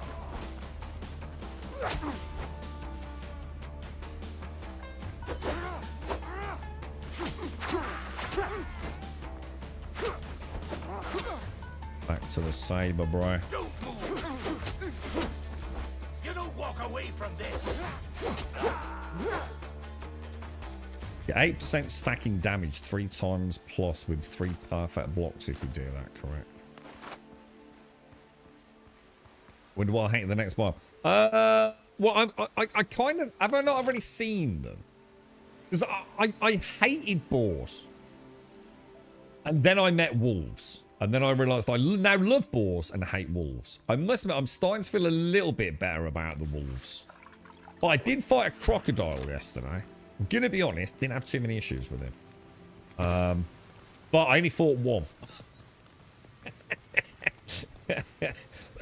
So I don't know what else they've got. Tricks up their sleeves, if that makes sense.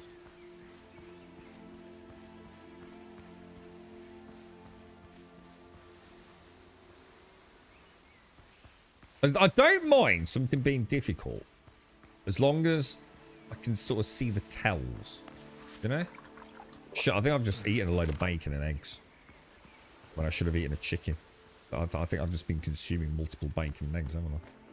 I've only got 8 shots left, guys. Yeah, I don't mind something being difficult as long as it's fair, you know? And it's a skill issue. I can deal with that. I quite like the mild frustration of it all. But, oh, dude!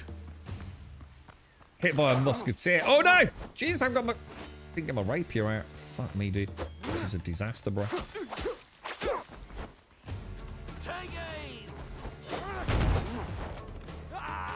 Yeah, I didn't dare risk it, man. I didn't dare risk it.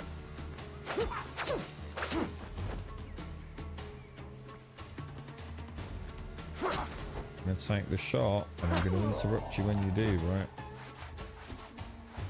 I had that headshot really nicely lined up there as well. What an asshole. Am I going to find a whole new one on Arian? Yeah. I can't wait. I've got to get the boss yet, dude. 1989 damage. That's glorious, isn't it? That is like glorious damage. Oh, shit. But yes! Fucking love that, bro. Let's see if we can get a couple of dudes down here, man. It's so glorious, bro. So glorious, man. There's something about friendly fire, isn't there, that's just fucking glorious, bro. You think you're a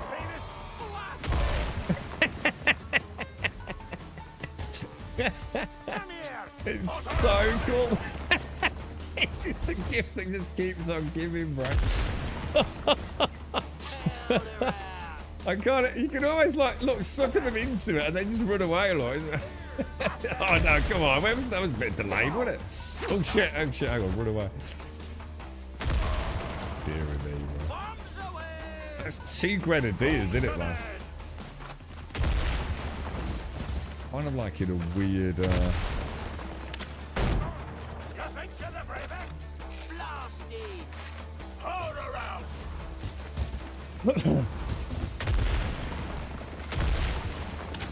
Oh god. He stopped moving. Blasted. Go on, go on. Glorious, bro. Morning, Doc. We watched episode 3 yesterday, Doc. It's the one where there's the mishap. God, dude.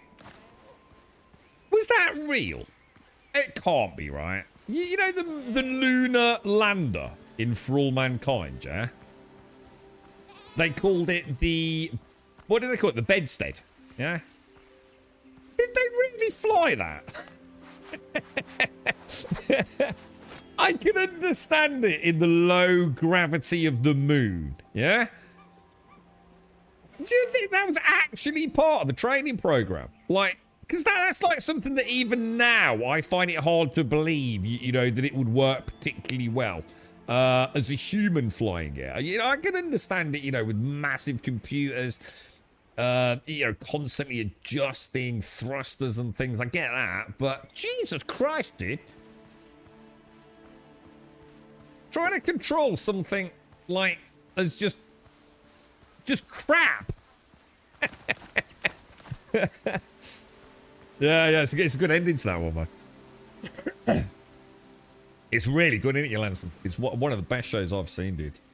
And the reason it gets a special mention, because there's lots of shows I really like, dude. Loads of shows I really like. It's the amount of time it spans, and I think that's something that's really hard to get right.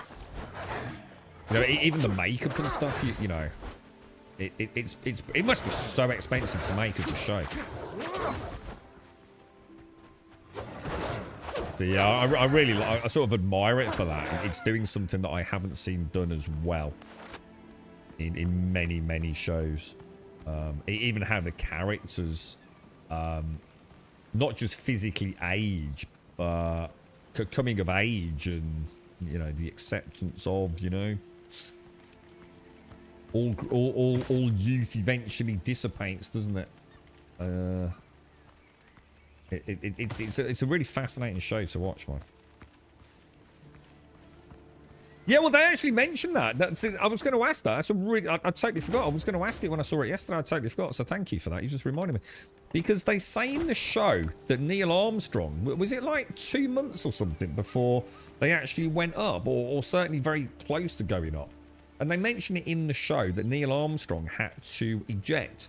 And if he'd left it literally just like 60 seconds, 2 minutes, whatever it was, either way, he'd have been dead, right? He'd never have even been on the flight because he would have not have survived it.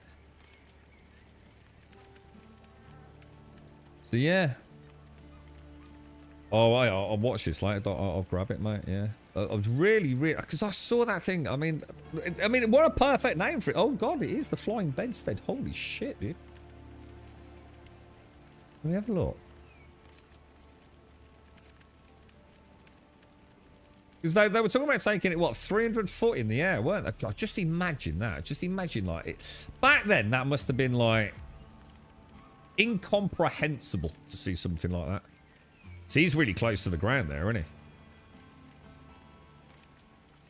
Holy shit, dude.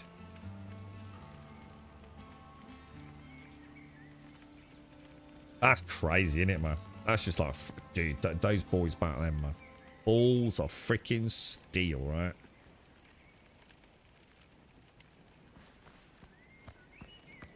Balls of freaking steel, mate.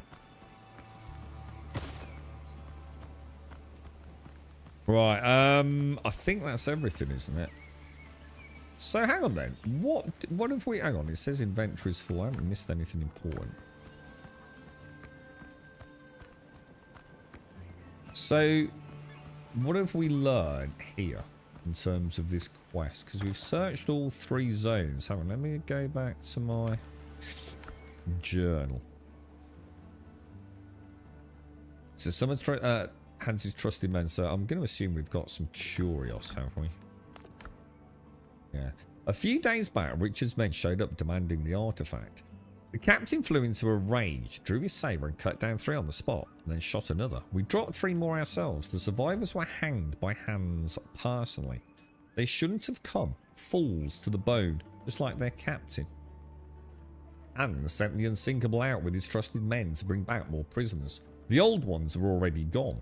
Hans keep dragging them off one by one to God knows where. I don't know who they'll hit. Merchant ships rarely come to the archipelago now, and Tortuga lies in ruins. Good luck to the lads. If they don't bring back fresh meat, I'm afraid we'll be the ones dragged off next. That's terrible, dude. What do we get here? Reinforced flagpoles. Perfect for raising flags in settlements, ports, and fortified locations. Okay. So, presumably then,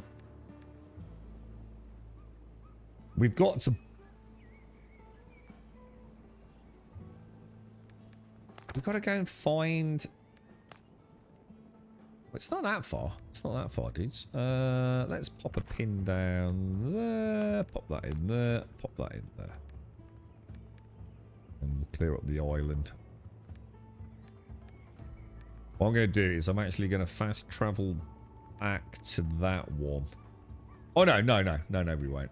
Is there anything else on the island?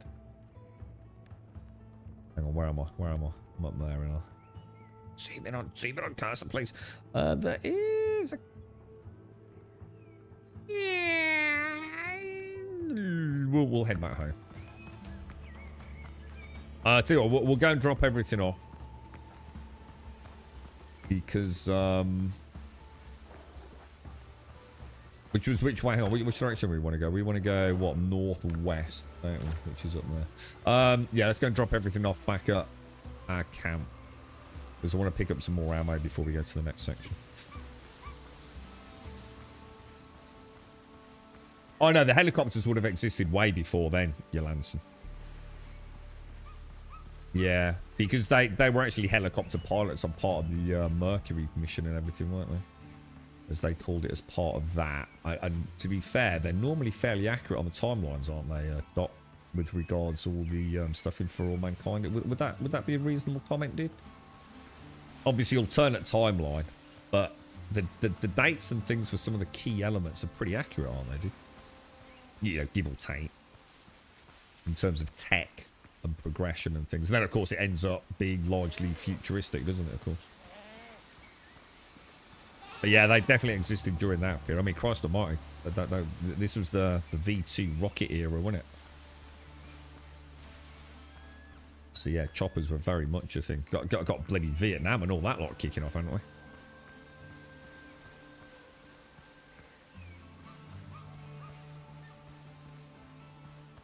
Yeah, they do, don't they, Dot? Yeah. It's quite fascinating to watch. I mean, it's not the same, but it reminds me a little bit of Con Eagleton and his books about Julius Caesar. It's like everything's technically, historically accurate. But he fills in the flavoursome things. You know, we haven't got, you know, a tape recording of Julius Caesar going about his daily business, you know, having a bath. So he fills that in, you know, and what life was like on the boat for him when he was a young man and things. So it's kind of like all the dates and historical things we know about Julius Caesar, or at least what we think we know about it. It is all very accurate in his book. Same with Genghis Khan, but he adds the sort of fictional flavour to fill in, the mortar between the bricks. I like that sort of stuff. Historically accurate, but a little bit of artistic flair thrown in there to keep the pacing, etc.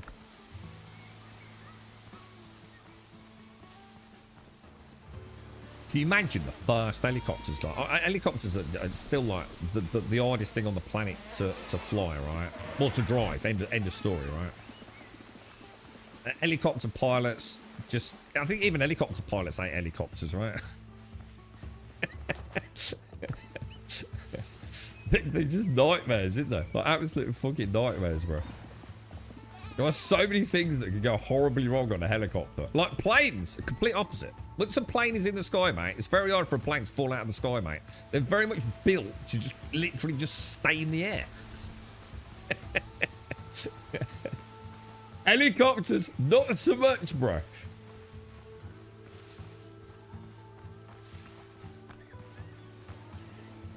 Fucking death machines, man.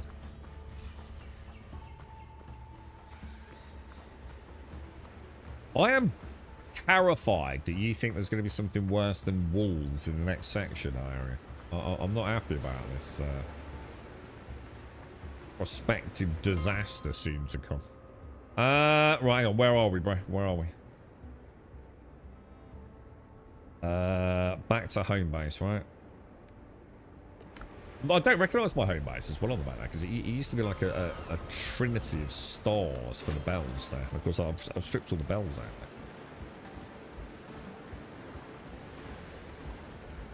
there.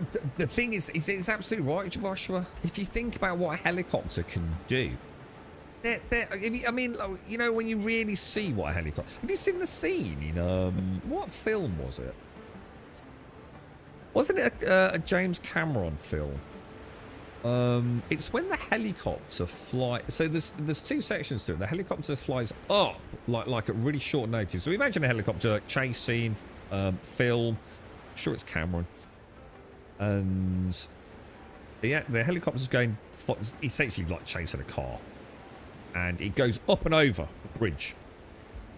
Like pulls up at the last minute, goes straight up and over, and then on the next bridge it goes underneath the bridge. Actually fly, and it's done. It's not CGI. And the film crew flat refused to film it. And it's far too dangerous. Unionisation, all that. Absolutely flat. We're not doing it. So apparently Cameron filmed it himself, or whichever the director was. Is it Terminator 2? He did it himself. They got a guy in a car, a driver, and he went and did it himself. The crew flat refused to be involved in it, dude. So it's far too dangerous, a scene. Yeah. They are, but I mean, you think what helicopters can do, man. Like literally insane pieces of kit, isn't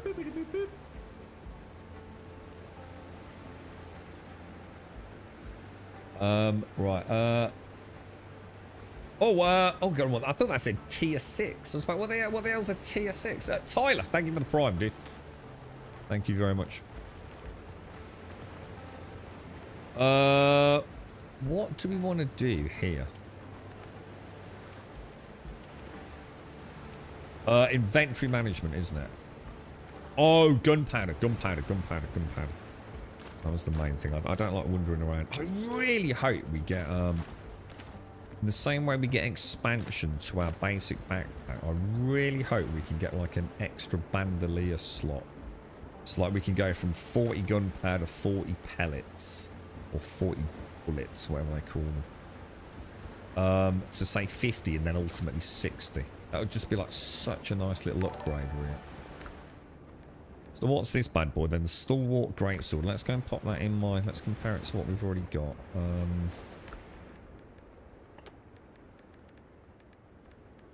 Oh, I got rid of it because it was a really crap one, wasn't it? I had a green... Yeah, I should probably get rid of this as well, to be honest. I'll just scrap that. I don't need it, do I? Yeah. So a two-handed sword that favours control of the opponent's blade over brute strength increases posture points by 1. So it's kind of nice. I'm pretty sure I don't need that either. I'm just going to scrap them both.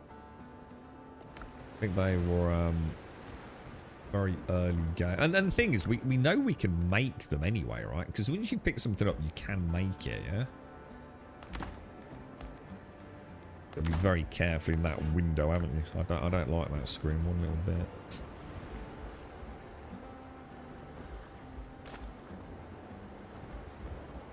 I suppose in the future, maybe, Jaboshua, you've got to assume there will be a change, maybe. I suppose the difference is, there's a difference between, like, a helicopter being used, like, say, for commercial reasons, and the real driving force, which is as essentially a troop transport, a hop drop, and a freaking death machine, right? But at some point, isn't it all going to go out the window anyway? And what's the point in half of it even being manned in the future? You know, like why? Why put a dude in something? You know, the speed. Have you seen those ping pong things? I'm going to struggle to describe this. It's fascinating. So, imagine a circular plate, and where's my armor? Underneath it is a bunch of servos that can move the plate. You know, so sort of all around. And someone drops a ping pong ball on the circular plate. It's just a sheet of plastic. From all sorts of angles and different heights. And the computer adjusts the angle using all the different motors and servos and things of the plate to keep the ping pong ball perfectly balanced in the middle. So you think about like what's happening in that. It's insane, right? The speed with which it can micro adjust to keep something as simple and lightweight as a ping pong ball perfectly balanced on a sheet of plastic, no matter what angle it's thrown at it at. So you've got to think at some point, like, the human instinct and human reaction speed just ain't going to cut it anymore, is it?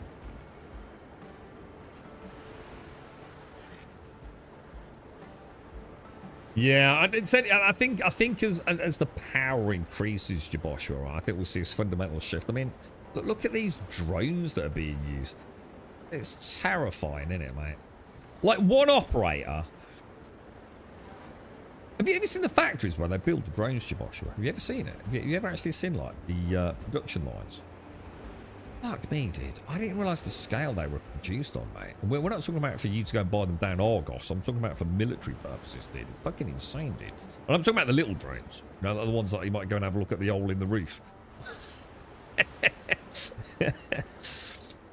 But yeah, you know, I mean, like one dude sitting in a bunker somewhere with an aerial sticking out of the top. He can do quite a lot of damage, can't he? You know what I mean? Those ones you Americans have got with all that, what are those crazy missiles on board those drones that you have? Oh my god, dude. It's terrifying, bro. But I think for like air, sea and rescue purposes, helicopters are probably never gonna have an alternative, are they? For a long time, I wouldn't have thought. I mean, it simply works, right? Why can't I make any bandages? Oh shit, because I made millions earlier, didn't I? Hang on. Let me start again here, dude. We changed the process a bit here, didn't we? Where did I put all the bandages? Gunpowder's in that one, isn't it? So if I do that and that, and then pop them back, I should be all pimped out. Top one, presumably. Take that, pop that back over there, yeah? And then this is where everything goes a little bit skew-whiffy, because I've got a 30% chance to create extra food, haven't I? So even if I put that up there... Oh, shit. Get it the right way around. So I need 3 chicken and 6 eggs, don't I? 3 chicken and 6 eggs. Craft. Take all like that. I tried to mix medicinal herbs. Yeah, I'll end up with 2 pineapple extra. juice. It ruined the juice. We get quite a nice return on that, don't we? What about the lantern? So lantern's done. Yep, we're all ready to go, boys. You're very good at it, aren't you, Marshall? You are very, very good at murdering people. Yeah.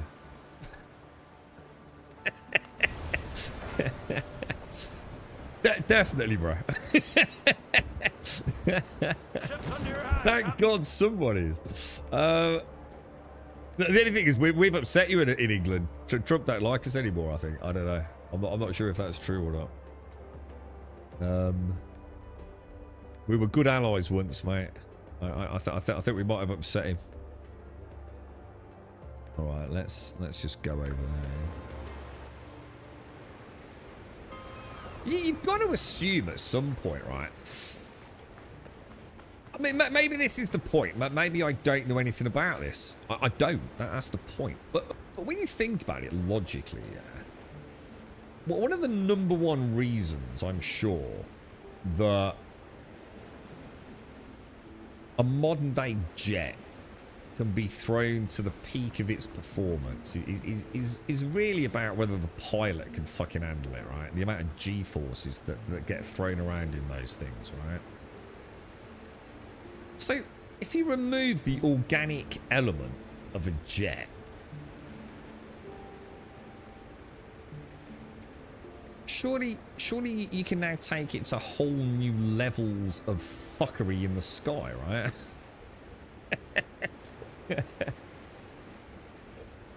At some point, there's going to be that human element, isn't there? Because the tech isn't there.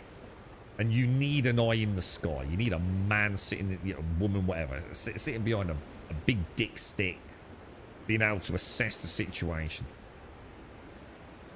But it wouldn't have been that long ago that if you'd asked me, like, oh, self-driving cars and not having accidents, I'd have been like, you know, if you get, I don't know, like, long back, you know, I don't know if my dad, he'd have been like, you know, fucking hell. It's the same thing as we'll all be living on Mars in 2020, you know what I mean? It was a pie in the sky stuff, really, isn't it?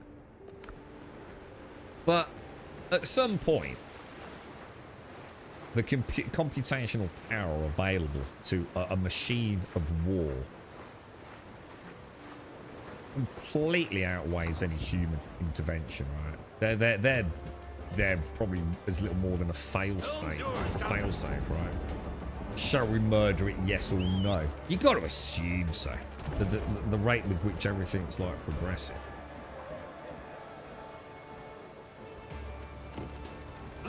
My game is stuck on the loading screen. Am I cooked? Ooh, I hope I did. I know that. I think you should be alright, dude. Maybe give it a minute or two, but I think that problem with the infinite loading screen, unless you haven't played for a long time, dude, and you've got hit with that same bug.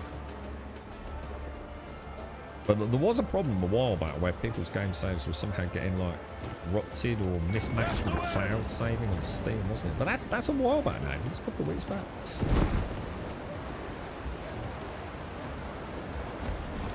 I mean, look at this. Look at what I'm on here. What was this? This was like late 1700s, right? So let's just say 1800, yeah? 200 years later. Look at modern day motherfucking warship, bro. And you tell me shit isn't going to change. That's just like, what the fuck me, dude? Go and have a look at HMS Victory. You know what I mean? And look at that. It is impressive, mate. It is impressive, dude. That thing against the modern day warship ain't never happening, bro. I'm trying to think what'll be out there by then, dude. And I think the point is it won't just be bigger and better. It'll be something completely different, won't it? It'll be a whole different world of warfare, man. Terrifying, really. I don't know, SCR, you've got to assume so, ain't you? And at what point do they just say, fuck it, we don't need a pilot in it anymore? I don't know, dude. You've got to think, ain't you, that, you know, they will just become redundant. I mean, maybe that's not a bad fucking thing, dude. You know what I'm saying? I'm not saying this is all doom and gloom. I mean, maybe putting... The only thing is we won't get Top Gun then, mate.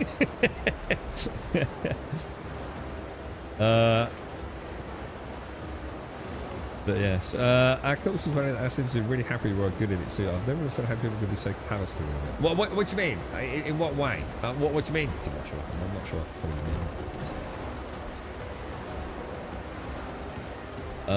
you mean. D4 expansion. I think it's been out for a while. It's the Paladin, hasn't it? I think you've had access to the Paladin for a while. I assume like all Diablo 4 expansions, it's going to be really good, dude. You know, Diablo 4 does what Diablo 4 does. You know, it's a great game if you like Diablo. You know, it's very different to Path of Exile, isn't it? It's I like Diablo and I like Path of Exile too. Not such a big fan of Path of Exile 1, but I don't dislike the game. I dislike it like I like most ARPGs after a certain point. I just find them a little I don't know, a little soulless, I suppose. That is a lot of level. Oh, dude, really? Fuck that up, didn't I?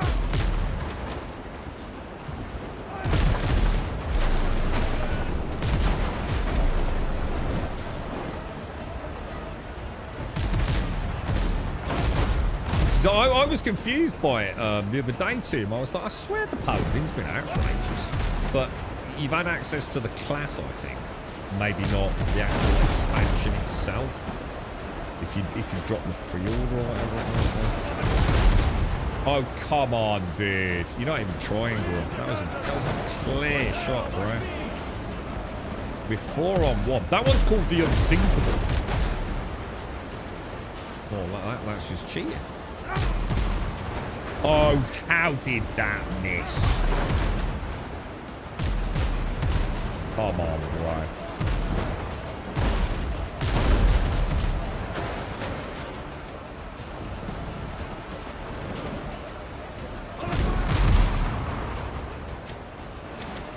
Barely scratched the mate. Barely scratched the dude.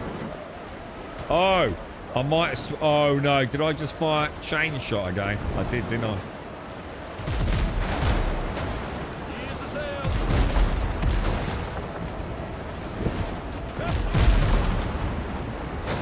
Gotta make those shots count, man.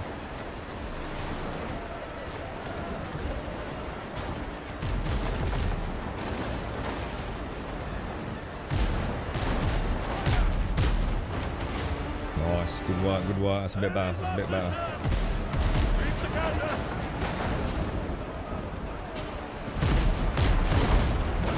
Turn on, man. Oh, this is where that faster turning speed would be like a godsend, isn't it?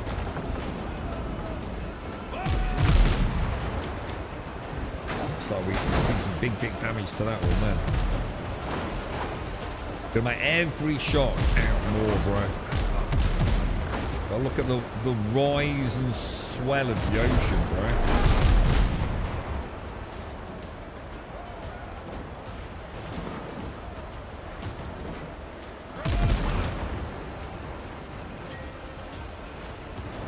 Now what's weird, if I destroy this within 50 minutes, I should get a really nice hit. Yeah, we got it, we got it.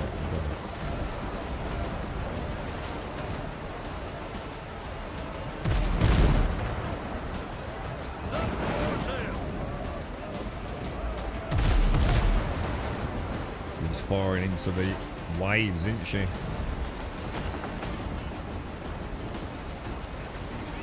We'll take out the gunboat, and then I assume... Are we supposed to be boarding the Unsinkable? Or... Yeah, I actually saw that. I actually caught my eye that one too.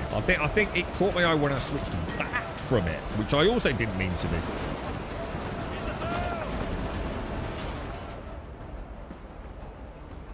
Oh, I must be full because F's not doing anything. Alright, food. Food. I'll access the hold.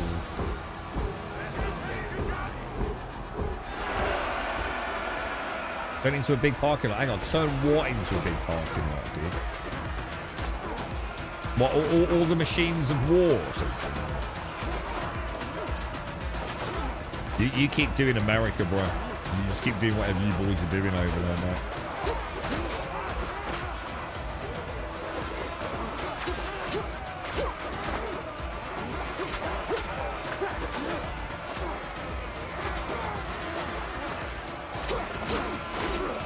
Haven't you guys got some, what was that?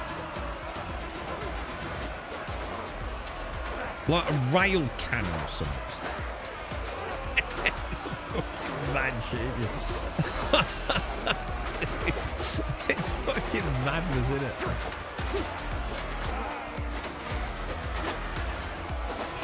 You guys got a working rail cannon before they had it working on the fucking Idris in fucking Star Citizen.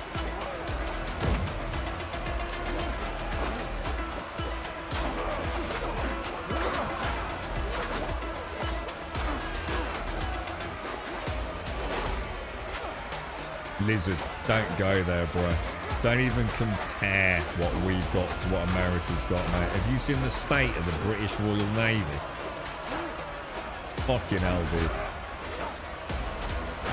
It's mortifying. Absolutely mortifying, dude.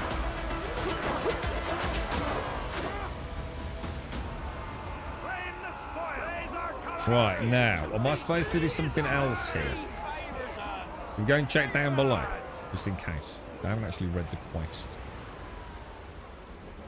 Dude, I need you to move or I'm going to have to stab you in the head.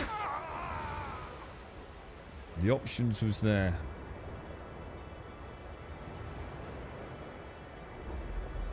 It's a bit like saying we've got a functioning sort of rail gun. It's probably like, you know, made out of balsa wood. I remember making like little catapults out of balsa wood as a kid. What even the fuck is balsa wood? Very shit wood, not very strong if I remember. I seem to remember having lots of balsa wood at school for crafting things, which were quite interesting. Were quite Americanized in that sense. We quite often used to try and turn them into some sort of weapon of destruction. Alright, so what? So hang on then. Learn more about it. Give me any curios. Why are you giving a cold swear again? I think what Hans is looking for isn't slaves, but fresh meats for the altar. So be it. I'm paid to do a job, not to ask questions. We'll take some prisoners, haul them to the camp near the ruins, and then set sail again. Then repeat if needed. I should stock up on rum. Can't fall asleep without a drink. Good man. Good man. Helm's yours, Captain. More sail, more I suppose we've got lasers that replace the Patriot missile system. One of the things that I was quite interested in with the recent engagement war, I have no idea what it's classed as, people murdering one another, was it with Iran? And the cost of the missile defense systems. I never really thought about that. Like, so like for every missile that gets fired as a direct threat to a neighbouring nation, right? The defensive systems have to fire quite a lot of other missile equivalents, I guess, is what they are, in order to knock one out. And obviously not with 100% success rate. So the cost of those defense systems is unfucking precedented, isn't it?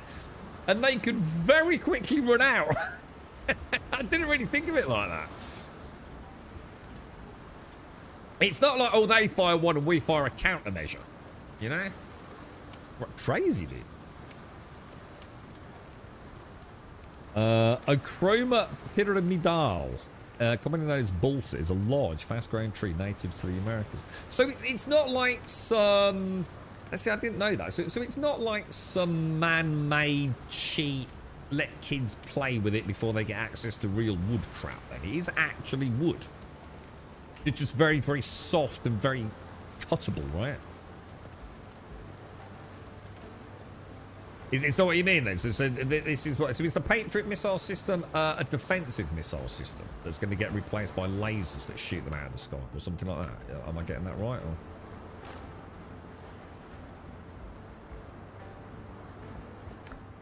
Madness, innit? It's crazy, bro. Crazy, dude. I keep losing my cursor, man. Keep seeing it on the preview on OBS. Keep moving the wrong way. I'm not messing with you, Blackbeard. You cheat, Mr. Teach. What have we got here? Buccaneers. So I'm gonna go sell some stuff to the Buccaneers because we're getting a lot of Buccaneer stuff. So I'll free up a bit of inventory space right before we carry on.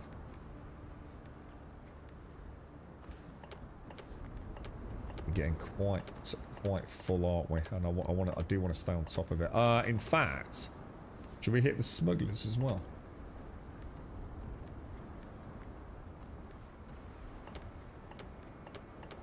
Because then I can get rid of that, kind of, and that as well. Yeah, let's do it, boys. Let's do it. Might as well.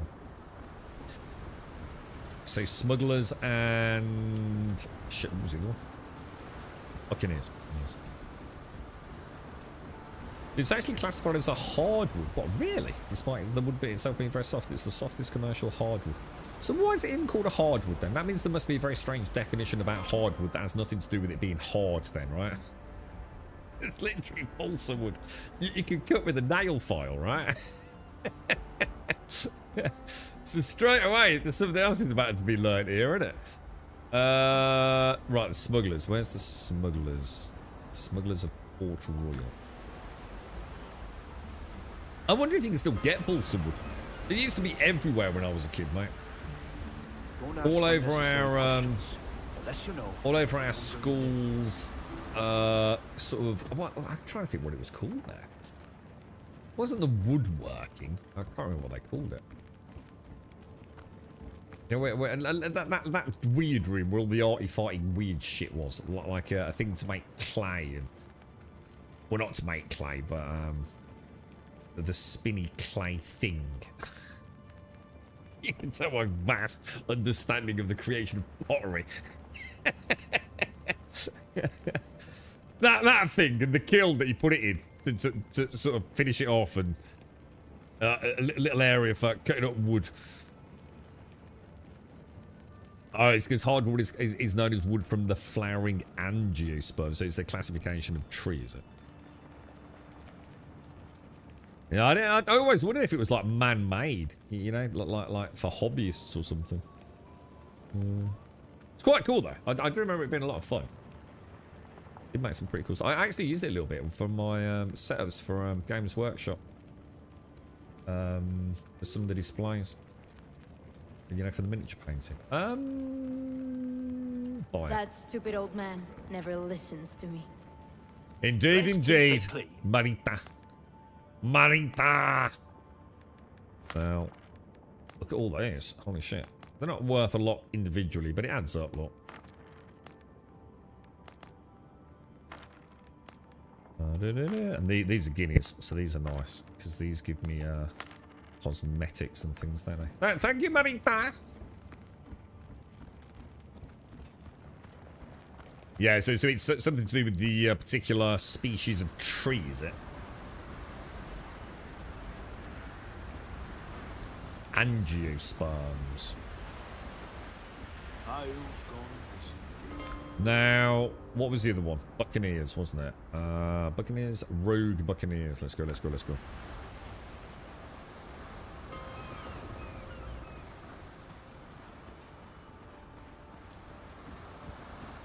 Quite nice to know how all this works. I was a bit confused with all this to start with. Seems to be a lot of weird. I think it sometimes confuses me that we've got all these duplicates. It's like all this could sort of be. I don't know. I mean, I'm not saying they've done it badly, but it's kind of weird, isn't it? Like, I'm told to go and see Dr. Galen. Dr. Galen's actually at my camp, but actually I've got to meet him in the bar. If you hear two wolves growling behind you, run. Weird, I have to come here to sell to them. But we've got the identical other options. If you're looking for prey, I can suggest a couple of places. I couldn't hear what he said. I heard something about prey or something. But yeah, feels like it's kind of duplicated, doesn't it?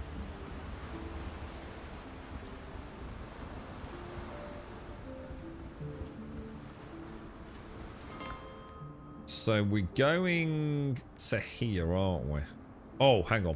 before we do that, let's just go and stock up. Because I've got to assume at some point we're going to be fighting the boss. It's got to be, I don't even know his name, Hans. Whoever Hans is, right? Is that right?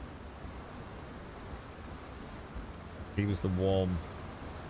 Is he the one that... He's like Blackbeard's right-hand man, yeah, at the moment. I don't think we know much about him other than he's a bit of a... Well, a bit of a spoon, isn't he? Right, so we're full on those. I think we're okay, aren't we? Wow, that's a lot of piastra, dude. We made a lot of coin in the last day. Like a crazy amount. I mean, 8,425. And as far as I know, I only need about 3,000 for the breed, don't I? Gotta have a piss, actually. Yeah, it's not that there's anything wrong with it, Freya. It's just that you've got a buyer, a provisioner. What's the other one called? Buyer, provisioner, and the one that you actually hand in the tokens to.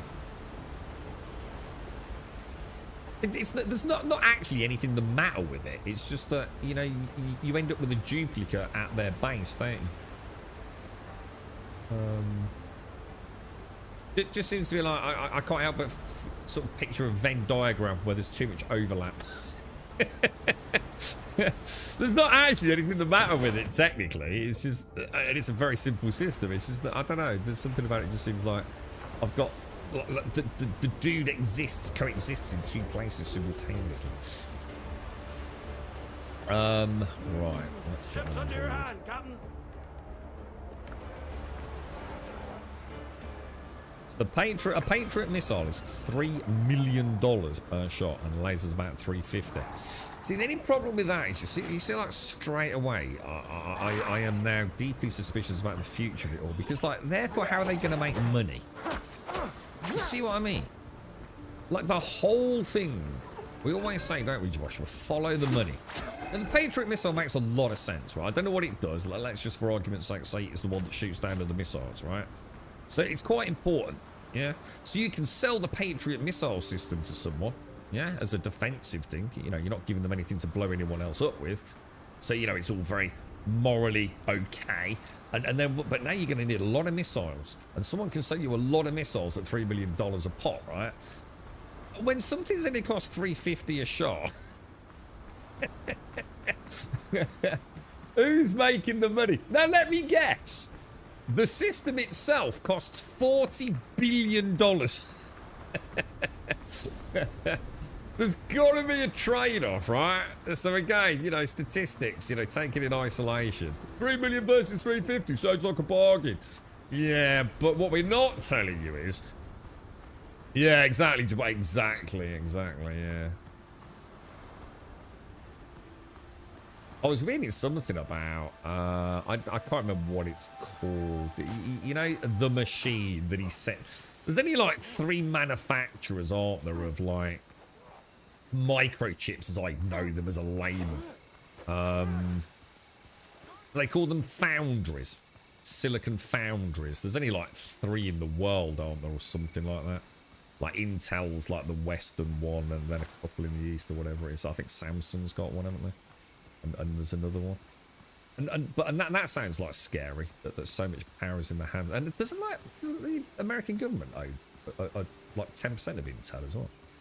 But anyway, that was fascinating in and of itself. But apparently the actual, is it the lithography machines? Some sort of lithography or something?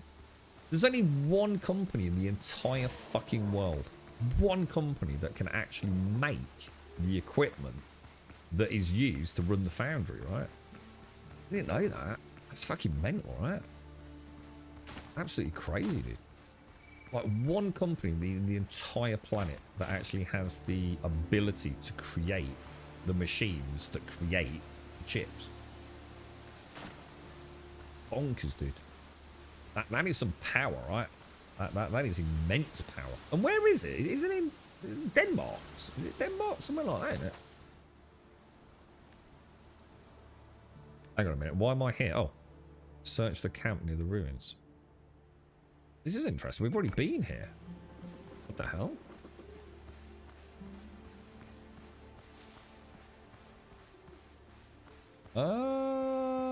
That's a little bit worrying, isn't it?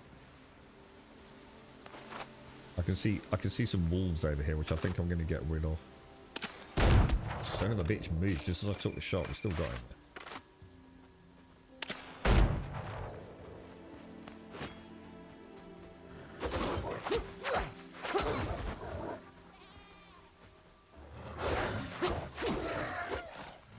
Oh, dude, I messed that up.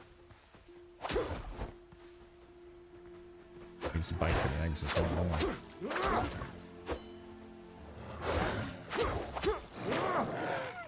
And little soft parries there, just warming up for it. China's working on that. They have been stealing the tech for decades and they're building their own. Are they, though? I mean, again, you know, it's an easy thing to say. I mean, how close are they to actually being able to put that into production? I mean, I assume there's quite a few people who'd be interested in trying to make sure that happens. Isn't Muskie and Tesla? I don't know if it's Tesla. Aren't they up to something with all of this? I vaguely remember reading something about Tesla was going to set up some foundry or something. But theirs is going to be a bit more of an all-in-one, isn't it?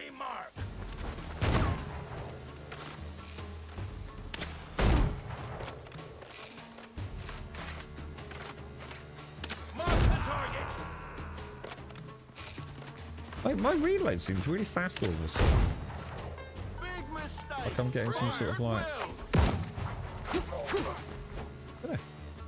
I I'll tell you what, so something that has fast reload must feel really good in this game. Because the musket is crazy powerful.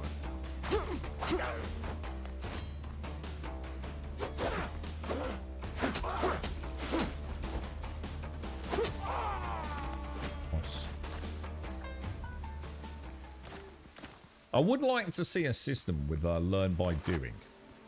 So something supplementary. So it doesn't completely skew the game. Like maybe have it a cap. Like everything else is sort of gated against level 5, 10, I guess 15. But, you know, the more I use the musket, I would like to see like a little bar going up. So I become better as being a marksman. And maybe having a few... Again, nothing that's going to massively shift the direction of the game, which would make balance more challenging for them, because we don't want to make the game's content production more complicated. But yeah, so something, you know, maybe a slightly faster reload, even if it's just a few %, you know. The same with the rapier. If I use the rapier versus the halberd, maybe like.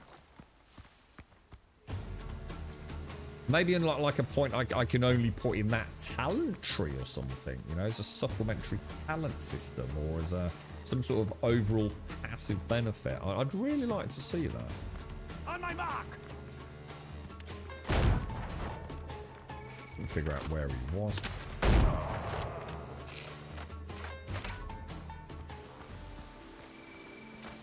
Single player New World.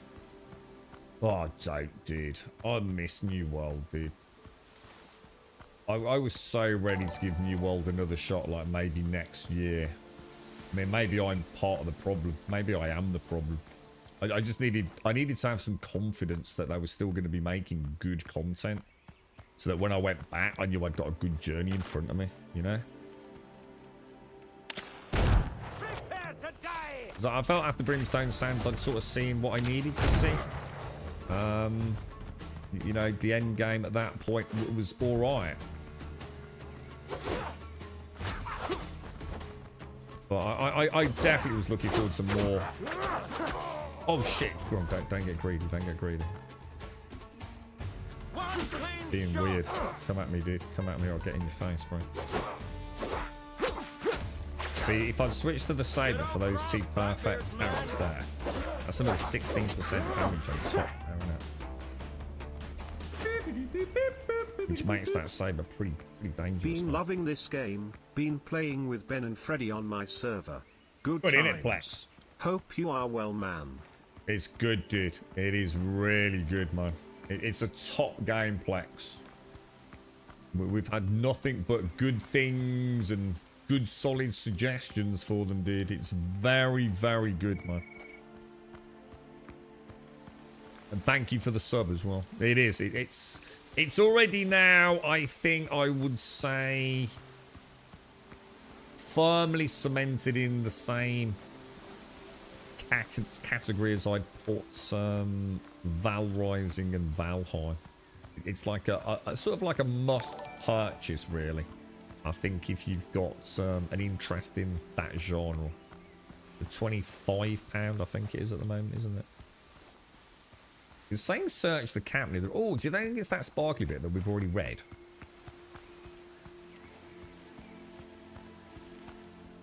The table before you stained with candle wax. The rough wooden boards are dark with old grease and spilled rum. Yeah, it is. It is. There's a crumpled piece of paper in the middle of the table. At the top, in neat handwriting, it reads, "Take the 3 keys from the temple. I'm inside. Don't bother me with trivial matters. Fresh meat is expected on schedule." Below, someone scrawled, "If some bastard loses a key again while I'm inside, he'll go into the knife along with the captives. Search for the keys to the temple. Collect the temple keys." Now, this is going to be interesting because we literally did this temple earlier, didn't we? So, how's this going to work? Should we redo it? Oh, God! Dude! I don't believe that just happened. I don't believe I just freaking did that, lads. What an absolute knobhead. Oh my, oh, they're still here. They're still here, look. Oh my God. That's so cool. Dude, that is so cool. My little get out of jail steps are still there, bro.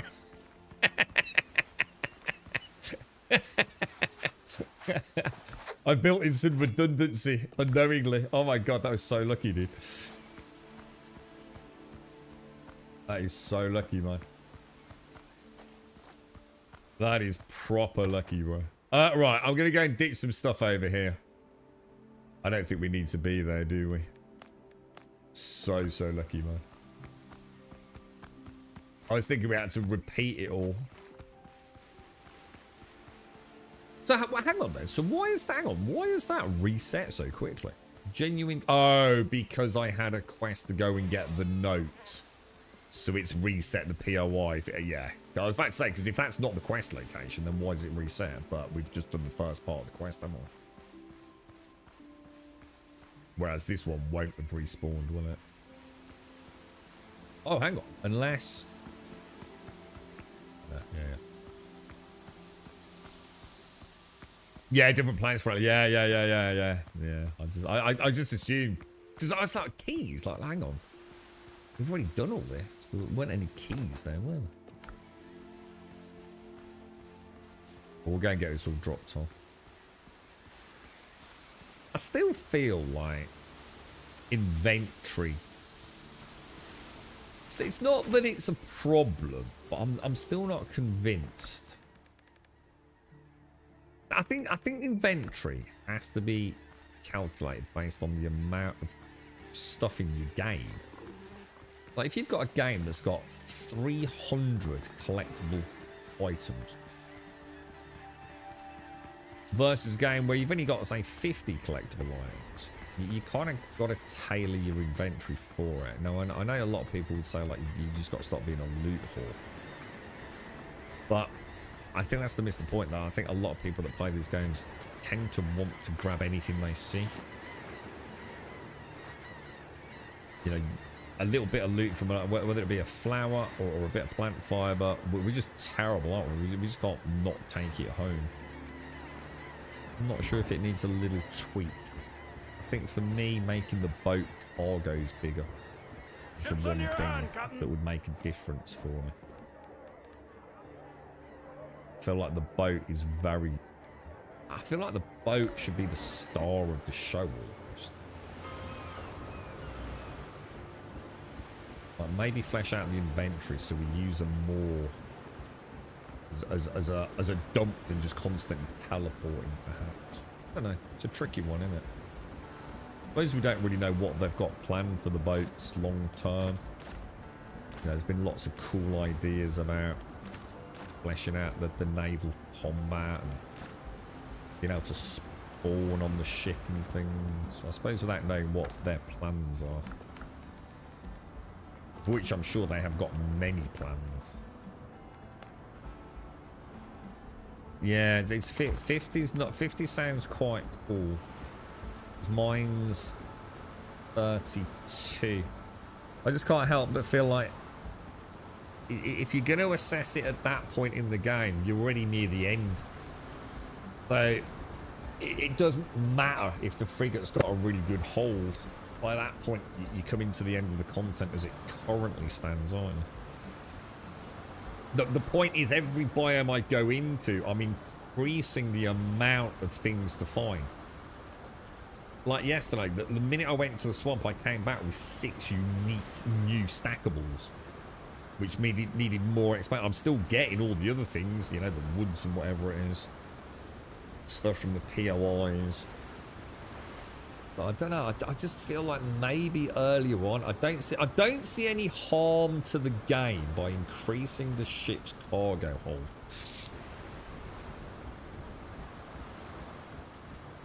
So you're doing less teleporting. So surely anything that means less teleporting is a good thing, right?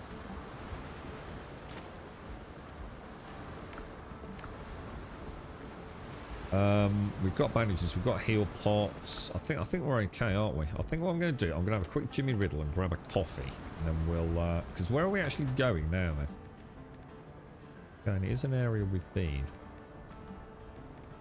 We've got 3 new locales to explore. Yeah, I just don't think it's enough for yet.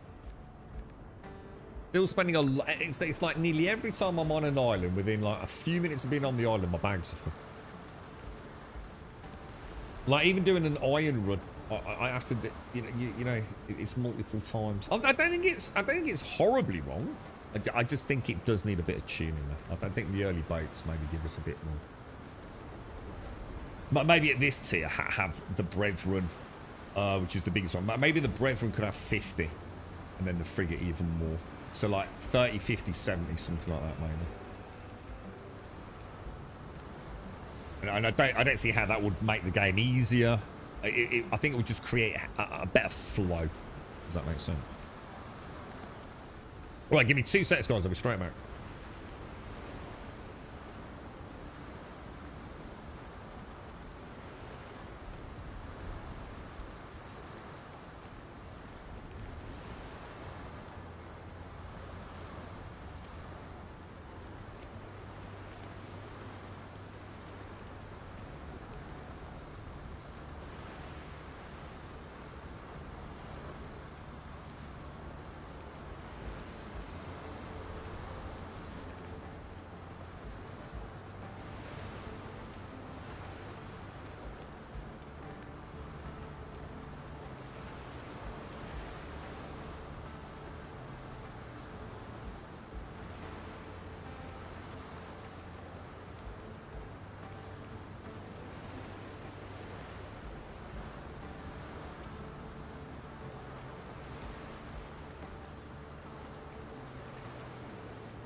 You're metal. How are you, bro? Do we have anything to do? Or are we ready to go? We're ready to go, aren't we?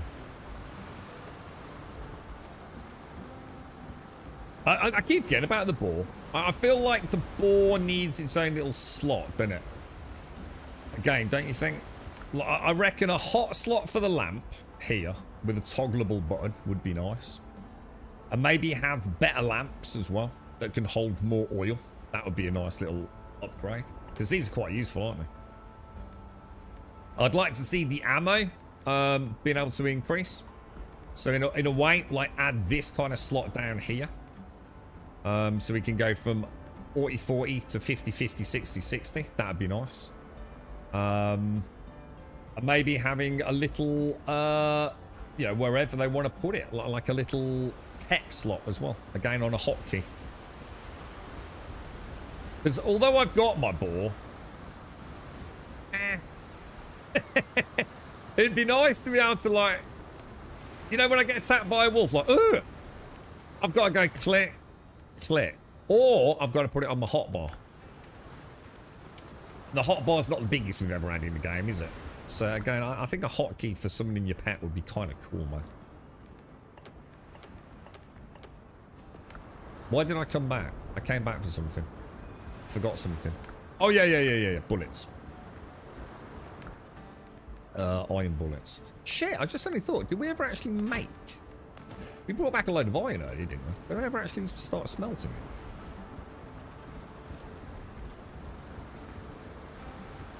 You ditch carrying it. What? You don't carry the lamp? Or you'll regret that. After the content we did today.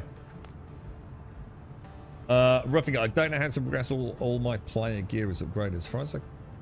Roughing it. I don't know how to progress. All my player gear is upgraded as far as I can, but I don't know how to beat the first boss. I just feel stuck. Can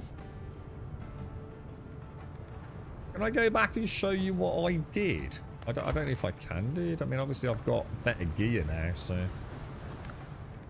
Have you got, what are you using as your main weapon? This is my first question. Because the one thing that the game does have is this rapier here. Now, obviously, you don't need the epic variant. But this rapier is very good for that boss fight because if you can get some bleeds on him and then just stay away from him for a bit, get some bleeds on, stay away from him. I'm not sure you need to do that. The one attack I didn't like was the charge attack, where he grabs you by the throat. The first, because I did him first time, so I think I was very lucky, to be honest.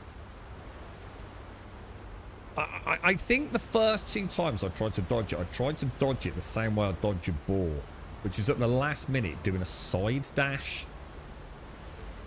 The time that I successfully dodged the red flash charge grab throat attack, I dodged towards him. What seemed to happen on that metal? I swiveled around him. It's like I had an iframe through him, so he couldn't. Because that hurt. That nearly one-shotted me. I had to immediately pot afterwards. His other attacks I felt were reasonably well telegraphed.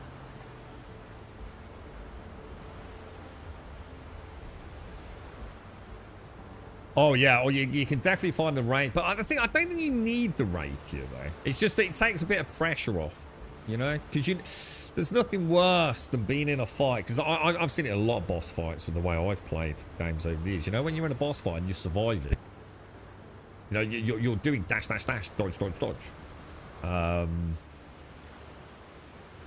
But what happens is I never do any damage to him. I was spending so much time playing it safe, staying away from him, using my valuable stamina to stay out of the range, or using iframe rolls. I'm in the fight. I've been in there for 5 minutes. But I haven't done any damage to him. You know? I've got the defensive side down. But the way I'm defending means I never get an offensive moment.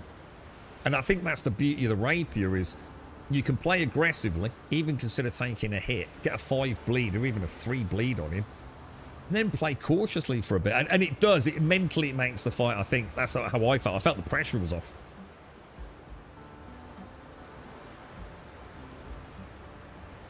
The weapon I used, it's cool. To be honest, Island, you'd be surprised how little difference the talents make. Or should I say the progression points? All about gear, dude.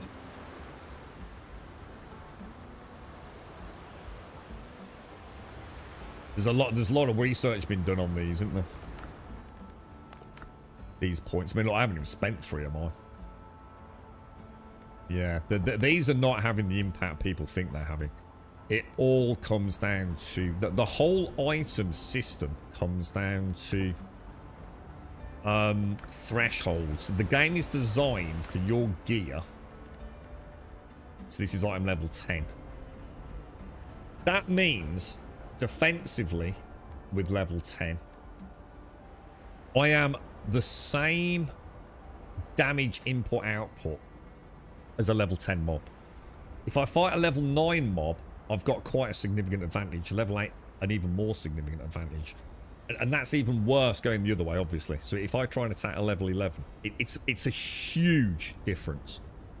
I think it starts off as 12%, doesn't it? Is it something like 11.1% difference inbound, outbound damage or whatever it is?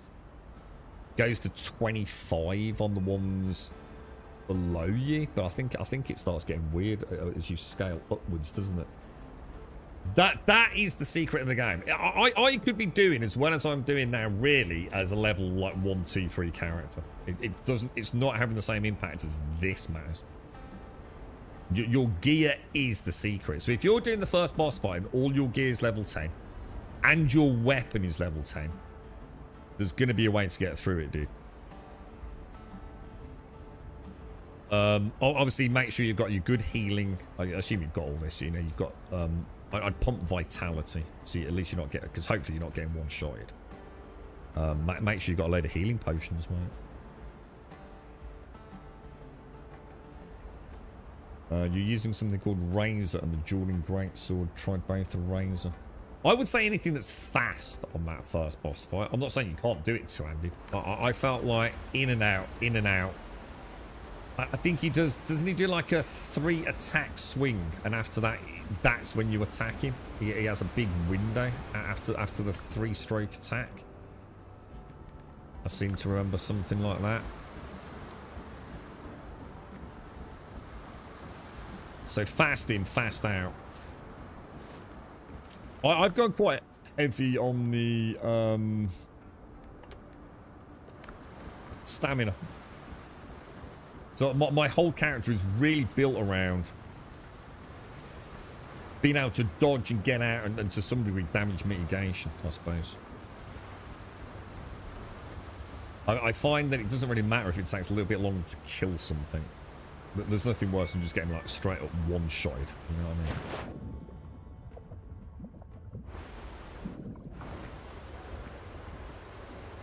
mean? Helm's yours, Captain.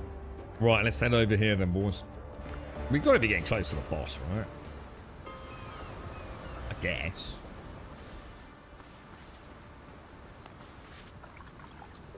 See, I don't know what this boss is here, Metal.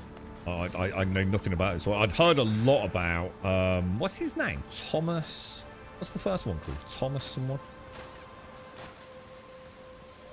Like general rumblings of discontent and people saying he's completely broken. And apparently the second boss has been changed. Apparently the second boss is now a lot harder than he used to be.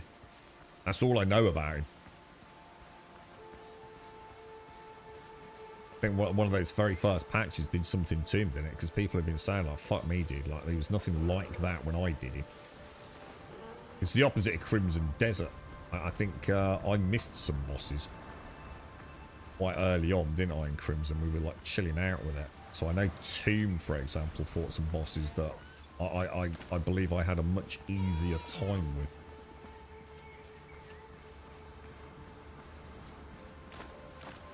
Yeah, so go for, so if you're struggling with the damage, go for Conquistador. Yeah, it's a good idea, that. What is my armor? What does it even do? So one-handed damage 15%. And gain more stamina. Just anything lets me just keep dashing out of the freaking way, to be honest, bro. If I can avoid, and I suppose I am sort of expecting to temporal healing regen as well, aren't I? So again, so trying to, even if I do get hit, trying to make sure I get that health back, or get more temporal health back.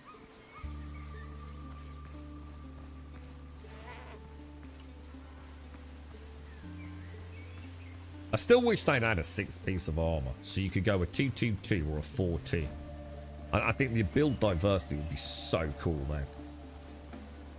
Alarion had a nice idea, just adding a belt slot. A good old pirate belt slot or something like that. Just think it would just open up all sorts of options, and options are good, right? Because at the moment, you either go 2-2 blank slot, or a 5 slot. Oh no, 4. Is it 4?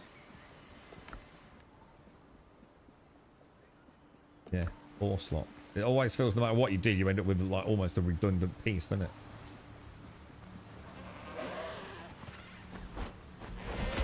Son of a bitch.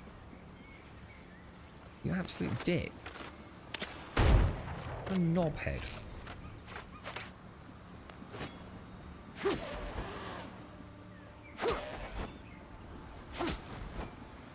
I'm not taking any chances, dude. You can just die, bro. Because I want to see what's in these camps or wherever we're heading.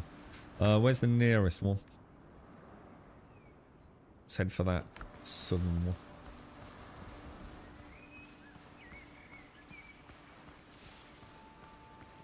What is the first one's name? Thomas.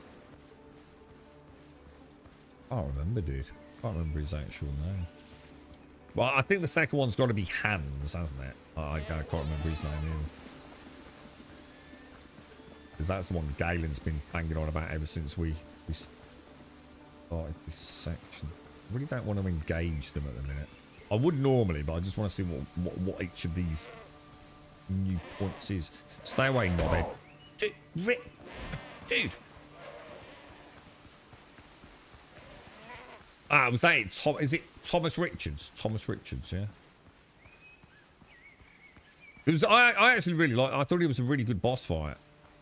I would not have been annoyed if it taken me 4 or 5 times.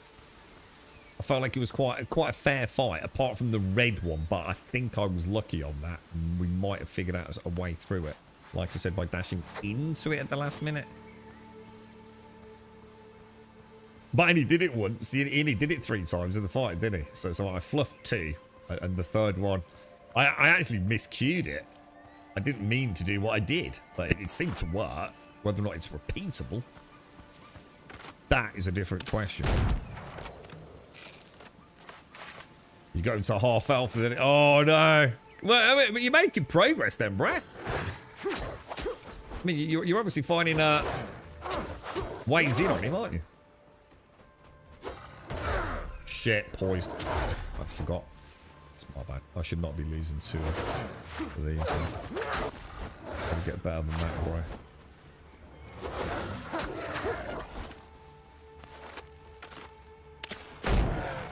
None of it. None of it, bro.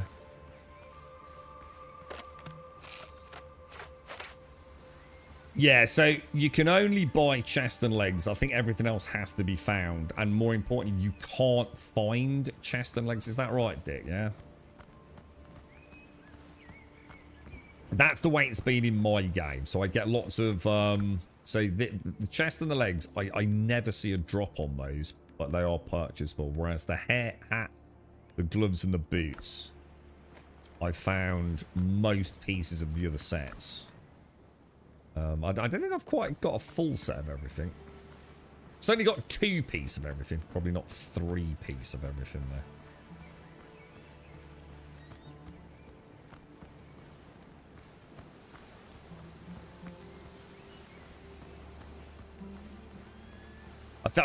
I'm led to believe that there's a system going around as well, whereby if someone, say on my seed, I find a chest that has got the rapier in it, yeah? That chest, I'm led to believe, always respawns that rapier for another character, doesn't it? So you can visit that world and guarantee getting the rapier from that chest. I know there's something doing the rounds on Reddit, isn't there? Where people allow you to go to their world, to a specific locale to get specific weapons. That's all I can tell you. Oh, Jesus. I did not realize they were that close to me, huh?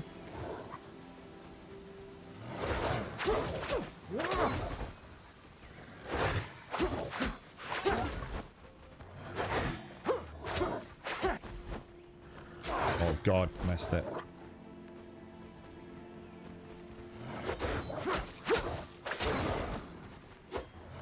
Satan points it on that because they're going down.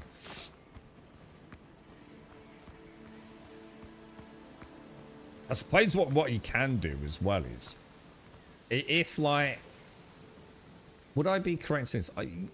You only need to find something once. It doesn't matter what it is: ring, amulet, jewelry, weapon. I'm not so sure about.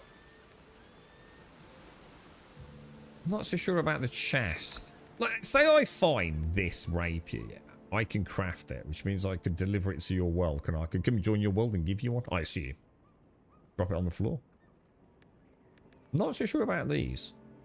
But I assume I can. Because, again, it's...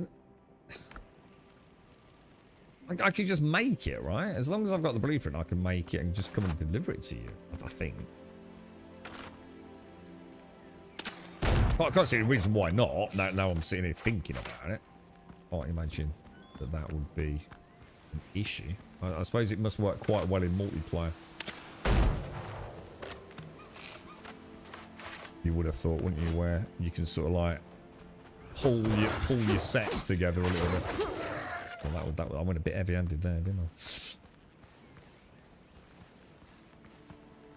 Oh, hang on. If you join into the person's game, rest those items, you can pick them up and you'll gain the recipe on that. Oh, I never thought about that.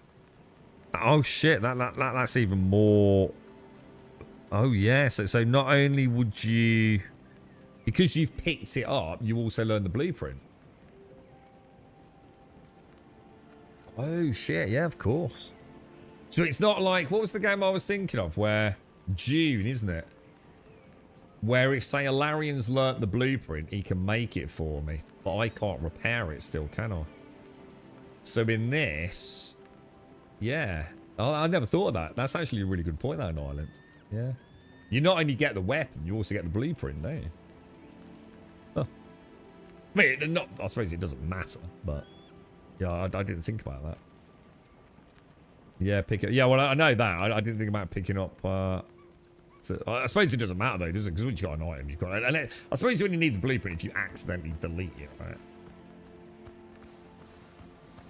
But yeah, so you can easily make them for someone else, and then they essentially get the item and the blueprint, don't they? That's quite cool, actually. Again, it might be quite nice on a multiplayer server as well, where you know different people have gathered different elements, and then you pull them all together, don't you?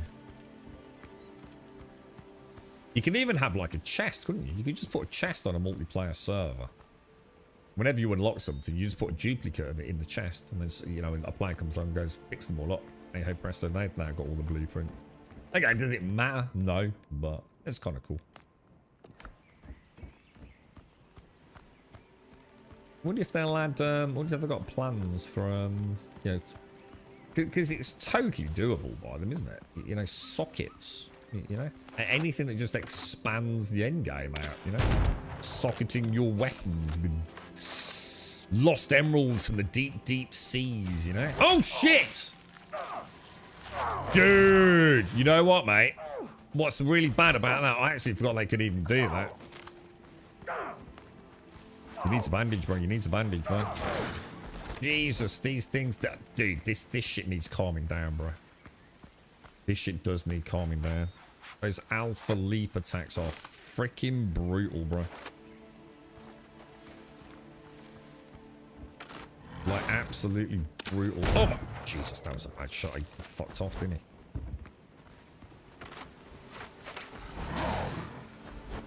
These things are just crazy, man. A level 10 alpha wolf. This is just like that one outside the cave, isn't it? The same asshole. God, I nearly missed that there. Dude. I got stuck on something. I couldn't run.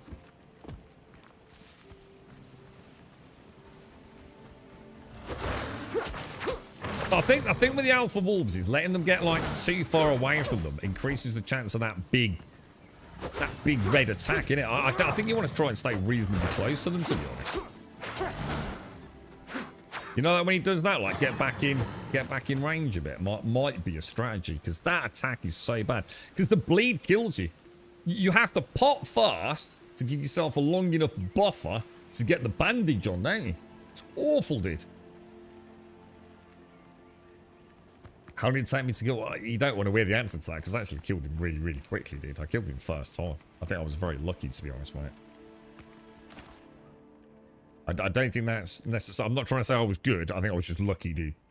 Because I don't think it's normal to kill him first time.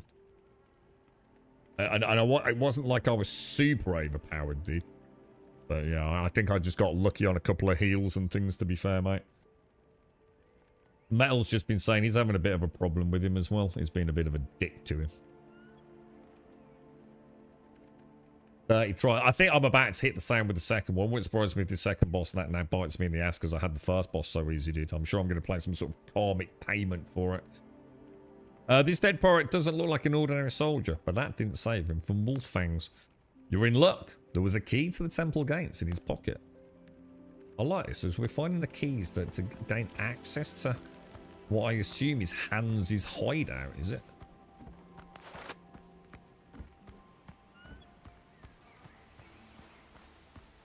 What's the thing that's getting you? Is it the red attack with the face grab or the throat grab and then the head stomp?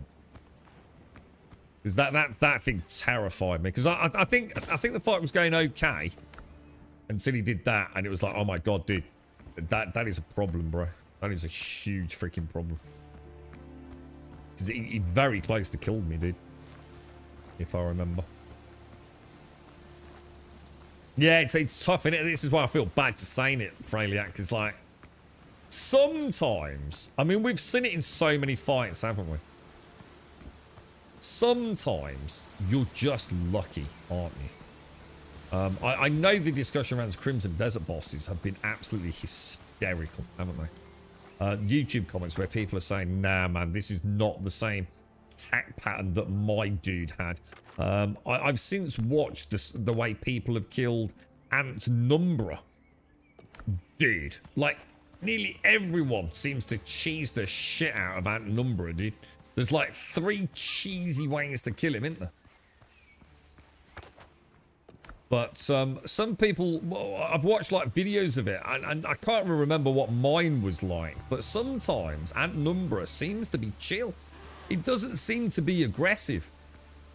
Other times, he's batshit crazy, hyper-aggressive, dude. So, it definitely happens, Freiliak. I think sometimes you just get lucky. You know, there's probably, you know, like, say that's the boss there, yeah? And I'm here. And let's say 1 pixel forwards might put him in the range of a special attack, you know? And you're not aware of that. And even if you are, judging that distance in the middle of a fight is probably really hard, right? And that one time you fight him, you're always just in that almost pixel perfect point for not to do his like one-shot mega super duper Scooby attack, you know?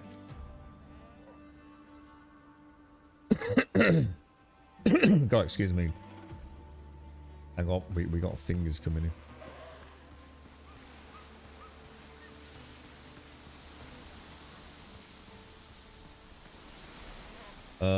So you're using the 1,000 Cuts Buccaneer musket, mace, rocket launchers, and tank cannons. Might as well throw Jabosha's Patriot missile system at this point, right? You suck at dodging. That's going to be a problem because I think the parrying's harder than the dodging. So you got to do one or the other, I think. Yeah, I wouldn't want to do fights without one or the other. I mean, I like to try them both, but yeah, I mean, the advice in chat is solid. I mean, make sure everything is level 5 and do double check. There's a couple of times where I thought I'd upgraded all my armor to level 5. It turned out that one piece was still at level 4. It does make a difference, dude. Don't think it's only 1 point. What 1 point makes a huge difference, bro.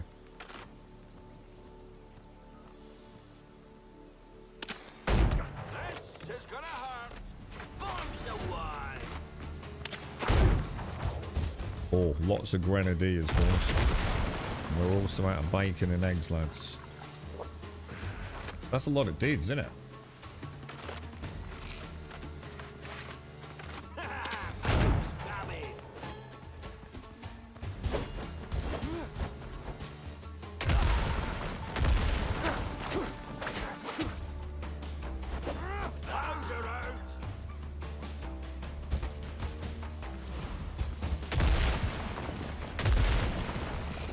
So it wasn't passively reloading that then, was it? How long does it take for the passive reload to start on the musket after you've... Oh, Jesus. I totally... I saw him move. I was going to go back for the left one. Finish him off. He's not dead. He's not dead.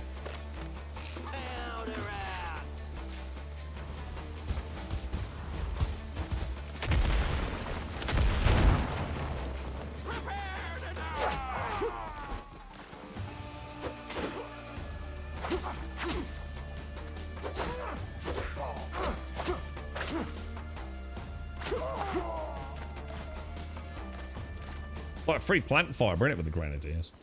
He definitely prioritized blocking.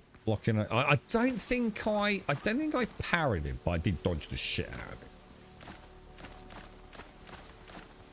of it. I did get caught once by the. I forgot about the grenade throw. They hurt, bro. They really hurt, dude. I think I got caught. I definitely got caught once by them. I'm not sure I didn't get caught a second time by those things. You've really got to run away, haven't you? But if you're here, and this is a wall, and you're here when he does those grenades, Jesus, man, you need to know you can't just back away a little bit. You've got to put big distance between you and those grenades, haven't you? In the Thomas Edwards, is it? Thomas Edwards fight?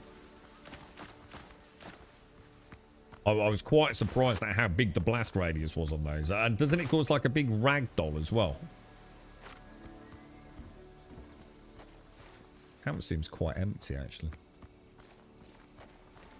Which is a little bit suspicious, not gonna lie. 200. Oh, Hans Lieutenant. Oh, hang on. Shit, there was something else there. Oh, dude. What was I thinking, bro?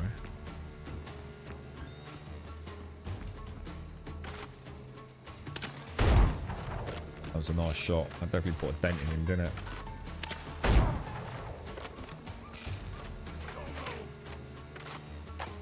Dude, what are you doing, Grub? What the fuck, bro?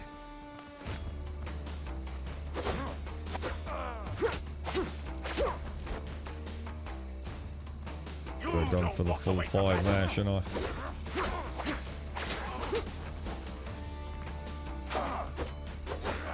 Oh, dude. Close, bro. Go, you have to go for it. No, run! Idiot. Got greedy, man. Got crazy greedy, bro. Do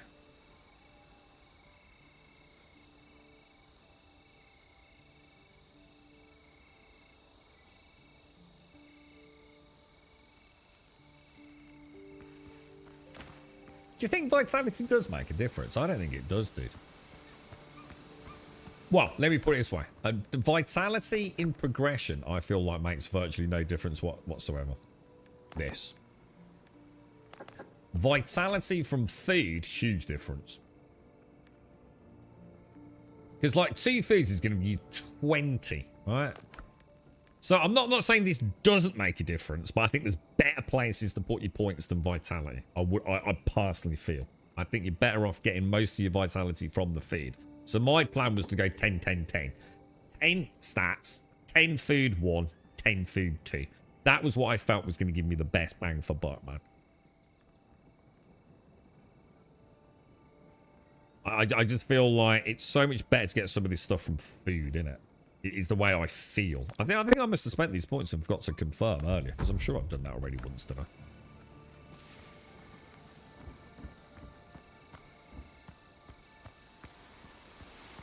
Yeah, so run into him when he does the grenades. Yeah. And I would dodge into him when he does the red attack as well. At least try it. I'm not saying it works. It worked for me on one occasion.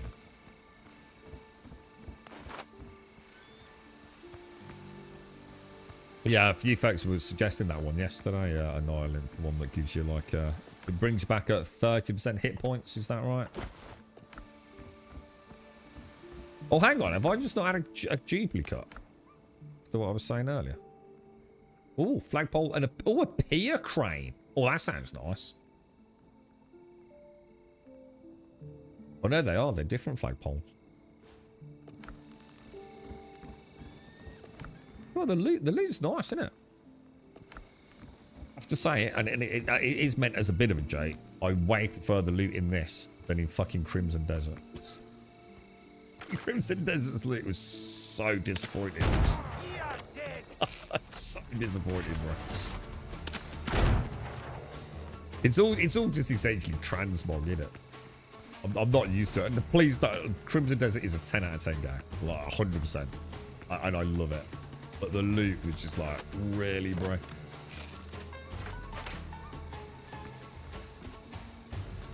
That's not how I'm used to my games working, you know? I always felt like super disappointed, bro. Just because something looks cool is not adequate to a player like me, bro.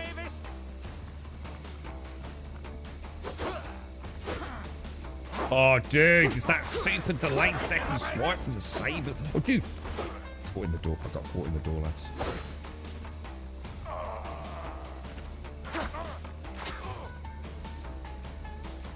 One. Oh, no, we're going to go. These saber dudes throw me because they have the second follow-up, like, backhand attack on the saber, and it feels like they're so slow doing it. I assume I've got a window of opportunity to make an offensive move, and I haven't. You've done the same kind of thing. 10 agility, 10 vitality, 10. Yeah. So to me, that was 10 because it's like an extra food slot. Same with that. And then precision just because that's the one I'm using. Anything after that, I actually don't know where to go. That was my objective. 10, 10, 10. And unless I feel like endurance, I'm almost like I've got too much stamina at times. I've got to the point where I almost ignore stamina. I don't, but I pretty much can. So I don't think I need anything more on that, but you've got to bear in mind I am wearing Flabustia, which is 20% less stamina as well. I think now I'm going to take precision to 15 because it works for my musket. I don't really use my flintlock, but it does work on that, and it does work on the rapier, which is my first upgraded to epic. So I might dump that. I'd love to put more health in. I'm going to be honest, I just feel like the return is so slow, you know?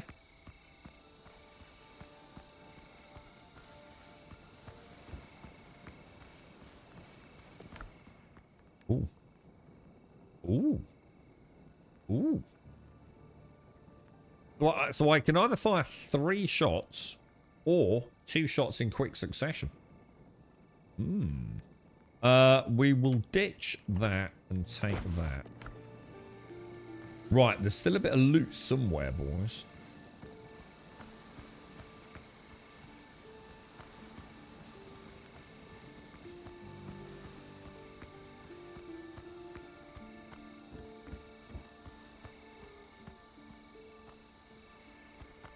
Well, you see, you say that, Arathgar, but does it really?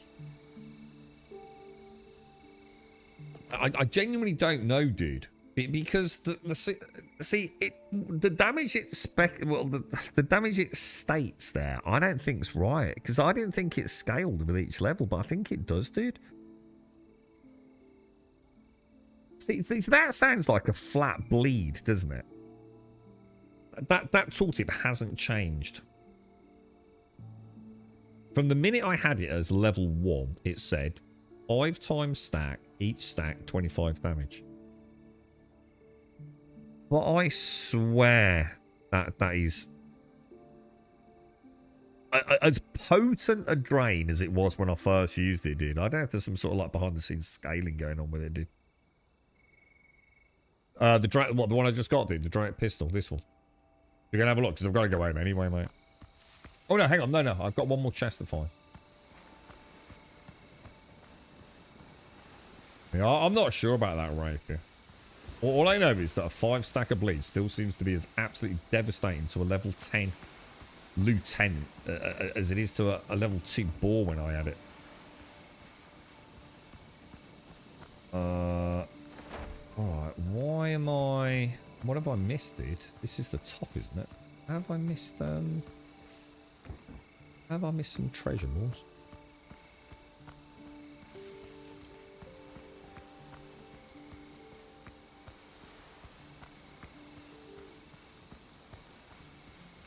It's not going to be outside the camp, is it? What? Go back up. Keep your eyes open. There's got to be something sparkling somewhere. That's just plant fire, isn't it? Maybe I didn't check the tent properly. Oh yeah, well, we know that. I mean, that's been that since day 1. So yeah, so that's not about it not doing against level 8s then, is it? Which is what you said. Yeah, I mean, it might not be as sexy in the 3rd biome if it's all undead, which I didn't know that, but yeah. Dude, why am I... There's nothing here.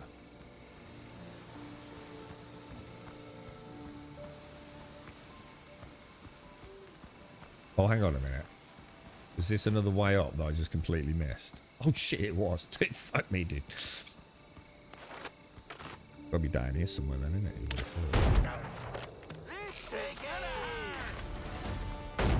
Oh, dude. Oh, what the hell? Did they all just suddenly spawn in? What the hell, bruh?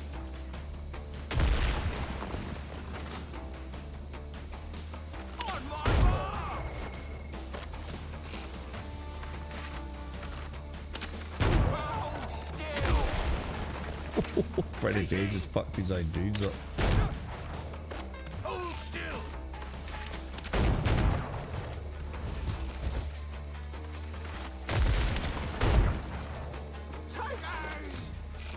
Grab the dodge. Those freaking grenadiers and musketeers, man.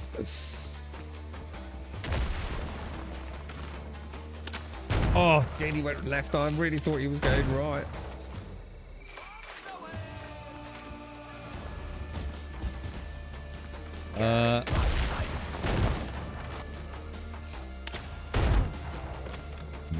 Nearly dead. Terrible shot. Too many. Let's get in. Thank you, man.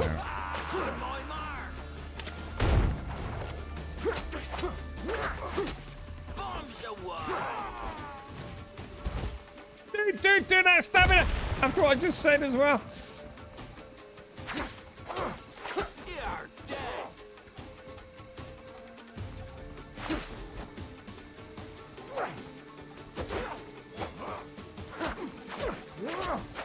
Dude, got greedy. Deserved to die, man. Got greedy, man.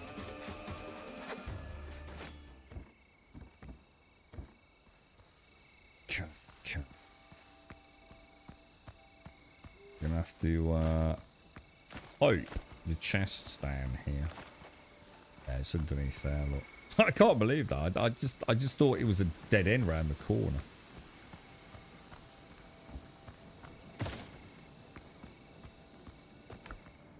Silver ingots, we definitely want that. We'll definitely want the rum bottles. Right, let's get all this booty home then, because we've done all of these now, haven't we? Apart from what I'm guessing is, I don't know, I mean, the last key, presumably over there, right? Are you playing? Are you saying you're playing with the halberd? I tried the halberd. I'm going to be honest. The reason I'm not using the halberd isn't because it's a bad weapon. In fact, it seemed to be pretty solid. Very different playstyle to the rapier, though. And I think I prefer the rapier playstyle. So personal preference as opposed to it being anything about good or bad weapon. But for me, the biggest problem with the halberd was I didn't feel piratey. It's just that simple. It didn't feel like a swashbuckling pirate kind of weapon. Whereas the saber is like my preferred weapon, I would say.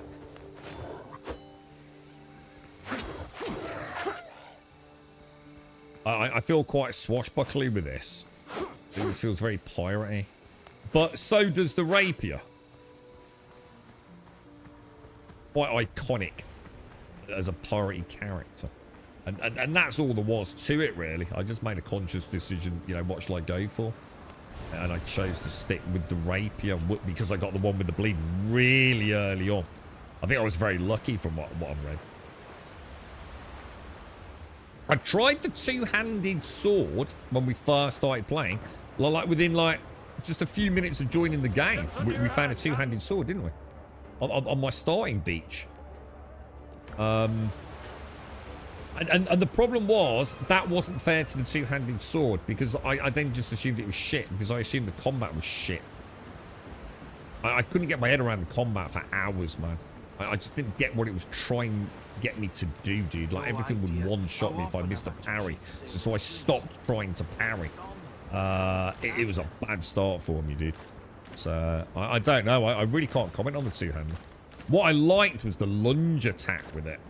If I remember, it had like a two-handed sort of like lunge, nice gap closer, distance closer, which seemed to do quite a lot of damage. I would definitely be willing to give that another. Oh, you said have a look at this, didn't you? On the Ascension. Shot applies vulnerability. Oh, fuck. This is the one you were talking about yesterday. Because this applies to bleed as well. Is that right? Is this what you were telling me about?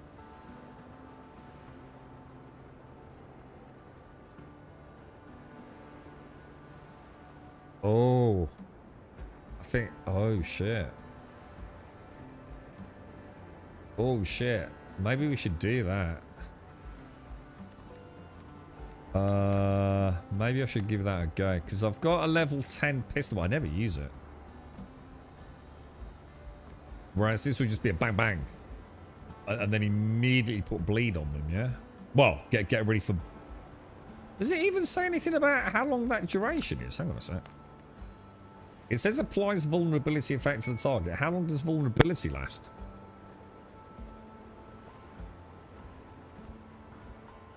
Yeah, that's what I do, a Rothgar. I try and get a 5 stack of bleeds, and then if I'm still feel like I need to murder things, I switch to this dueling saber. So I go a little on the defensive with the perfect blocks, get that 8% stat if I need to, and then just hack and slash with it for the raw damage. So the only thing is it's not scaling, because that uses agility, I think, not precision. So I'm not even sure it's always worth me doing it.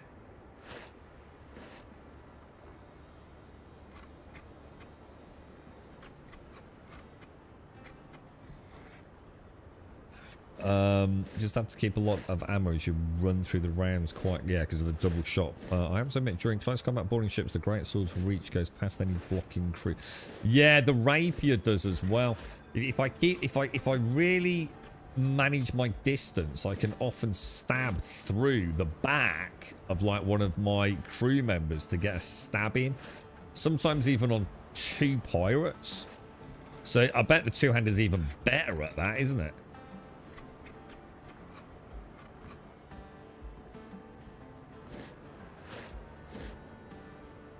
Yeah, got you a Rothgar. I might invest into that then. How's the ship fighting going? Do you get stuff when you win a ship-to-ship fight? Been very interesting again.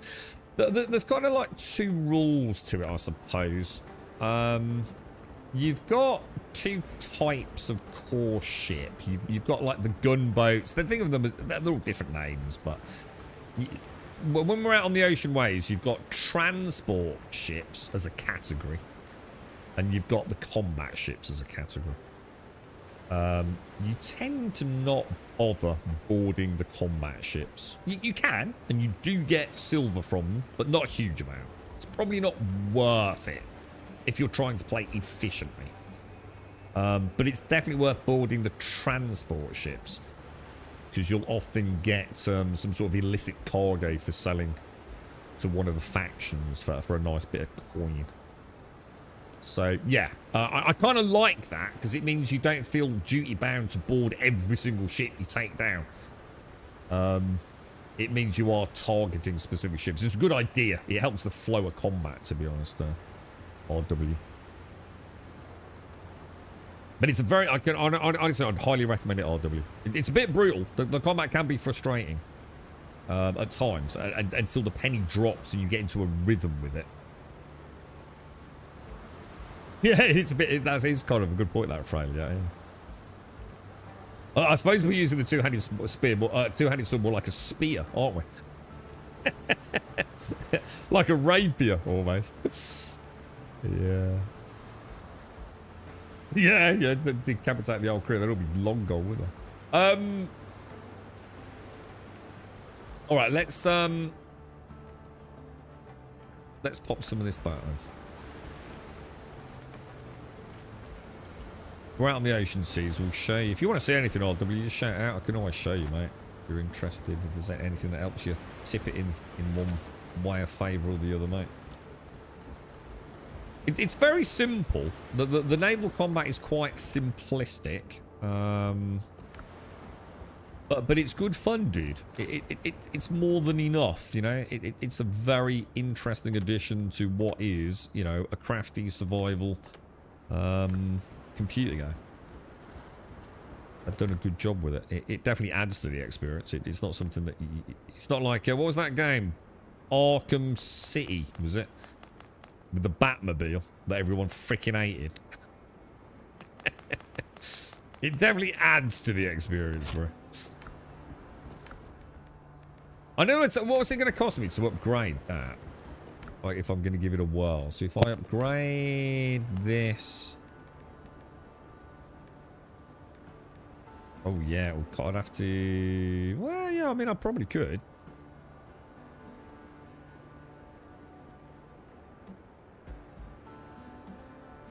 In fact, yeah, I probably... Shall I give it a whirl? Should we give it a bash? I suppose it doesn't matter about getting headshots with it either, because we're really getting it to get the vulnerability proc, yeah? To further enhance our bleeds. Would be an interesting way to shake up the combat, actually. I'll make sure I do this right then. So if we go to upgrade, Drake's double-barreled pistol, let's make sure we're on the upgrade. Yes, we are. Can fire 2 quick shots. Let's do yes, yes, yes. So I need 2 more divvy wood. So about 10 or so. Let's go and grab a little bit. I can actually upgrade it to an epic item now, can't I? I don't have to wait, do I? Where would be a good place to get divvy wood? Where's a relatively new island? I think the one we've just been to is probably not a bad idea, is it?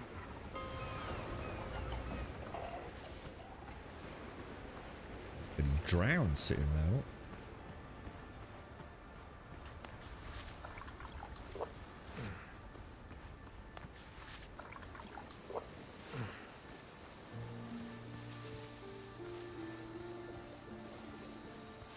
See a pirate camp there. We want to look for the big tree, don't we? There's often divvy trees around that area, isn't there? See what, time flies playing this game, you know. It's so like chill, but You always feel like you're doing 1,001 things, even though you're probably not. It's like little days adventure just vanish. It's going to be such a shame when we ding the end. You know, when there isn't really anything left to do. The content's finished. I mean, I'm sure builders will have... Oh, God, I'm not seeing any divvy trees.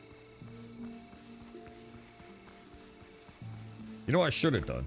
I should have restocked all my ammo, because then we could have got the wood and done the quest, couldn't we? I'm not seeing any divvy groves. What do the merchant contracts do? It's an area I haven't looked into. But from what basic understanding I have, you buy the contract, don't you? And it gives you someone at camp that then always has certain items for sale. Is that right? Or you can maybe procure certain things, which might take a little bit of time. It's the last remaining area of the Tortuga NPCs that I haven't looked at. I think I can sort of essentially, a little bit like maybe Crimson Desert. It's almost like the way I envision it. I don't know. Please don't think this is what it is, but this is the way I've envisioned it. And what the game tells me is that I sort of get like someone that's going to sell like ingredients for my food that will always be available. But there is a little twist to that, isn't there? There's going to be some things that aren't always available. I'm not sure. I can't remember what it's. I think the game does sort of hint at what that is. But yeah, so I need to look into that. Again, does it actually give you like a stall, like in Crimson Desert? Do I essentially get like a little market vendor in my camp that I can place? And then purchase, you know, different ingredients depending on which ones I get. But that's the way it sounds from the game. So I've got no external knowledge of it. But that, you know, if you read the in-game blueprint that you buy, that's what it sounds like it does. But I'm a bit unclear on the guaranteed versus non-guaranteed things, or whether it's guaranteed like as you go up the tiers. Like when you first get it, is it like until you kill the first boss and it gives you certain things? Then when you kill the first boss, you then get new. Oh look, there's no divvy trees. Oh, unless they're them.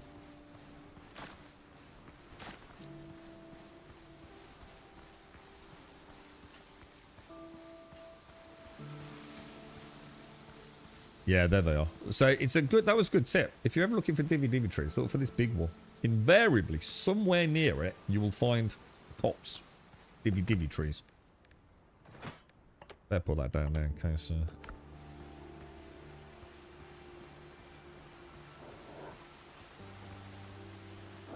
Spent most of my time making a. Oh shit! I did not see that. Something very sad. Oh my god! I didn't get my rapier out. Dude, get your rapier out. Oh, Jesus fuck, dude. Too many button presses.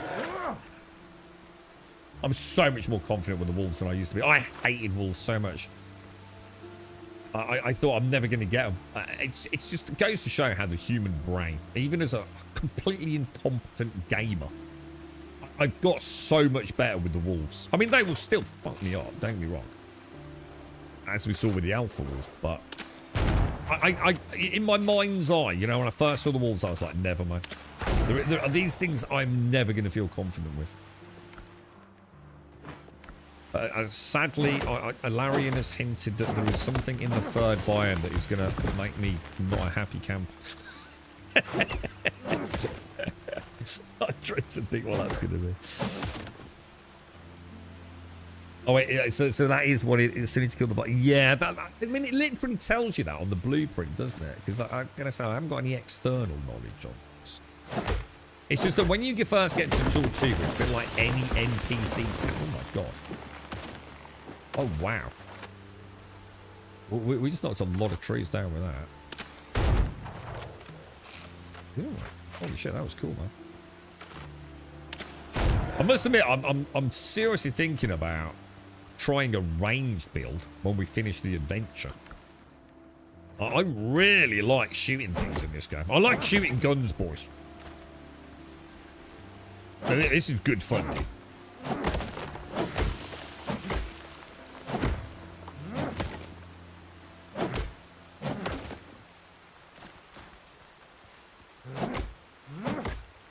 It does, Johansson, because I've seen it in the game. Like, it does somewhere, dude. Because, like I said, I've got no external knowledge of it. I don't know, we've spoken about it when we saw it. So it does somewhere, dude. Is there one thing I dislike? I'm not going to read any more about third bio. Sorry. Just in case. Even if you haven't said anything, I'm just going to stop there. Just in case, bro. I've actually already been to the third bio. We accidentally, well, I wouldn't say accidentally. I actually thought I'd got a quest there yesterday. So I stopped off at an island. It turned out to be a ship that was on the other side of the island I need to get to. So I fought a crocodile. I got some tar, like some tar trees or something. I got some mushrooms. Trying to think what else. About 5 or 6 unique things almost immediately, dude.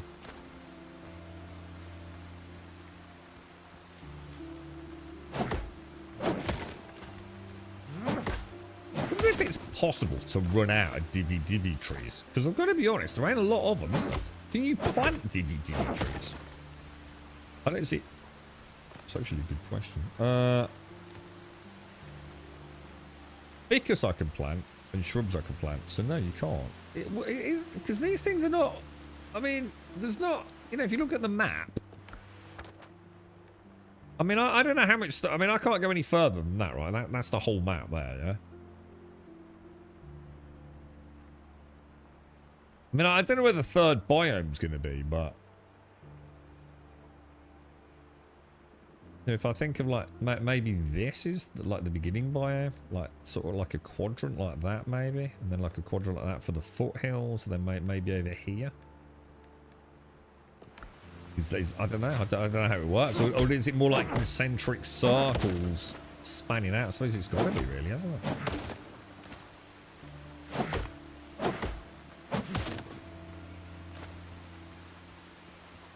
Oh, really? So the merchants can deliver. Ah, right. Maybe I need to look at... Oh, shit.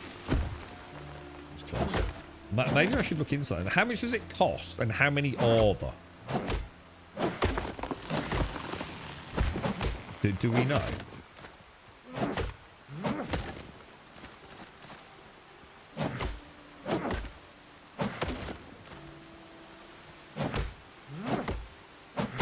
So I know there's another crafts person. I don't know. Well, I do know actually because someone did say. I think it's the gunpowder one, but I haven't come across that one yet.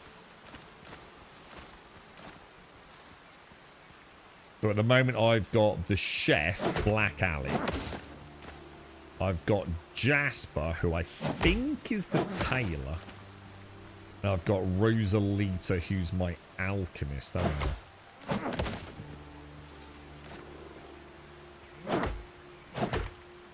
And then at some point I'll get someone for the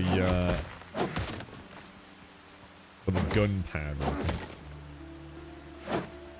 think. See, this is interesting, OG, because the devs have said that they don't, and this is where I'm starting to wonder what's going on here. They've explicitly stated that trees don't grow back, isn't they? It's even on Steam as a sticky, right? Like, they've literally, like, clarified, like, trees do not fucking grow back, bro.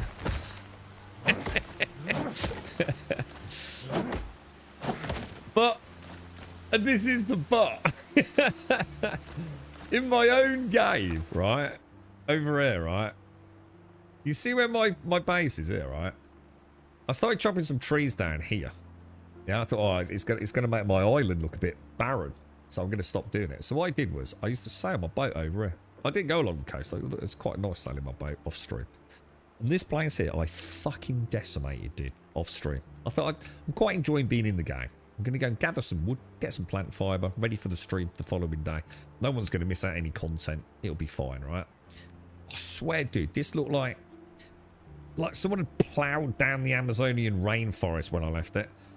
When I logged in the next day, right, from here, yeah, you can see the trees, yeah? And I swear, 50, 60% of them were back, dude. So I don't know, dude. Like, I get it, you know, I totally get it. Sometimes we think something's happened and it turns out not to be, you know, tricks of the mind, being tired, all the rest of it, right? The thing is, it's not like I just chopped a few trees down, dude. I went completely fucking mental. I don't see how my mind can be playing a trick on me, dude. However, on that same note, I can assure you the ones I chopped down around here 100% haven't returned, mate. 100% haven't come back. Yeah, and so someone said this, like the thing is though, the devs have said trees don't grow back. Not like, you know, except if or after this. They've just said trees don't grow back. So I don't know, dude. I just do not know, bro. Because, like, you know, there's lots of parameters, isn't there? You know, near a POI. Last time a character went near it, you know, maybe that resets a timer, perhaps. Is it inside the circle of bonfire? No, my trees are not within my circle of bonfire. Maybe it's within a radius beyond the radius of the bonfire. There's so many parameters. So I don't know, dude. I've just worked on the principle that if I chop down a tree, assume it ain't coming back. If it comes back, consider it a bonus. I think for me, there should be unwritten rules within survival games. I think all survival games should follow a little bit like, you know, like first-person games have control schemes. You know, your left mouse button in a first-person shooter always does the same thing. In every first-person shooter you ever play, right? Jump is always the fucking space bar, yeah? Whatever, you know, within reason. There's always going to be a few outliers, isn't there? For me, if you make it a survival game, right, and you chop a tree down like that, it'll grow back. If your game is designed to allow it to grow back, obviously if you know, maybe you're playing a game where they don't, but if a tree can grow back, that should grow back, yeah? But if I do that, no, it won't grow back. And that, to me, is the way I envision all survival games would do it. You know, some survival games don't want things to grow back because of how the game's designed. I get that. I think the most important thing is that if I put a foundation down, nothing will grow back through it. That's really important to me. I don't think there's anything worse than building a base. You know, you clear a clearing like this, you go, it's a beautiful place for a base, and you put a foundation down, you come back in a week's time and there's a fucking tree growing in the middle of your fucking bathroom. To me, there are rules. If you're a games designer, right? And there've been an update in between. I don't think so, Shades. And the thing is, if there had been... Let me show you. See, if there had been, that would then have affected the ones nearby as well, you see? Do you know what I mean? It's not like they were the only trees I chopped down. So, the reason I chopped the trees over here was because I started chopping the trees here. Because originally I was going to move. I thought, I'll just have a starter base. So it doesn't really matter. You know, and I don't want to slow the game down by walking 10 miles like I normally do to go and chop some trees. I mean, remember Valheim? Fuck me, dude. Like, I had a whole farm on a completely different section, didn't I? So, yeah, I mean, if these trees came back because of an update, then two things. Why only about 40% of them didn't? It was barren. And why did the ones here not come back as well? So I don't know. You know, I'm not saying there's an answer. All I know is, if the way I see it, if I chop a tree, it ain't coming back. And then if it does come back, it's a bonus, isn't it? But yes, it's survival games sort of like, I think they've been around long enough now for all games designers to sort of like know the things you love, the things you hate, you know? I must admit, the tree felling in video games has got a lot better over the years, hasn't it? I mean, look at that. Kind of cool. Yeah, a little bit of physics to it all. Valheim was always good, wasn't it? But Valheim and death to rolling logs or being crushed. I think you can in this game, right? I don't know how easy it is to die to a falling tree, but I'm not going to find out. Let's put it that way. You already find out like AI's invaded the game shades, and even the developers are like, oh, what? Trees are growing back? Well, they're not supposed to be. It's like Star Citizen shades. I don't think they know what happens in their own game, mate. Yeah, I've been hit by a roller. I know I've been caught by one. Like I said, not sure whether. I mean, maybe early on you can definitely die to a tree, but I'm not gonna test it. Yeah, I saw one channel on YouTube Shorts did like is it Russian roulette where they put like a bullet in a gun and spin it, and they did the same in Valheim, dude. It was they built like an arena with a load of trees, and you had to stand in the middle of it, and someone would chop a tree, and they designed it with. It was kind of cool because in a similar way to how we designed one of our auctions, they'd actually placed like stakes in the ground, which meant that the tree was always or essentially back in the same place, and it was like not like dominoes, but the same idea was that you chop the tree down. Would you survive, mate? It was like a baptism to get into the clan, if I remember. It was quite funny. It was on a multiplayer server, and like everyone was just like laughing their fucking socks off, mate. It was so funny, dude. I saw a couple of new burnt peanut ones yesterday. God, dude, that is so funny. Him and Gingy and Cloaksy, man. So good, man. So good, dude. Kind of remarks of Ark Survival Ascended. Recently, after not playing for a few days, I logged into my solo game and about 2/3 of my dino pen had been filled with trees.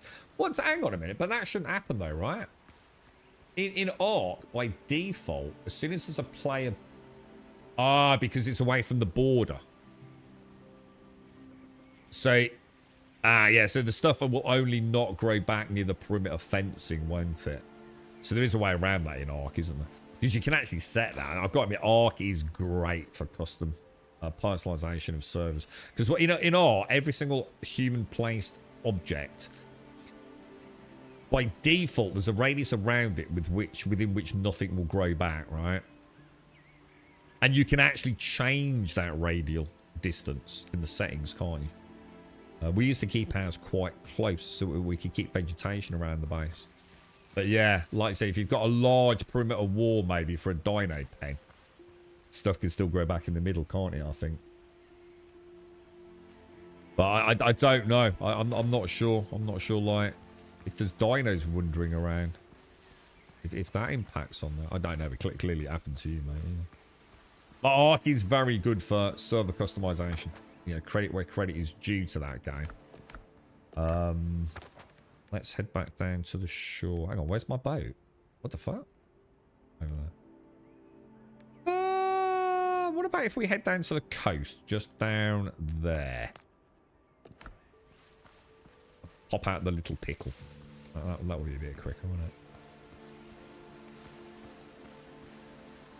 Yeah, Ark was great for server customization. You know, you could tailor it to suit your needs, couldn't you?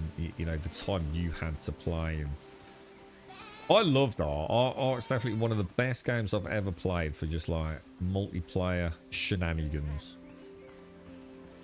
Like, you never knew what the day was going to bring. You know, you could set out, you're all planning to go and do some building, and before you knew it, you know, there's an alpha freaking T-Rex on its way into the middle of the base, or someone spotted a Spinosaurus that we really needed to tame, and it always felt like you never knew what a day in the world of Ark could bring. But it was just performance, man. Always performance, dude. Those servers ran like ass cakes, bro. I don't think it will ever change. It's just been one of the weirdest games in the history of, like, I suppose Steam Early Access, really, hasn't it? I remember the day. We were literally there on stream the day that Ark came out. Oh my god. The game's come so far since that initial launch. But my god, is it full of jank. The dinosaurs are so beautiful, right? They just look so good, right? It's like a kid's dream come true, isn't it? 100% SCR, 100%. Yeah, that's why I went back to it so many times, man. It was just like even doing the same thing for the 4th time was still fun, dude. You know, each time we got a little bit further, you know, before got bored or you know, some fancy new game came along. Probably my most revisited game with breaks. Now, 7 Days obviously was revisited multiple times on multiple servers and multiple single-player playthroughs and mods, but it was fairly consistent back-to-back, really. But Ark's the game I've revisited more than any other. But it's been a long time since I went and played it, man. It's been a long, long time since I played Ark now. We have a lot of wood, dude. We have a crazy amount of wood. Now, 2 partial solutions to that. This one will enable me to make tannins, won't it? So I think what we'll do, let's make like,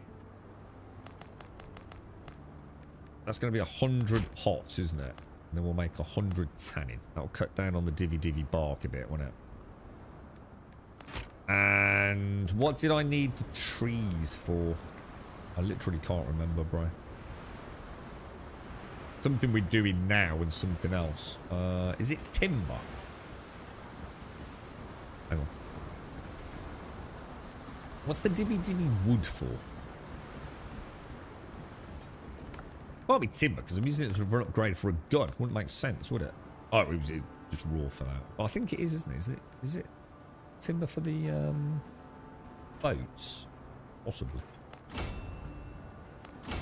Alright, so I now have Drake's double-barreled pistol, which if we ascend it will now add the vulnerability effect, right? Fuck it, let's do it. I've got 2 purples today, boys. That feels kind of cool.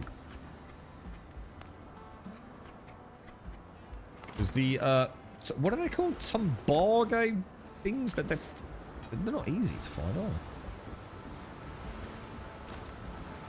Well, I think it's timber on the workbench for the hardwood, isn't it? Or let's stick to calling it divvy wood.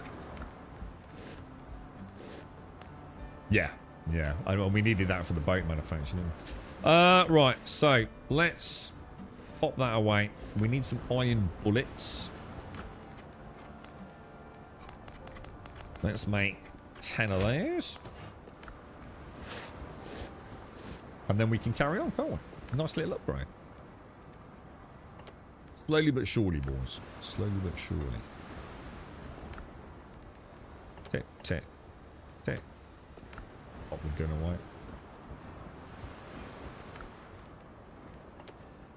So how does this thing work? So if I get this out and get that out.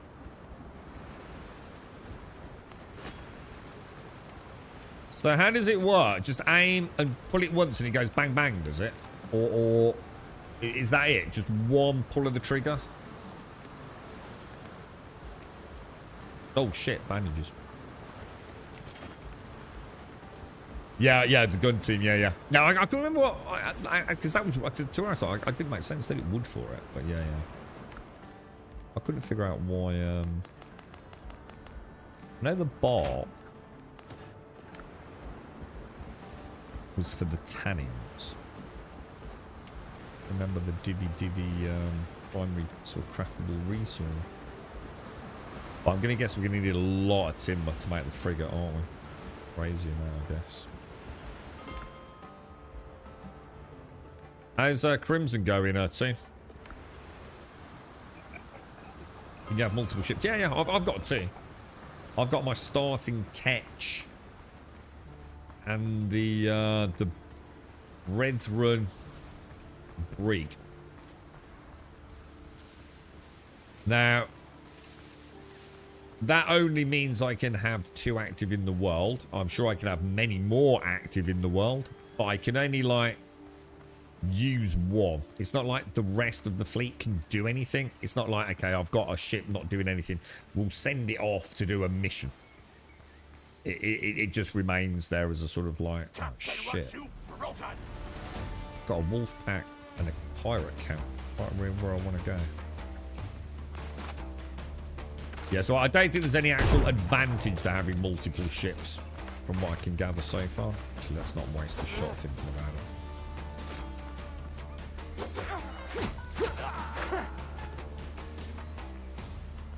Let's get some bacon eggs down us. Get the gun out.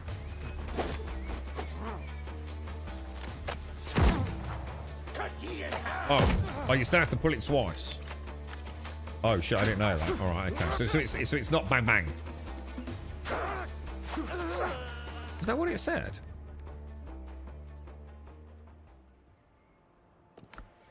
It doesn't feel any faster than the 3-shot one. Not gonna lie.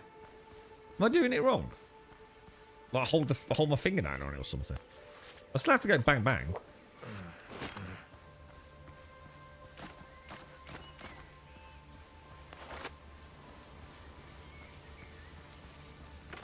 Big mistake, friend.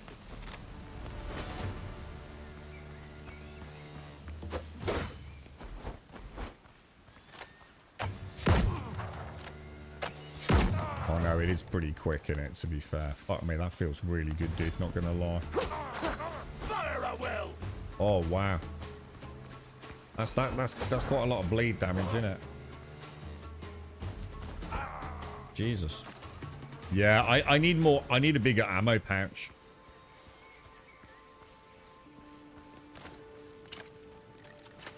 Ooh.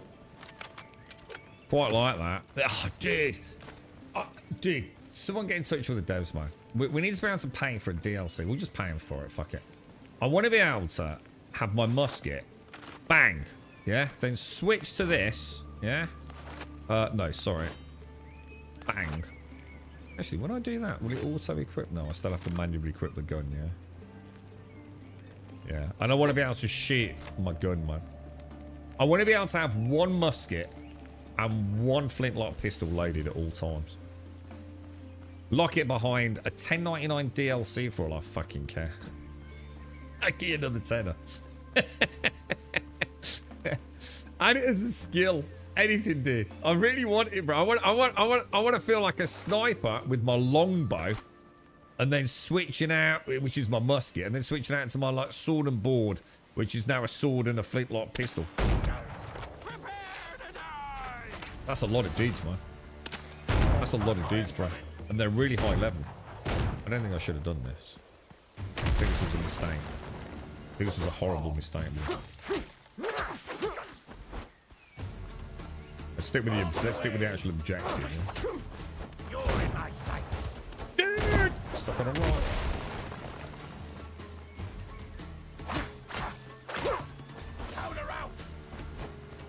Wow. I'm just wasting time because I'm not going to get anything out of it. I've already killed them, haven't I, once?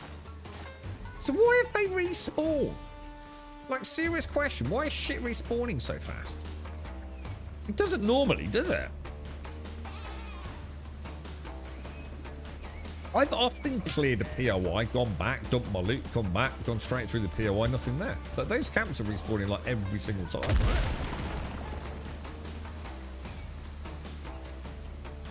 Yeah, we were saying it earlier too. What we want is a bit like this. You see how you got the bosun backpack? Add like a bandolier. We'll call it the bandolier or whatever they want to call it. Oh my god, are these things still coming out? And I think go from like 40 to 50 to 60 as 3 upgrades. Would be kind of cool, right? They didn't have to like go crazy. I mean, you don't have to like break the game. Even 5 extra on 2 upgrades for a total of 10 would be nice, right? I think anything we can upgrade just adds to the fun, doesn't it? MMO light at that point. Yeah, we've got a long way to go here.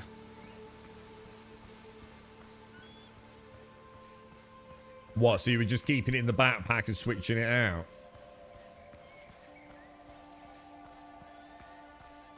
Yeah, I mean, you've got the option, haven't you? There you go. So not only could we have a war boar, we could also equip the war boar a la Crimson Desert with a little bandolier. A little bit of storage. What about that? So have truffles. You could either kit him out in some combat gear, or maybe kit him out in some, like a little backpack. Oh, dude, there's so many things they can do with this game, bro. Hey, come here, truffles. We need some more gunpowder. You alright, gas away, mate? How's things? I got this picture of you now, Larry. With your musket, your flintlock pistols, just rolling a barrel of gunpowder across the island, dude. Oh, I'm not going home, mate. I'm playing fucking ranged stealth musketeer.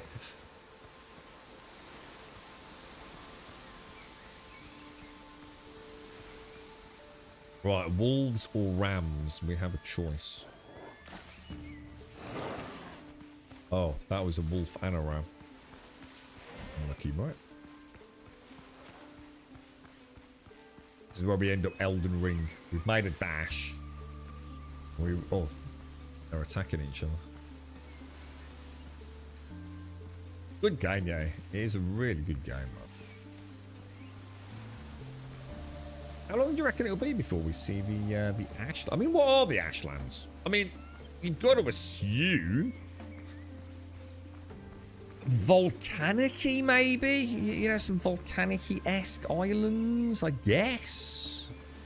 Have they said anything about that? You know what I mean?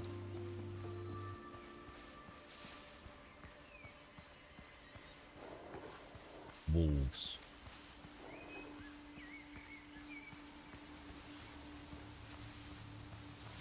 Oh my god, they're everywhere, bro. Normally I'd engage them, but...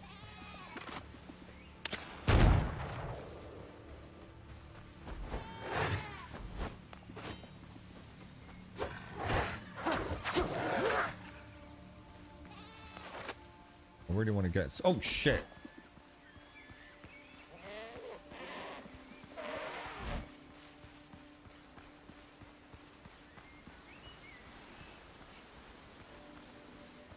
Doing that charge attack with a little knobhead. Alright, we're in. We're gonna have grenadiers and all sorts in here, aren't we?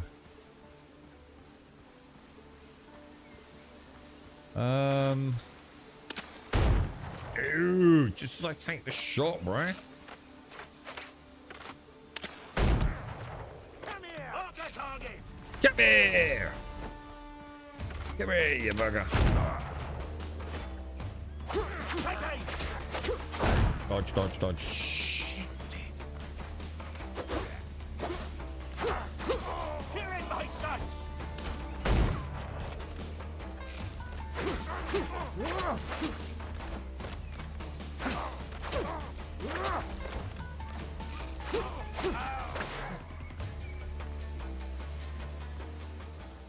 Alright, let's have a look, see. Did get the drop? What drop? I haven't seen a sub come through, dude. What is the drops for this game? I know there was a drop for there's some drops for that black flag, weren't there? So some like pistol skin, wasn't there? And they did the you know, the big sort of reveal. I'm still not entirely sure how you'd wind in the flintlock pistol into sort of like the general ebb and flow of combat, because you don't really have a lot of time, do you? I understand it against like maybe a heavier opponent, perhaps, but I'm not sure I'd want to be trying to weave it in against like multiple light opponents. I feel like the ammo's maybe better spent. Oh, dude, you're playing bad, dude. I feel like I'm rushing. Slow down, dude. Got one camp to clear.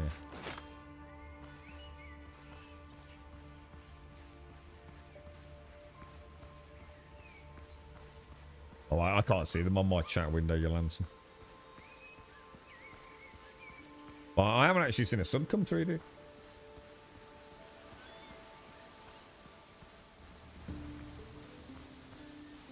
Certainly not showing my end, Annihilate. I didn't even know the word drops, to be honest. I'd have put an exclamation mark drops in the thingy if I'd known. Oh, are you sure it's not just like limited streamers? So sometimes there are limited streamer drops. I mean, we're partners, so we always get drops, but not if they're special drops. Which some games do. On my mark. Which is quite unusual these days, to be fair. Lining up a shot. That's 2 muskets. Jesus, man.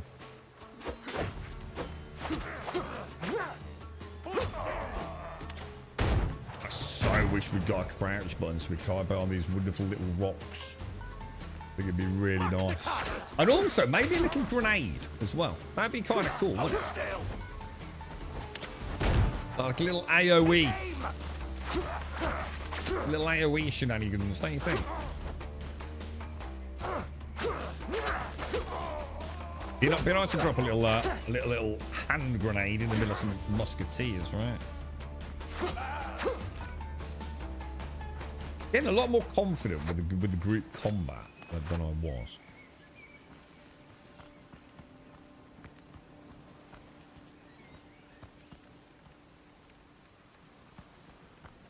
Gotta be more in there. I see a dude right down there. I wonder if they'll ever add like a scope to the musket. Do you reckon we'll ever get anything like that, or a telescope on the ship? That'd be cool as fuck. You know, like proper endgame, like some literal musket sniper rifle. That'd be so fucking cool, dude. This is where I kind of do want to try this.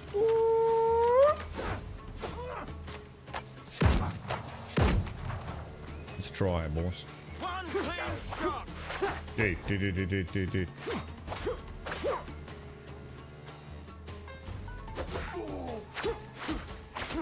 It's a 5-stacker bleed straight to the saber.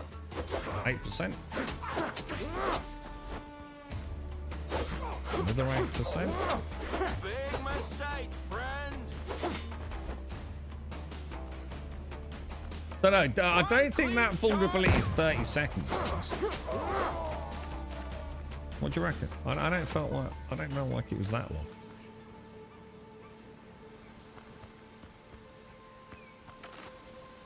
Thank you either way, though, Annihilate. It's just like I said, it hasn't come through, dude. So it might explain why, even if it's not something obvious.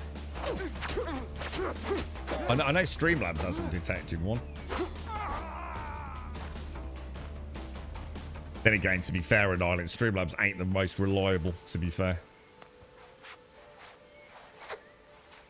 Oh, you got yours? Oh, well, congrats. I didn't realise, guys, if there's ever drops and you don't see exclamation mark drops in the stream title, let me know, because it means I just don't know there's drops. I very rarely get a chance to sort of like investigate and explore these games outside of me playing them these days.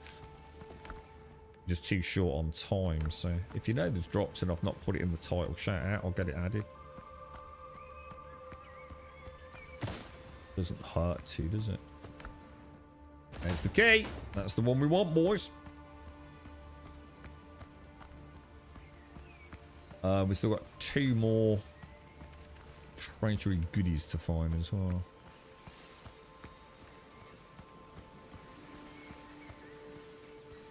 Yeah, it's tough using the musket, and then it's almost like, I don't know, I mean...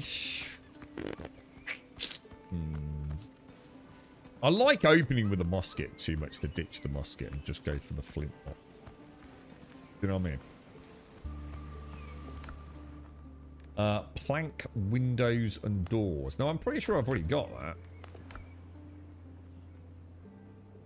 Unless it's new windows. Maybe it is. I'll be able to tell that because I know the windows well. Oh, shit, it is. So, yeah, I'm definitely not getting duplicate blueprints.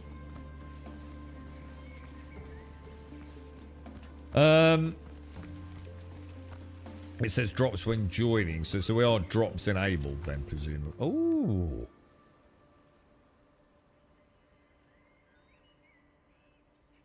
Hits apply the take aim. Effects up to 9 stacks.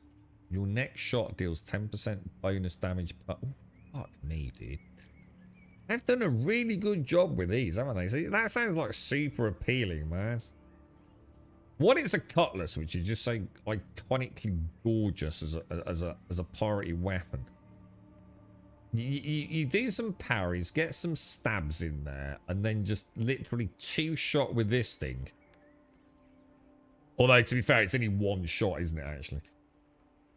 So you just get like I don't know, some up close blunderbuss death thing.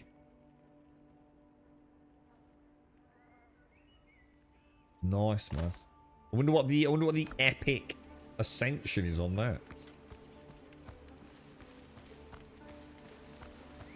You might need to share the resubbing chat line through. It might just appear later, as I've had delays with drops before. Yeah, the thing is, the sub hasn't come through. I've just checked on Twitch and on Streamlabs. So for some reason, it's not registering. It's a dodgy sub and island. So it's one of them contraband subs, bro. When the sub payment goes through, and when I have the option to show sometimes, yeah, that's been like that for years. That's a bit Simsy. And sometimes you get to share it when you do it, and then you get another share like a week later, don't you? It always throws me, man. Like someone subs, and you know, oh cheers, mate. You know, how you doing? Blah blah blah. And then a week later, it's like, mate, I swear you subbed last week, dude.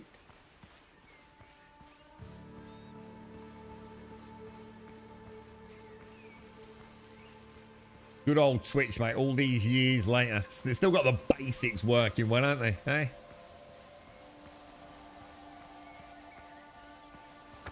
All that money everyone pumps their way. I've only got 1 place left to do, dude. Should we go and have a look at it? See what it is. It's right in the middle of the island, so.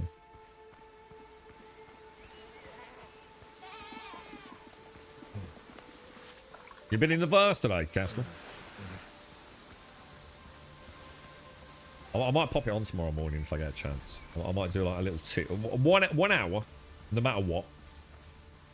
2 hours if it goes well. Then straight into Windrose. So I don't feel like I need to sort of like be too stressed. And if it's good, I might start bringing it in a little bit. Just a little bit, you know? Do you know what to do with Crimson Desert, man? Because I did play a little bit off stream. Albeit not on my account, so I was just helping someone else with it. But that's such a good game, dude. This is the trouble though, man. I get it, you know, when people say games are too long. You know, the launch window for good games at times is terrible, innit? Terrible. You can go months without a good game. Like the back end of last year, it was fucking atrocious, dude.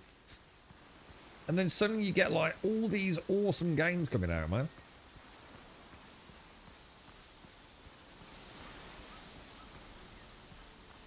Thought would be something down there, man. Try and VR. How you get on with it, dude? I take it they're not really updating that. Yeah, is it pretty much how it was when it first came out? 8 days of saying that. Well, I was going to do it this morning, dude, but I was running a bit late, and I was going to go down B&Q. And I just thought, to be honest with him, sometimes, I know it's awful, mate, it just comes down to changing this picture, bro. I know it's not a big thing in OBS. In fact, trust me, it's a very little thing. But then I have to change all the stream titles in Twitch, the categories. Then I have to do the same on fucking YouTube. It's just like,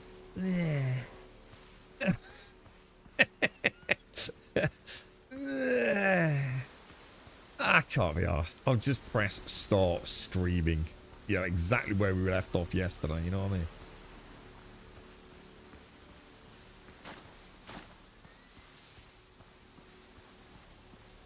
I've only tried using the Titan. Wanted to explore some other ships in VR as well. Oh, I try the yeah, the Corsair, dude. Has there been any more news on the Squadron 42? It's coming, dude. I'm telling you, man. It's coming this year, bro. It's coming this year, man. It's coming. It's coming. We're going to be sitting there on day of launch. Ooh, engines are ready. Hold the line, boys. Hold the line. It's going to be glorious. I can't wait. I just can't. I genuinely don't know. I think as a game, I'm more excited for Grand Theft Auto. But as a piece of gaming history, the launch of Squadron 42, I don't think we'll ever see the likes of it. What just happened to my ship? Did you see that? Is my ship floating? What the hell, dude?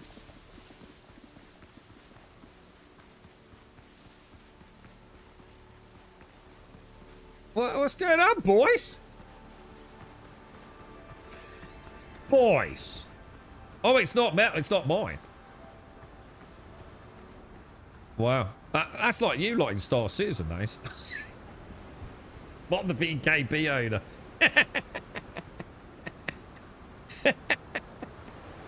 Yeah, that'd be you. Oh, wow, look at this dude's. Oh, dude, he's got like a what the fuck's going on, dude? He's breaking the AI, mate. Jesus. Oh, that's it. Should we see if we can have it? It's not worth the bullet.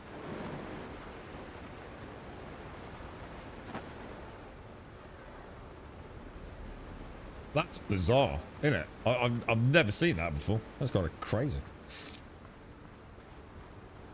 No, it's not called Shit Space Sunday. Thank you very much for your negative. It's called Star Citizen Sunday. We add this shit depending on how it goes, alright? Someone at some thing was wearing a jacket that I scored. Oh, that's it, dude. That's it. It's definitely coming, boys. Definitely coming, boys. Watch this space.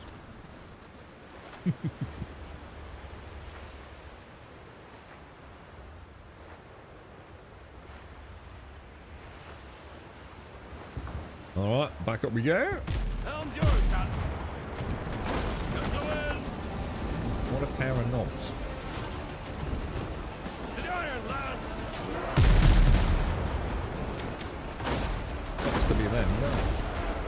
Oh, I see a little cheeky transport over, eh? Just the wind.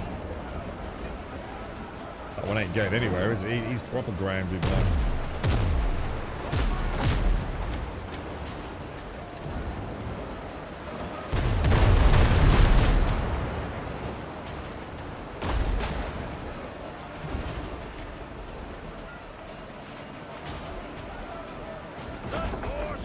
Yeah, if you found out, like, ways to turn that.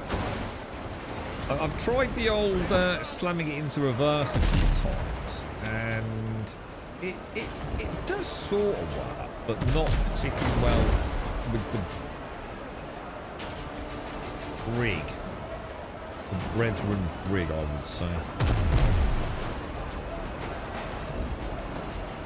Well, I want a nice big broadside as you come in here, dude.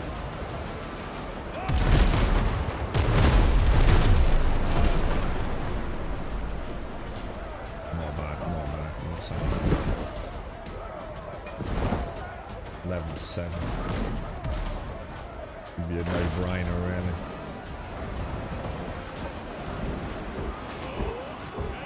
Alright, boys, get ready, lads. Get ready, muskets out. So this would be nice, wouldn't it? Like, if you could actually, like, command your crew. Like, if you could give them muskets, you could afford to buy and manufacture muskets for them. And, like, you could... I don't know, you've got, like, a few little controls here. Like, one to, say, board. One to musket volley. And you got to, like, match it with the bob of the ship or something. Like a mini-game or something.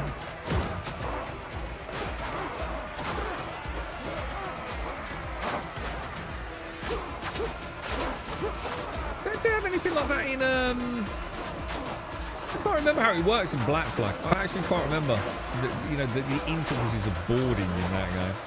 But I seem to remember they did a very good job of it, didn't they? Oh shit.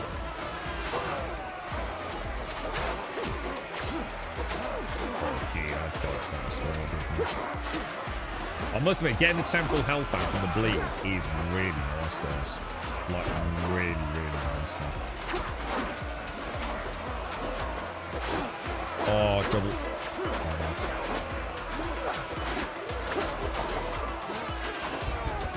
Yeah, you don't even need to play that aggressively, do you?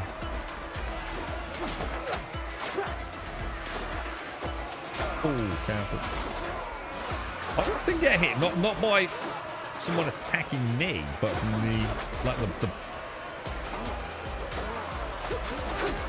the sort of... Ooh, does that count as a kill?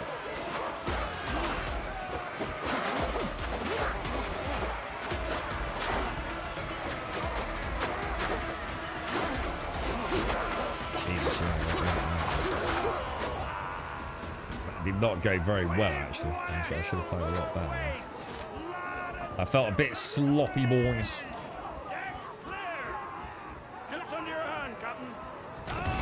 So the VR is saying, oh, it has been improved this patch. It does feel smoother than the last time I tried it. So is that actually because they have improved it, or just something that's happening because of tweaks to the other game, you know, the base game?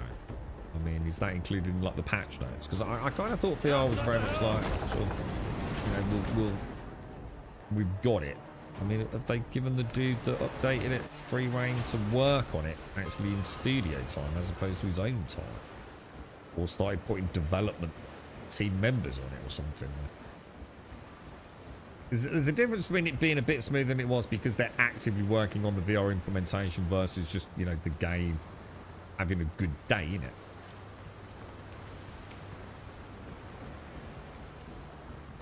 Because at one point, the whole VR thing was very much a sort of like, well, they didn't really talk about it, did they? Then from what little I understand, one of the devs was working on it in his own time, wasn't he? He was just really interested in it. And there was that guy that used to stream here on, well, probably does still stream on Twitch, wasn't he? He came to the channel a few times. I think he was invited to one of the live events, wasn't he? To sort of showcase their sort of pigeonholing of VR. I don't know if they were involved in it as well. Oh, it is. So they are actually allocating studio resources to VR. So I thought they might be a bit cagey about that. It's another thing that, like, some, you know, like some players just don't want anything to do with Squadron 42. Just want it over and done with, don't they? Some people might not have any interest in VR. So again, it's just, I suppose it is what it is, isn't it?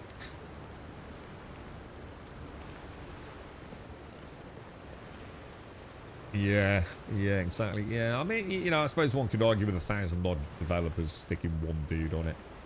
It's not going to make or break the project, is it, I suppose? Right.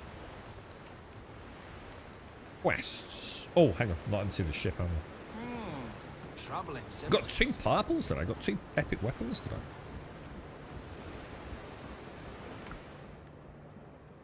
That feels good, man. It's been a while since I played a game that actually had some freaking loot. It's a good feeling.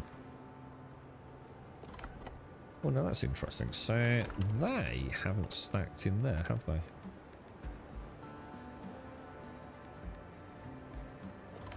Definitely, you know, I'd say one thing they seem to have reasonably well balanced is all the loot, isn't it? We get a lot of trees. I do feel like we get a lot of wood from the flotsam. But in general, you know, the loot balance is pretty good, isn't it? You know, we've had to do a bit of grinding, I would say, for the divvy wood. Little bit of grind for the, you know, the copper and the iron, but nothing massive. It doesn't feel like one of those games where it's just nothing but resource gathering. And then that, you know, to be fair to them, that's not an easy thing to get right with so many things going on, right? And so many different ways to play the game.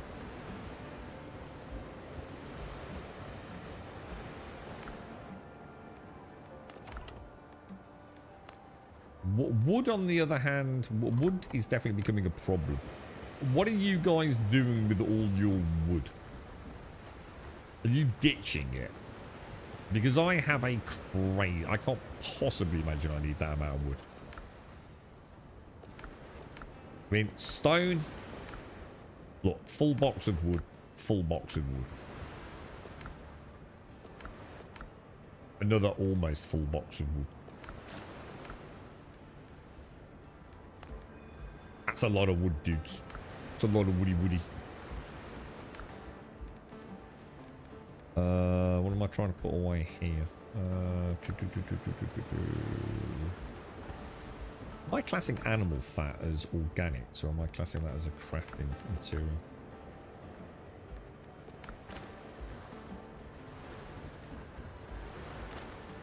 Can you imagine playing now a survival game where you didn't have, like June and this have, a button to insert same as in the box? I just couldn't. Oh, this is a new set. White command. Infantry arm with the Spanish tercia? Is that tercia? Tercia? Favoured by buccaneers of the archipelago for its ideal balance of protection and mobility. So, oh, fuck me, dude. Oh, nice for two-handers, man. A flat increase of max health by 160.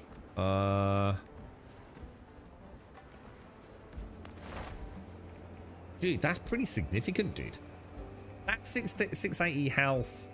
Is that flat? Is that including my food buff? The bacon and eggs? On the vitality and my stats? Jesus Christ, 160 raw is pretty huge, man. So 2 piece on that is glorious. I wonder what the...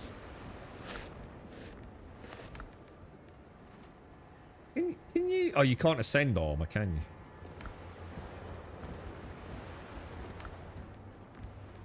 you? Yeah, that's nice. I like that, dude. I don't know if it's better for two-handers, but that sounds pretty decent to me. We've doubled up on piggies, look.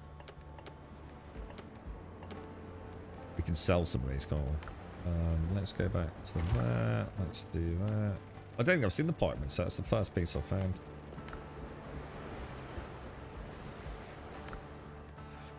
And throw that over there. Nice balls, nice. Bandages. Right, we want to take one of those. I suppose what I could do is I could just make a load of bacon and eggs and then sort of do the same thing like that, can't I? Just to easily fill. See if you can wear bandages on. Click, click. Yeah, it's, that 160 is a fairly... Let me have a look, because we were on 680, so I'm just waiting for the timer to drop down. So if I come in here, what's my health now? Fucking hell. Fuck me. That 160 is not bad, dude. Because that 453 is taking into account my 10 in vitality already. Holy wow. I quite like that. Well, I don't use 200, so it don't bother me, but... If you start building, that's not much wood. I don't know, dude. I'm going to be honest, mate. I think if you're building and you get through that amount of wood, you're building on a silly scale. I mean, I've built that. And let's be honest, if I built that 5 times over, that didn't use a lot of fucking materials, bro. You know what I mean? I think if you're building at that scale, then you're in the minority, aren't you? But that's a pretty substantial amount of fucking wood to me, bro. Same with the stone, you know? I mean, I'm not saying that's big by any stretch of the imagination, but even if I went 5 times over, man. And there ain't no way you need a town that big, is there? I don't feel like it, Larry. The building's super easy in it, mate. There's so little resources. And I've been really outspoken on that because I think it's such a change. I think a game that lets you build and knock things down and just start again with very little damage to your gathering sort of gameplay. It says one thing to me about the game. It says that they've got confidence, they've got content. They don't want you spending 3 hours chopping trees just to build a couple of foundations. It's like, come on, guys, we don't want to do that to you, lads. We're not trying to artificially extend, you know, your enjoyment of the game. If you want to go and build a big base, you know, yeah, you might have to chop a few more trees down. There's only been 2 games that have done that, and then I would say Once Human was phenomenal. First time I'd played a game with like crazy building in it, where like literally not one rock down and 2 trees down, you can build like fucking the Taj Mahal, right? And then Dune Awakening I thought was really good for that as well. Very little resources needed to make a super big base in Dune Awakening, and I would include this one as well. You know what I mean? No, obviously I know you're building like a town, Larian, so I know you're sort of saying it in joke, but it is very, very kind, isn't it? And you get full resources back. The only way, right, that I honestly think they can make the building any better is let us move items. It's the only thing they haven't got in this game, isn't it? You know, that they've got crafting from storage. That they've got wonderful, you know, on subjective level, some wonderful designs. That we can certainly argue they've certainly got all the right shapes and pieces, which some games still don't get right. Looking at you, Dune Awakening. Really easy to smash things down. Really easy to rebuild quickly. You know, that thing you were on about, Larry, you know, where you drag. You know, it can be super useful, right? Not a fan of it myself, but just as the way I build, but it's still fantastic. Just let me move things, bro. Let me fucking move things, dude. Let me pick up a box as it is and move it with all its contents, and you have the perfect building system, dude. Yeah, you said you're playing a lot with the beams, yeah. Yeah, have I got the beams? Have I even got those? Pillars and beams. I've got a few now. Look. I mean, you'd have to get through a lot of fucking beams, mate. I've got 3,768 wood, right? And it cost me 2 wood for a beam, dude. I'd have to have a lot of fucking beams, wouldn't I, bro?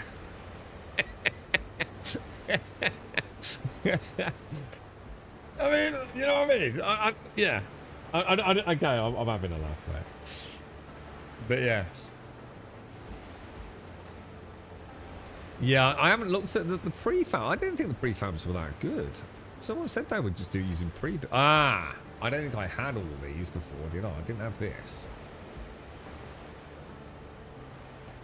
240. So that sounds like a lot of plant fiber, 240 plant fiber, I must admit. I suppose they have to be careful, don't they? Because technically what you could do is you could build that.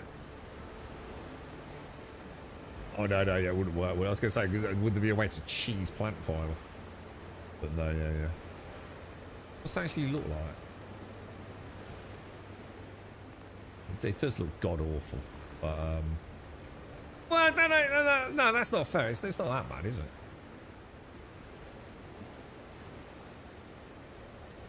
What is this then? What is this? So this is like... Oh, I see. So you could sort of make like a long house or... Oh, yeah, that's quite cool, actually. What about these then? Oh, so that's like... Oh, dude. So that solves the... Well, partially can solve the problem with the rivets left and right, can't it? I mean, it doesn't. You just rotate them, but... I could use those down here, couldn't I, when I extend my jetty down, so that we can get the ship a bit closer to the jetty,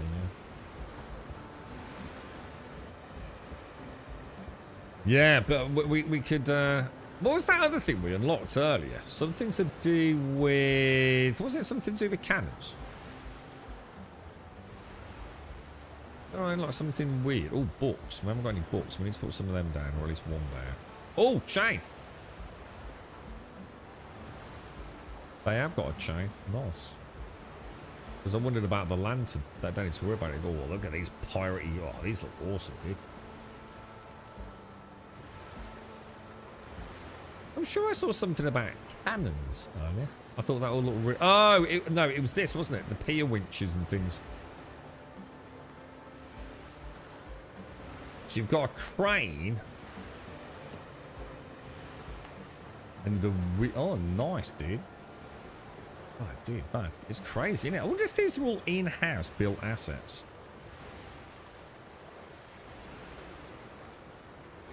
I mean, even if they're outsourced, who cares? But I like them. I think the assets are like, in a way, one of the best things about the game. I really like them, dude. You've had nothing but trouble with placing the large bit. The snapping never seems to line up on the vertical axis. I think I've got enough room to try it here, dude. What was it under? Prefabs. I know sometimes I have to go out to have any chance of placing anything. Yeah, that's huge, isn't it, dude? Are you supposed to snap that? Like, we're too close to it, aren't we, dude? Obviously, what if I bring it down?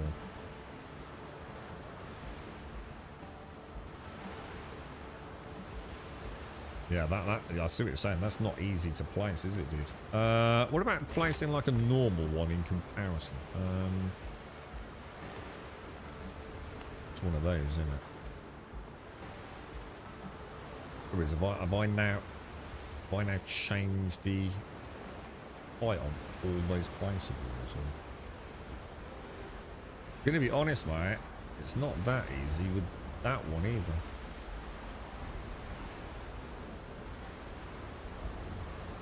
There was a game that let you like press a button to move things like one slot. See, that's actually not right there, because you can see it's overlapping that first plank, isn't it? Like,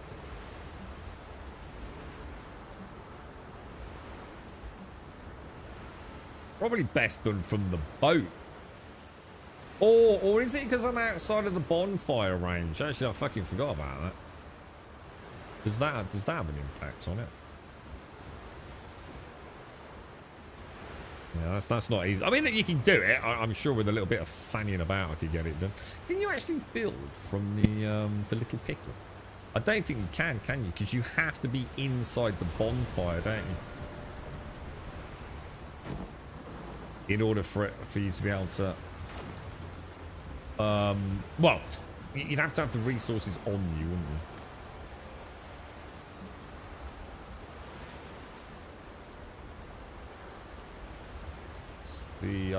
Is that right? That I think that might be right there.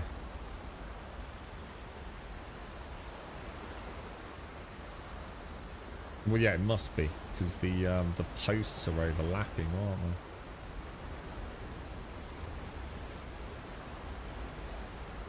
they? I'm not gonna do it, but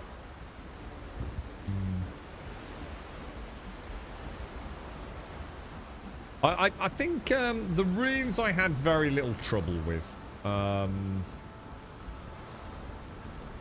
That's the first time I think I've found it a bit awkward in Ireland. I see what you mean. It's almost like with those, it's like you're a little bit too close to it, aren't you? I think if you're building it from scratch out here, you'd probably be alright, yeah? See if it snaps pleasantly.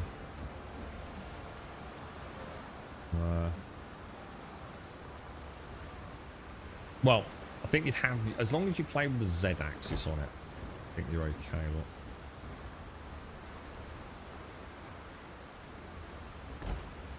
It's not too bad.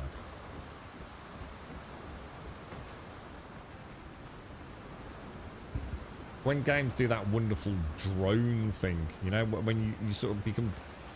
Oh, shit. Oh. So it literally places 4 at a time for you. It's not like you knock out one thing. No. Not that it matters, but... Oh.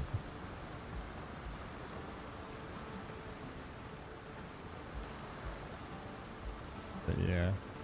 Yeah, it'd be nice. I mean, the fact they've even added that, you know, is kind of cool, right? So many games just don't have that alternate camera angle, do they? So, you know, massive kudos to them for like trying to help us.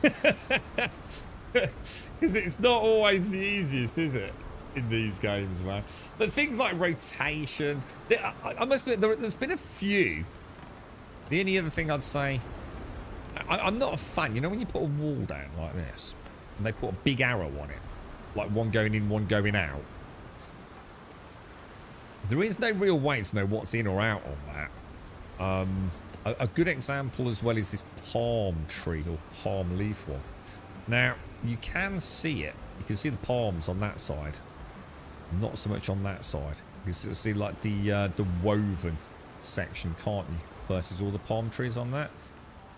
So you can see here though, those walls here are rotated differently to this. This is why you've got this gap here, look. So what some games do is they literally have a big green arrow, don't they? That just points out on one side, not normally showing the exterior. Could be something they could add. Does it need it? No, but it would be, again, another icing on the cake thing, you know? Nice visual reference, but when you're placing things that have the same texture on each side, which actually do not necessarily marry up. On its parkour section in VR. On its parkour section. So, Onyx facility. Which one's Onyx? Is that ASD or QT? Oh, I know the bit you mean. I know the bit you mean. When you come through the room with the dudes and you've got to jump from rock to rock about, what, 3-4 times? The bit that immediately precedes the tram ride. Is that right, Cascal? You've got to go like left to right, right to left, left to right, and then back, right, left, yeah? Yeah. Yeah, I can only imagine, bro. That would be a nightmare. And then you've also got the beam thing going every like 5 seconds, haven't you? Yeah. Oh, dude. Yeah, I imagine that would be pretty rough. Right, look, ladies and gents, I'm afraid we've come to the end of our wonderful stream. We have to love you and leave you. So everyone that's joined us today, massive hugs for everyone. If you've been in chat having a chin wag, thank you all very, very much indeed. Thank you for keeping me company. We will, of course, be back hopefully tomorrow with some more Windrose. We are presumably going to be going to fight the boss. That's why I really wanted to finish that last camp. You can probably tell I was like pushing it a little bit aggressively. I should have chilled out, but I didn't want to leave it too much more because start of the week I want to be moving into the final tier. So we must be getting close. I'm assuming it's hands. We're going to be finding hands somewhere. It sounds like we've got the keys to some grotto or laboratory or whatever the fuck he's up to. So I'm quite looking forward to that. And of course we got the 2 upgraded weapons, which will be nice. So we'll see how we get on. But to everyone, Lord, have a fantastic Sunday. It is, yes. Stay safe out there and thank you for watching. I'll see you soon.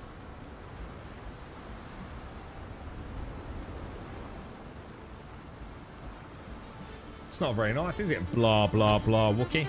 You better jam out of your fucking donut, mate.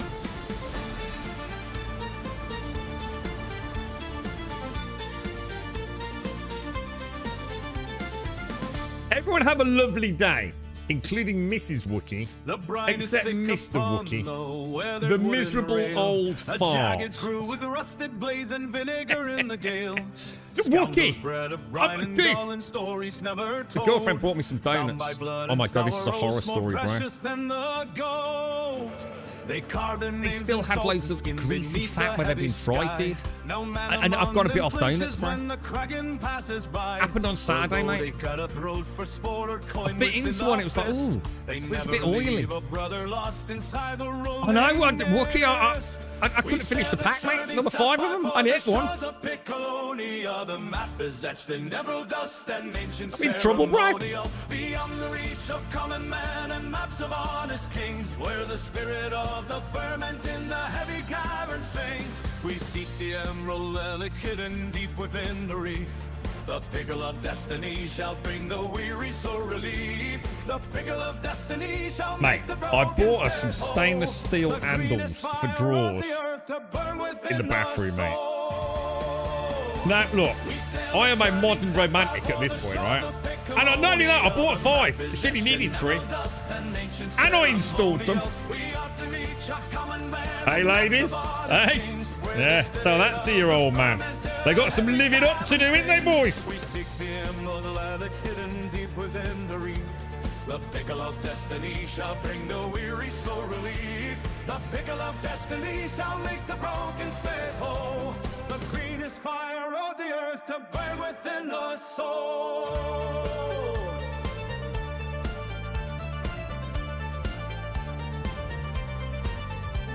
Across the graveyard of the fleet where white bones beaks the sand, the pickled pirates turn the wheel with steady calloused hand. They trace the scent of dill and garlic through the freezing spray to find the fabled jagged peak before the break of day.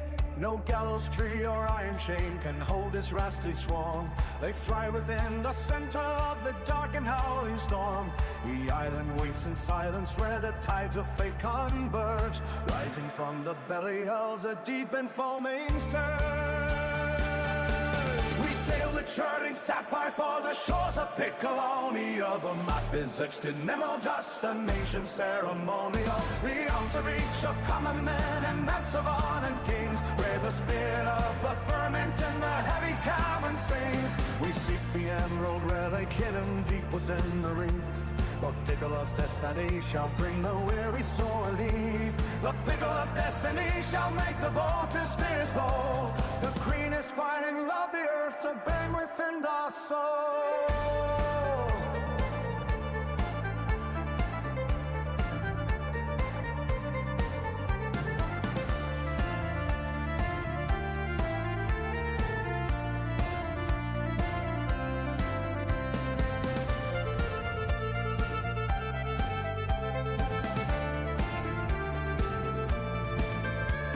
Sail a charming sapphire for the shores of Piccolonia. The map is etched in emerald dust and ancient ceremonial. Beyond the reach of common men and maps of honest kings, where the spirit and the ferment in the heavy cavern sings. We seek the emerald relic hidden deep within the ring. The pickle of destiny shall bring no weary soul relief. The pickle of destiny shall make the broken spirit whole. The greenest pine of the earth to burn within the soul.